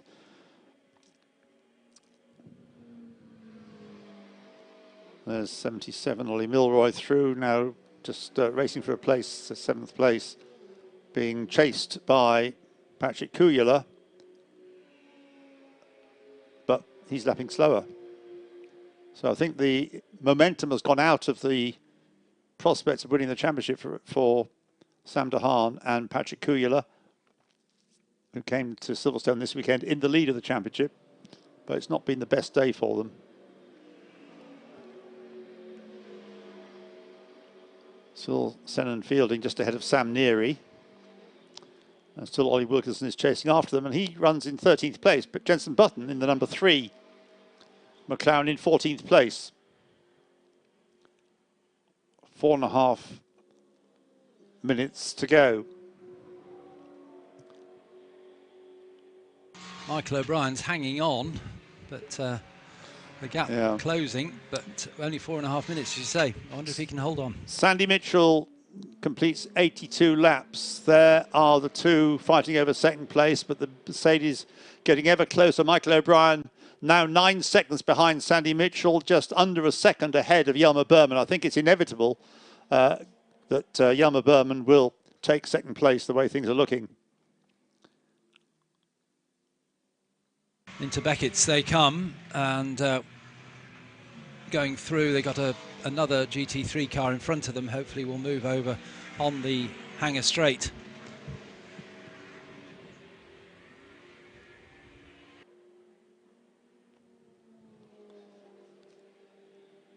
GT4, it's still, yes, GT4 still headed by Andrew Gordon Colebrook from Caroline Kibble and Mathieson. If it finishes in that order, Alistair, then it goes to the Jamie Caroline, does it not?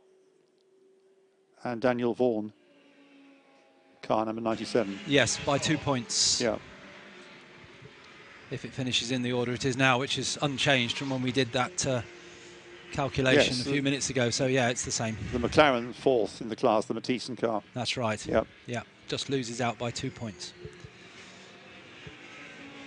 Oh, nice little scrap there. Sam Neary trying to fire away around Senan Fielding, but not able to do so just yet.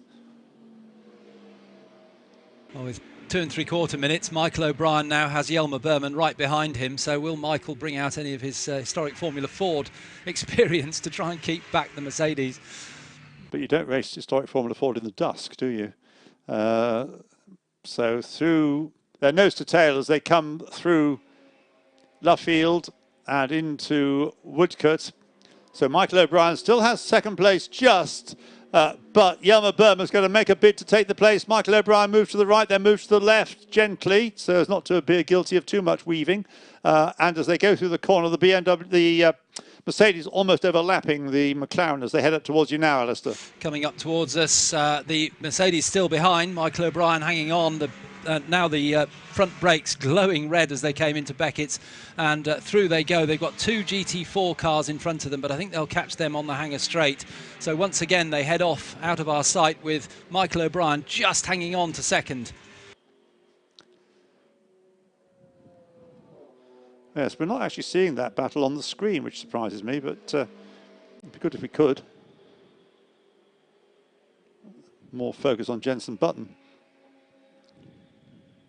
We're now with it. And the change has happened as they come into, yes, going through Vale. The Mercedes has got through as they turn into Club Corner. The Mercedes is in second place then, and the McLaren down to third. It happened at Stowe, I suspect. We didn't see that, but we may get a replay of it. So as they come out of Club Corner, Yelmer Berman is now up into second place. Michael O'Brien down to third place through Abbey.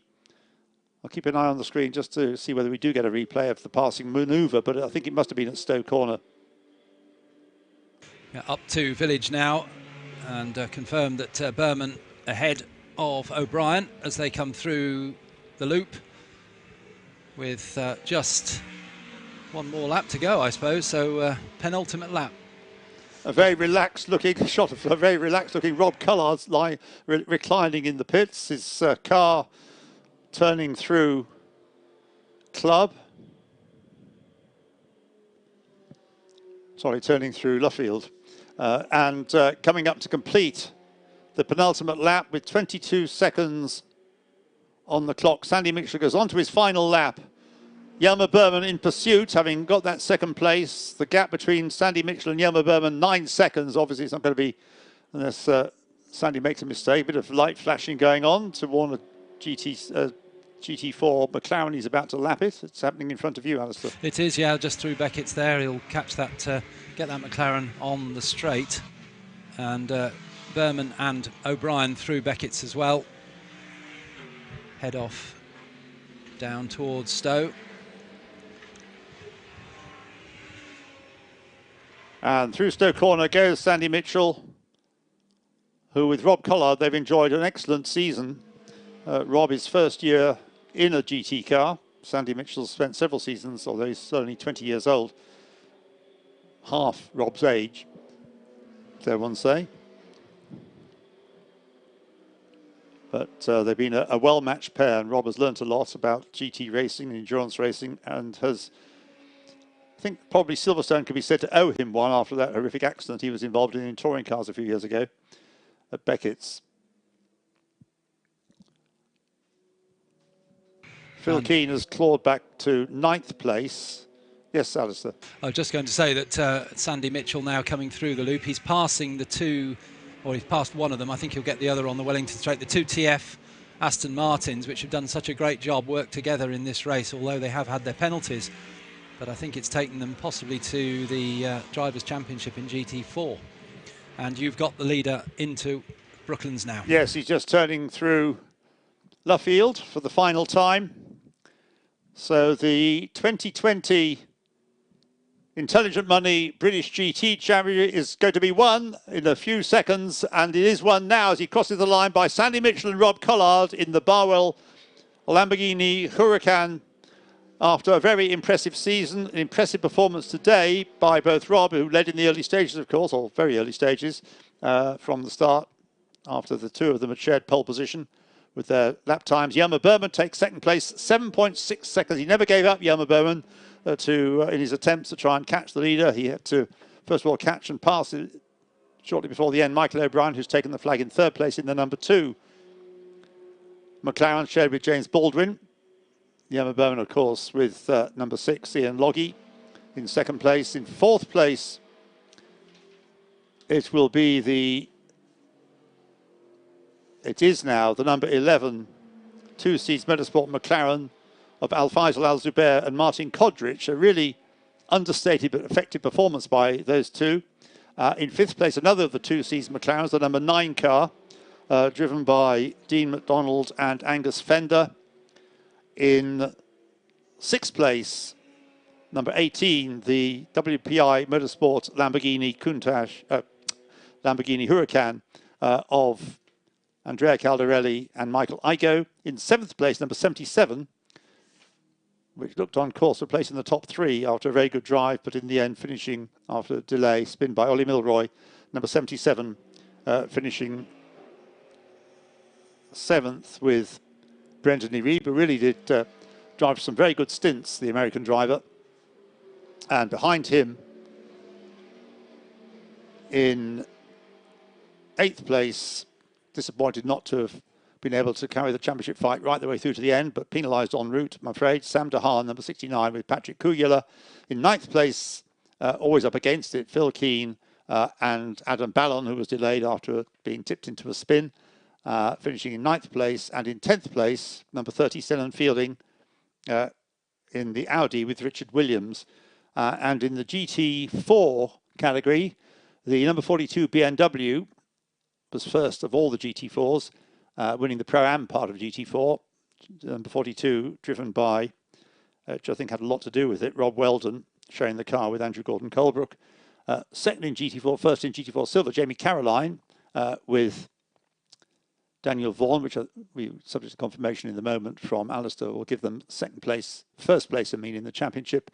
And the other TF Sport Aston Martin, number 95, Patrick Kibble, sharing with Conor O'Brien, finishing third in GT4, third in GT4 Silver, fourth in GT4 overall. And GTC won by the number 16 Porsche, driven by Ryan Ratcliffe. And so the Porsches kept their noses clean, just kept on racing, and quietly got along with the job and beat the Ferraris, Ryan Ratcliffe and Justin Armstrong being the drivers.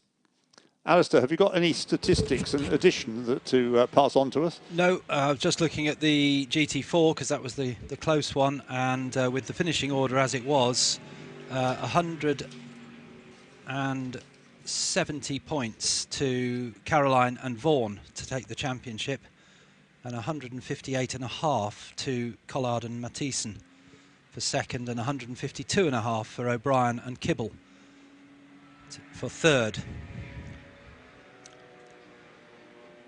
Well, there we are. The 37 cars, I mean, started the race, and almost all of them finished. Let's just see. We've got 29 finishers. Yeah, the 29 finishers out of 37 starters, and an opportunity to say thank you to all the marshals for all they've done over the last 2 days. And of course, some of them were here on Friday as well on the test day. And without them, it wouldn't have been possible to have this meeting. Thanks to the weather as well for being so kind to us, really, apart from the mist early on today. It has been very pleasant for the fact that we're in November. It's been a great effort by all concerned to enable this race meeting to take place. I know there's another championship to be decided next weekend down at Brands Hatch. But for the moment, let's enjoy the celebrations. Those of us that have been able to be here, been privileged to be here this weekend. Alistair, do you want to say farewell on behalf of yourself and Duncan? Yes, thank you very much, Ian. Yeah, it's been a great weekend, and thanks to everybody involved with getting this meeting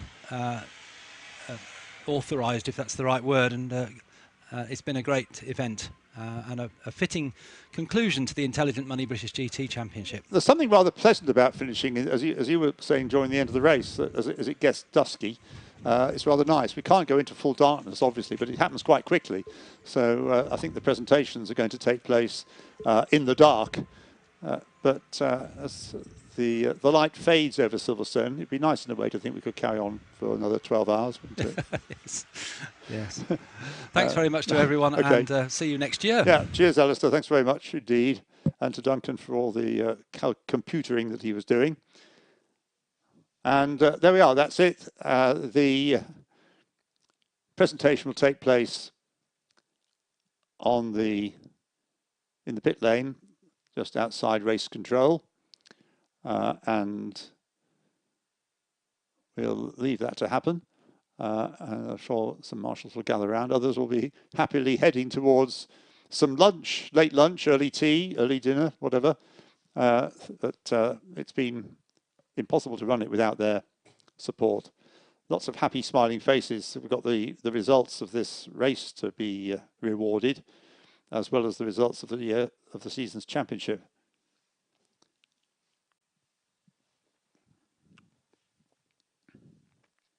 So I think it's time to say farewell from the commentary boxes. I think David Addison's carrying on talking online. It's being covered on TV. But for me, Ian Titchmarsh, and from Alistair Douglas, bye for now. See you next year.